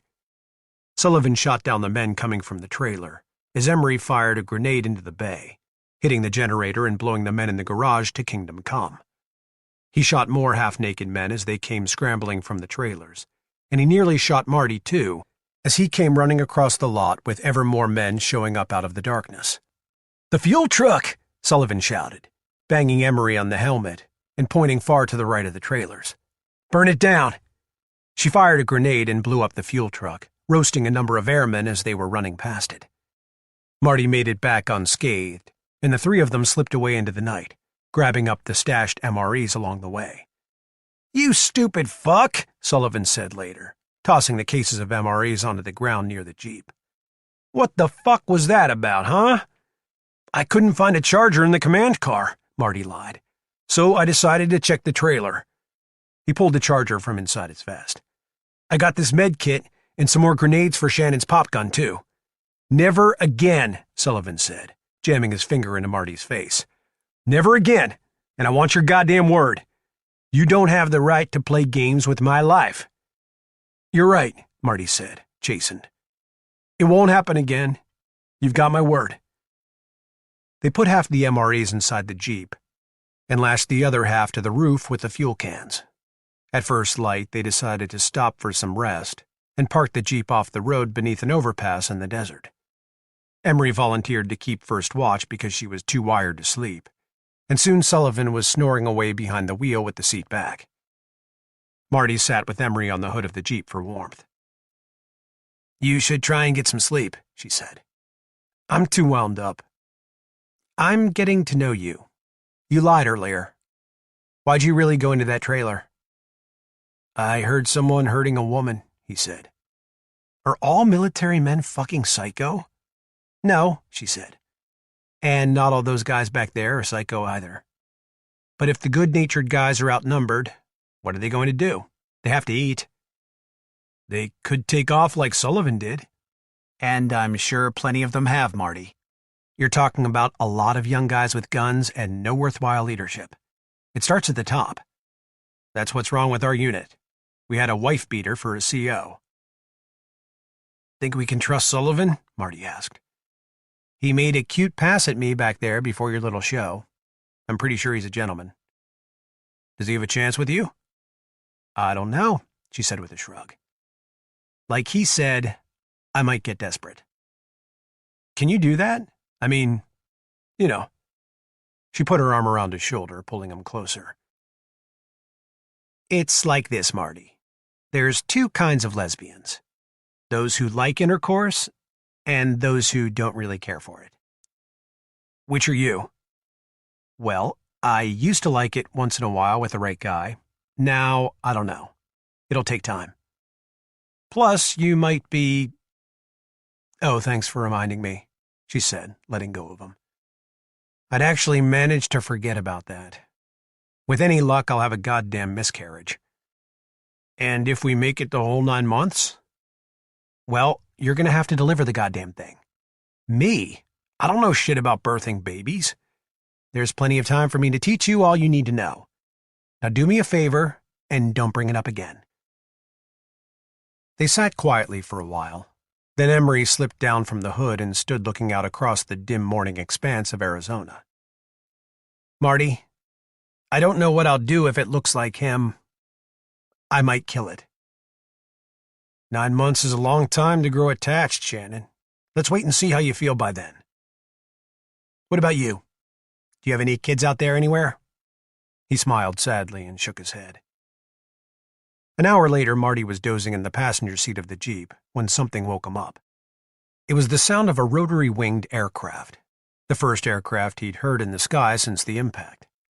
Sullivan was still snoring, but Emery was nowhere to be seen. He walked out from beneath the bridge to see her come sliding down the embankment. "Fuck me!" she shouted. "Gunship coming in along the highway, flying snake and nape." "Snake and what?" "Nape of the earth, Marty. Get out of sight." They listened to the helicopter come thundering overhead and on up the highway to the north. "They're taking a serious risk," Marty said. "There's still too much particulate matter in the air. They'll burn the turbines up." "Must be why they're flying so low," she said. "That, and they gotta be looking for us." Sullivan had awoken to the sound of the rotors and joined them, watching after the helicopter. "Blackhawk, loaded with rockets. They're definitely pissed." He turned around and pointed at Marty. "This is on you, cowboy."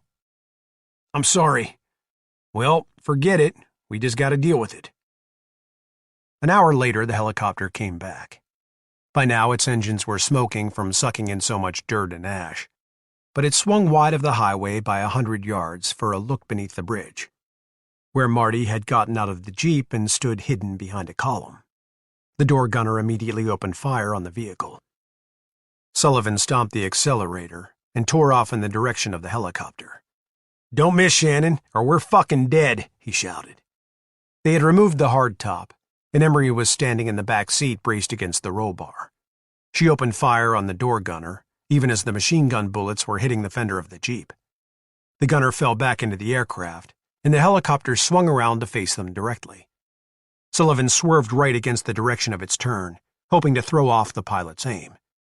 The first rocket struck the ground to their left and just behind them, leaving their fate in Emery's hands. Sullivan straightened the Jeep and she fired the M203. Even as the projectile was arcing toward the windscreen of the aircraft, Sullivan was swerving hard to port. The pilot overcorrected, and the second rocket struck the ground to their right. A fragment hit Emery in the hip, and she fell down in the back of the Jeep as her 40mm grenade detonated against the windscreen of the Blackhawk, killing both pilots. The aircraft went into a violent spin, whirling around 4 times before smashing into the desert floor, breaking apart on impact and bursting into flames. Sullivan raced back toward the bridge where Marty stood waiting and locked up the brakes. The three of them raced to reattach the hardtop and quickly tied down the supplies, only to find the front left tire had gone flat. They changed it as quickly as they could, then Sullivan drove back up the embankment onto the highway. Marty noticed Emery's leg for the first time. "You're bleeding." "It's shrapnel. Come back here and help me." He climbed into the back with her, and she gave him a curved hemostat she had taken from the medical bag, which was basically a pair of locking forceps normally used for clamping off a bleeding artery or vein. "Use that to pull the shrapnel out," she said, shrugging her trousers down over her rump to expose her bleeding right hip. He took hold of the jagged piece of metal and tugged at it, causing Emery to wince. "It's in there pretty tight," he said. "Don't play with it, Marty. Pull it out." He clamped the hemostat onto the metal and gave it a jerk. But it held fast, and Emery grabbed the roll bar, shouting in pain. "Fuck! I'm sorry. It's really in there, Shannon." "Need some help?" Sullivan asked. "You just want to play with my butt. Keep driving." It was getting too dark to see inside the Jeep, so Marty took the red filter from his light and held it in his teeth while he examined the wound. "You're going to have to do a cut down," Emery said, digging in the bag for a scalpel. "A what?" "You're gonna cut it out." "Oh, geez." He gripped the light in his teeth and pressed against the wound with the thumb and forefinger of his left hand, holding the skin taut as he drew the razor-sharp blade along the ridge, drawing blood and exposing the blackish metal. "Okay, good job, hon. Now pull that fucker out of me." Marty took hold of the metal with the hemostat and had it out with one tug. The piece of shrapnel was half the size of a trading card, cut corner to corner, slightly bent. He tossed it on the floor, and Emery poured peroxide over the open wound. Then she took a packet of sutures from the bag and clamped the curved needle between a smaller pair of hemostats. "Sew me up." He sat looking at her. "It doesn't have to be pretty, just keep it as straight as you can." Marty was sweating. "Can you turn the heat off, Sullivan?" "It's not on." "Come on," Emery said. "It's not that tough." It took him nearly 20 minutes, but Marty got the wound sewn closed, and then Emery dressed it and pulled her trousers back up. By then it was total darkness once again, and Sullivan was driving with his night vision. "Is there enough ambient light for those things to work out here?" Marty asked, as he climbed into the passenger seat. "Not real well," Sullivan said. "I've switched to infrared." It was a bizarre feeling racing into total blackness, and Marty found it difficult to look out the windshield without feeling terrified they were going to hit something. "You're sure you can see?" "I can see." He plugged one of the other NVDs into the charger, then closed his eyes and leaned his head back. A second later, Emery was tugging at his arm. "Come back here," she said. "Something wrong?" he asked, moving into the back again. She lay over on the seat and put her head into his lap, taking his hand and setting it on her head. "Pet me. I don't feel good." Marty began to run his fingertips through her hair. "Somebody talk to me back there," Sullivan said. "Keep me awake." Marty lifted his head again and drew a deeply disappointed breath, smiling blandly in the dark. He really needed to sleep, but he was apparently in too great a demand. Chapter 35. "Rats?" Esther said in disbelief. "I ask your engineers for new technological ideas and they come up with rats? Good Lord." "It's only a stopgap, Madam President," Admiral Longbottom tried to assure her. "And the little bastards will eat damn near anything, so breeding them won't be difficult." "I can't take rat meat to the people," Esther said. "By God, Barry, tell the man." "Well, I think it may well be a matter of presentation," replied Vice President Hadrian, with the same calm demeanor that had served him so well as president. "If you present them today with some wounded black wharf rat as the answer to our future, they'll throw bricks at you, and understandably so. But if you wait until the food has begun to run low and everyone is afraid, and then present them with an entire cash crop of clean white lab rats with pink eyes, you're a hero." "Exactly right," said Longbottom, grateful for Hadrian's presence in the islands.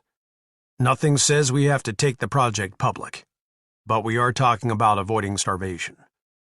And if we start a breeding program now with the lab rats we still have here on the island, we can have a good head start by the time the fish supply begins to run out." "Okay," Esther said. "So where do you propose we raise these things?" "Well, we can raise them on the hangar decks of our carriers," Longbottom said, abhorring the idea but feeling the need to offer the concession. "That will keep the population off the island and out of sight. And there are ways the meat could be processed so that eating it won't be such a distasteful idea." "It's as bad an idea as Soylent Green," Esther muttered. "Anyway, I don't like the idea of using your ships. I'm sure another place can be found. One of the other islands may be perfect. What else do you have for us?" "I saved the best news for last," Longbottom said with a smile. "Thank God," Esther said. "First, my engineers are confident that we can use the reactors aboard our nuclear vessels to supply electrical power to most of Honolulu for 12 hours a day," the Admiral began, "on a revolving schedule. It will take time to construct a new power grid, but this is a work-ready project. And we won't have to worry about replacing the atomic fuel for a couple years. And by then we should be running largely on tidal power." "Tidal power? That requires industry." "Which the Australians have agreed to help us with," the Admiral said. "They have been developing the technology for a number of years now." "What are they asking for in return?" "Our friendship," the Admiral said. "Our future help with any problems they may have. Exchange of engineers and ideas. All of the above. Like you, they view this crisis as an opportunity to get it right." "But you still don't see it that way, Admiral." Longbottom sat back. "I've done as you asked, and I will continue to do my best, but no. I don't agree entirely with the steps we are taking. I think we should be concentrating our efforts on the remaining oil platforms out to sea. The longer we wait, the more they deteriorate out there in the salty air." "Oil is the past," Esther said. "There's no future in it. We want the sky to clear, not to continue polluting it. I've promised the people a different way forward. It looks like you're making an effort, Admiral, and I thank you for that." "We still need fuel for our vessels," Longbottom said. "And I'm not sure how much oil the Australians can afford to share." Esther could sense that Longbottom was expecting a quid pro quo in exchange for his efforts, so she gave it to him, as she and Hadrian had previously agreed she would. "Very well," she said. "Reopen the closest platform." "Excellent," he said. "I believe this to be a very wise choice." "How soon do you expect to see the first tidal turbines installed?" Hadrian asked, making sure the Admiral knew that he would be expected to carry through. "Within 12 months, Longbottom replied. "There's a lot of work to be done." "And the new power grid will be constructed in such a manner that we will be able to hook the tidal generators right into it," Esther said. "Well, that will be more difficult," the Admiral said. "It would be better to wait until—" "That wasn't a question, Admiral, nor was it a request. That was a statement. The new power grid is not going to be a jerry-rig. I want it purpose-built for future use with the tidal generators. And whatever adaptations your people come up with will be to accommodate the nuclear reactors, not the other way around. From now, we build with the future in mind. Is that clear?" "Yes, ma'am," Longbottom said, pissed because now his engineers would have to go back to the drawing board.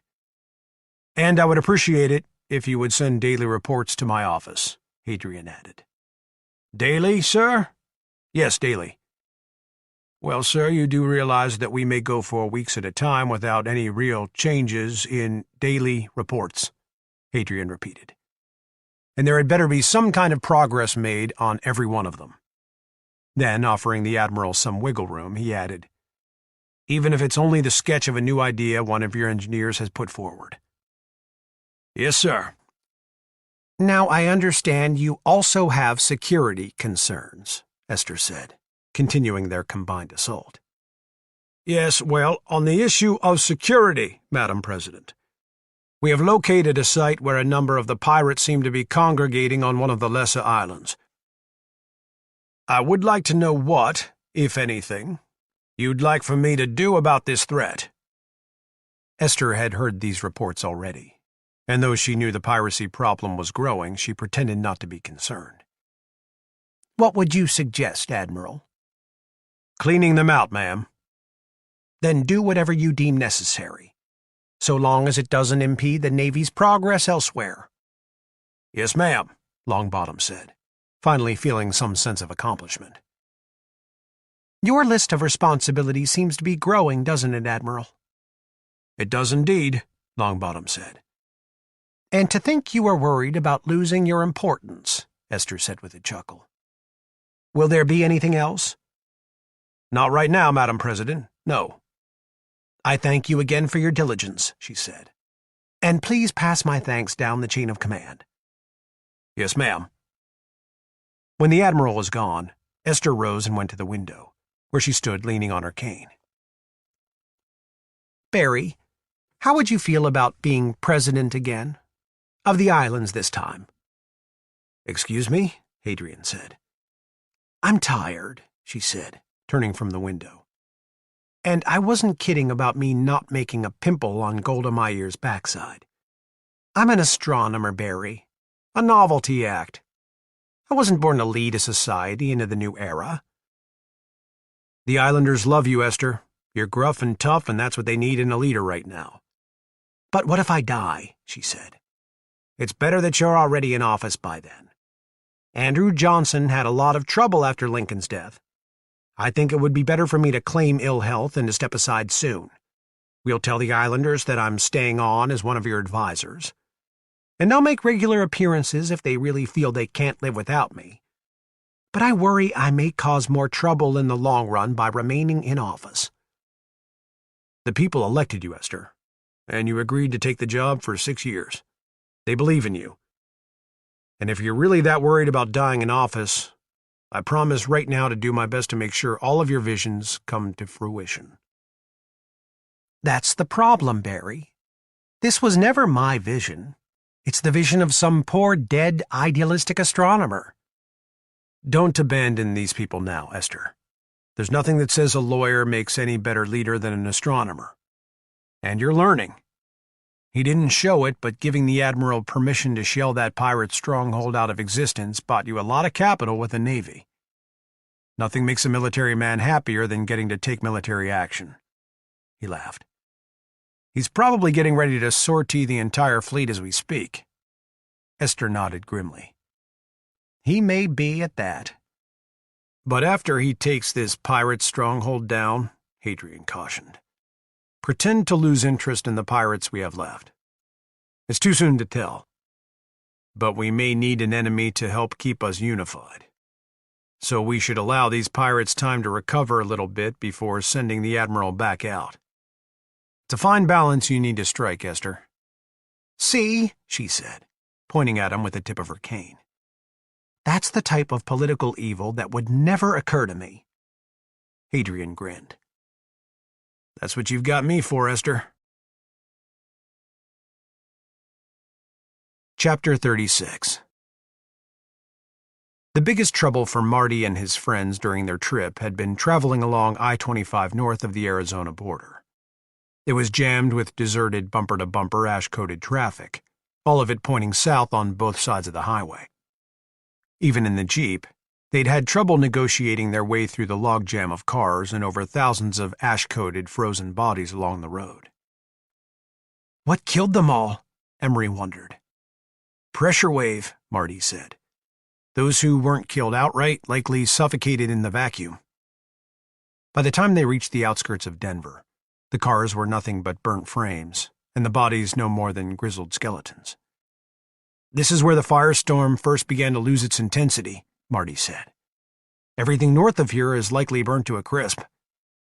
They drove into downtown Denver and got out, and stood looking at the scorched remains of the once fair city.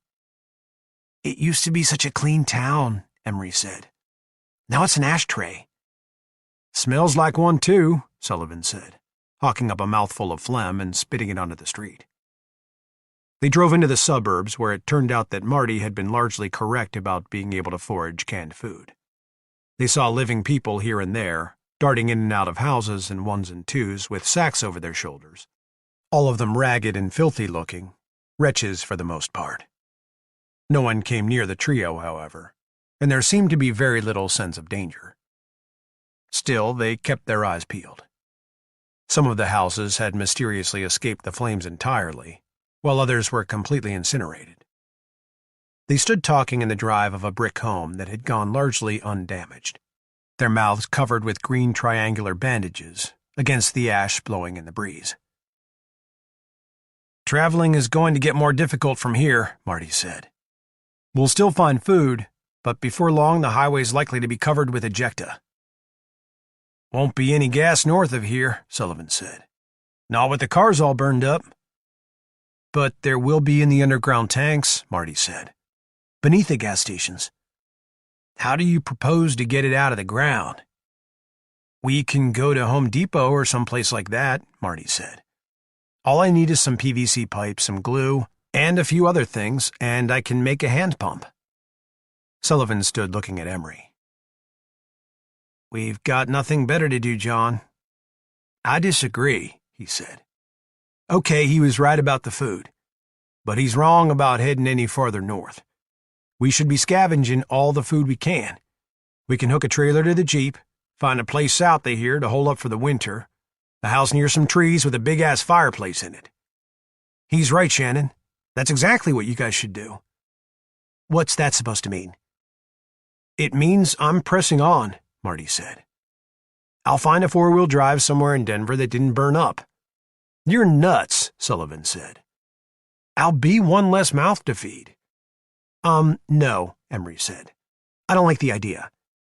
I'm not asking you guys to come with me, he said. But it's the only thing left that makes any sense for me. Then I'm coming with you, she said. John L.? He shook his head. No, Shannon, I'm sorry. That way is a total dead end, and there's nothing up there I care about. Not anymore. I'll be there, she said, her eyes grinning over the bandage. Sorry, he said. I've only got so much faith to sustain me.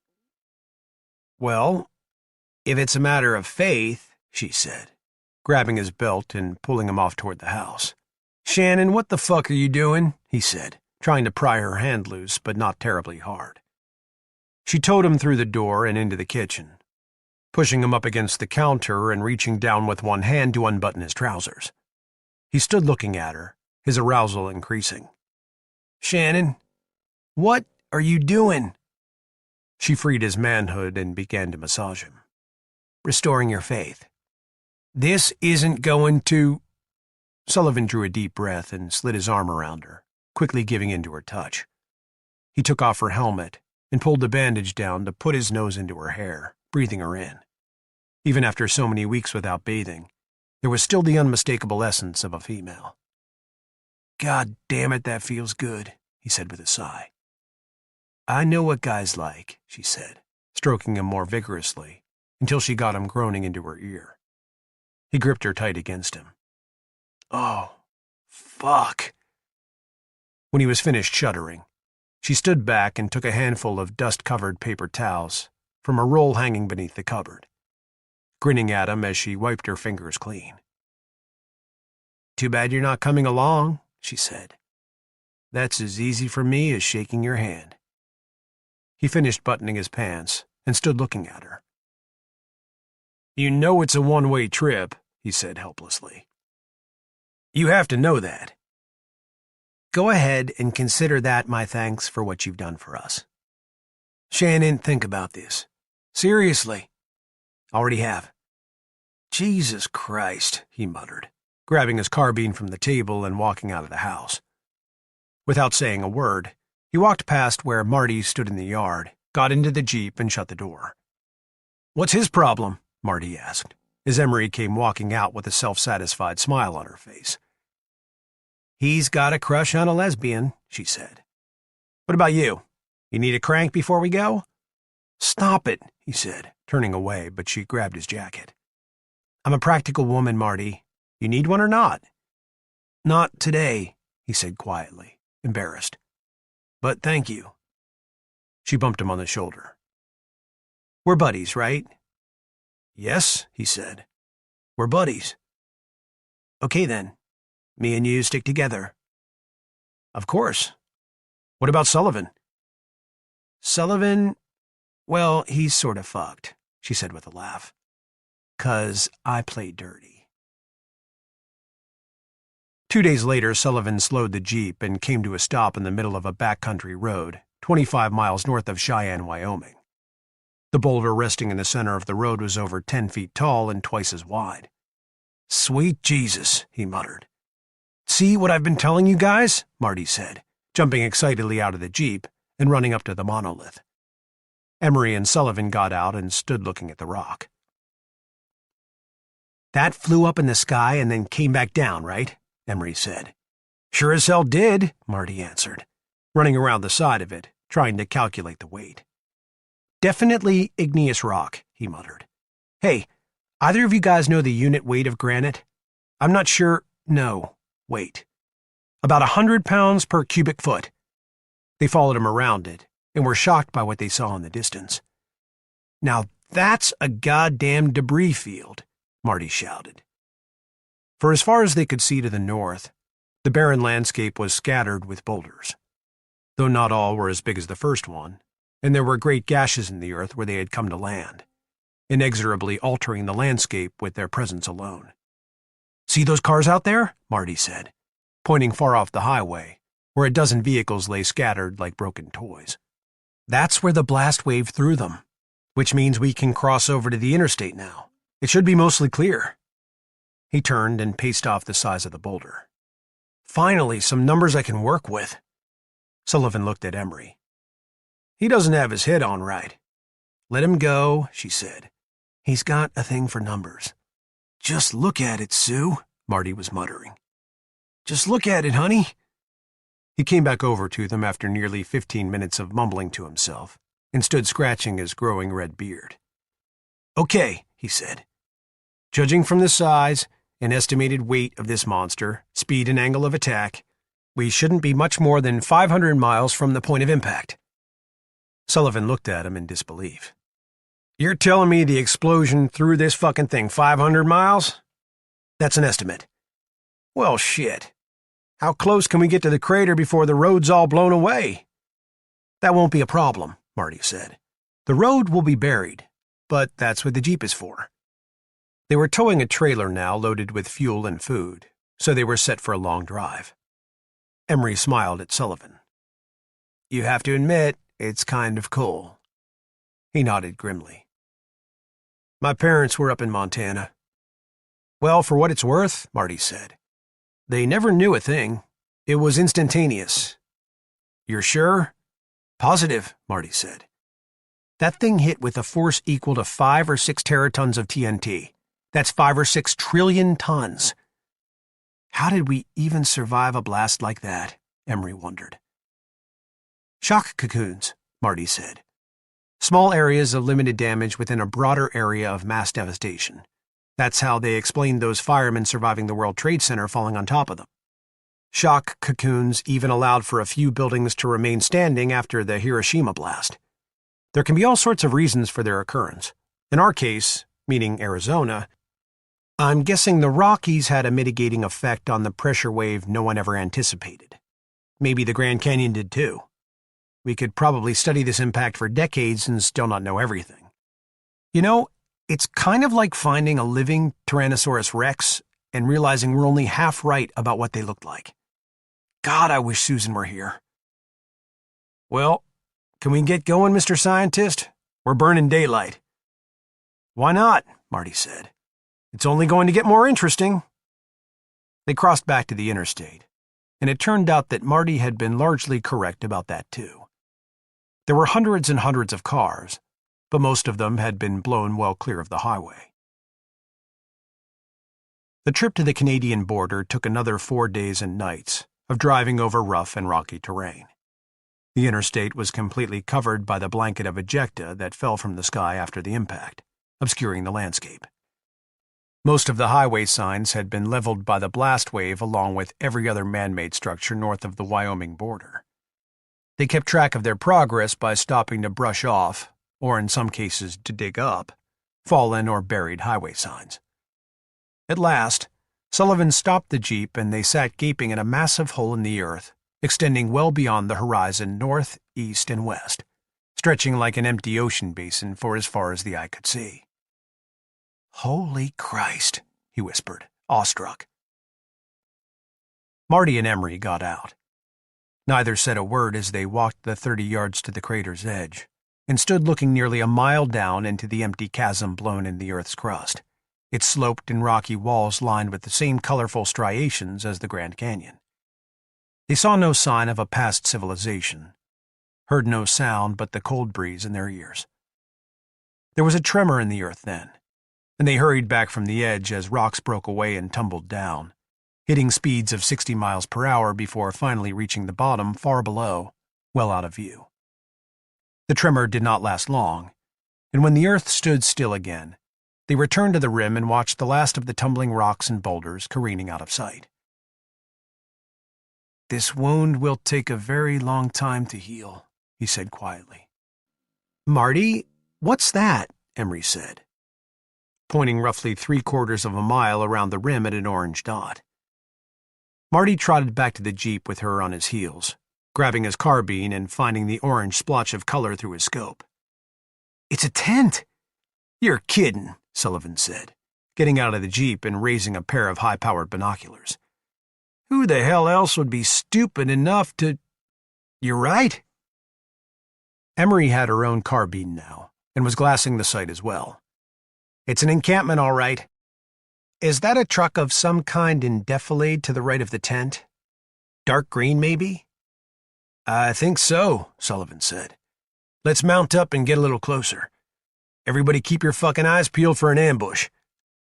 They drove to within 400 yards of the encampment, and Sullivan climbed up onto the roof with the binoculars. "John, somebody could blow your ass right off there." "Not worried about me, are you, Shannon?" She looked at Marty and rolled her eyes. "Looks deserted," Sullivan said. "There's another tent. It's green." Emery raised her weapon. "Let's get over there before it starts getting dark." Marty drove the jeep slowly along, with Emery and Sullivan walking 20 and 30 yards out in front to guard against ambush. When they drew within 50 yards of the encampment, Sullivan signaled Marty to halt and stay in the jeep as he and Emery advanced into the site, weapons ready. "Hear that?" Sullivan said. "Yeah, sounds like gas."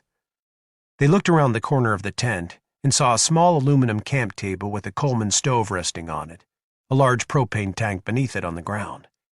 A blue flame hissed beneath a red enameled coffee pot. Emery trained her weapon on what turned out to be a 4-door hybrid Chevrolet SUV. Sullivan advanced on the big orange tent and looked inside, seeing the limbless torsos of a man and a woman, their eyes open, staring sightless at the ceiling of the tent. "Christ," he said, whipping around. "Look sharp, Shannon. We got bodies." Emery dropped into a crouch, never taking her eyes from the SUV. "I got movement, John, around the truck, moving to flank us on the left." Sullivan moved forward, unable to detect any movement on the uneven rocky terrain. "I got nothing." They advanced together on the truck, drawing close enough to read the words United States Geological Survey, stenciled in dirty white lettering on the door. "You gotta be shitting me," he said. "The government did not send them out here," Emery said. "Did it?" "Fuck if I know." Sullivan crept carefully around the front of the SUV, finding a cleft in the earth on the other side. The fissure was as wide and as deep as a man, a trench running from the edge of the crater and winding off across the uneven landscape for what could have been miles. Emery came around the back of the truck and looked down into the trench. "That's what I saw. Somebody jumping in." Sullivan slid down into the ditch and poked around until he found a boot print, then climbed back out. "Better get Marty in here."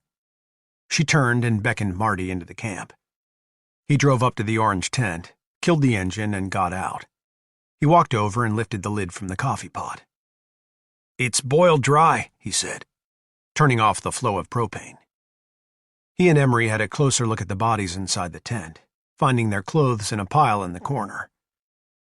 "Must have taken their arms and legs for food," she said. "Doesn't make sense," Marty said. "There's backpacking food over there by the stove in a box. Why eat the people?" Sullivan threw back the flap and stepped inside. "Because you eat the perishable food first. The dehydrated shit will keep." Marty looked at him. "People are perishable," Sullivan said, pushing a digital video camera into his hands. "Found that in the other tent. How's it work?"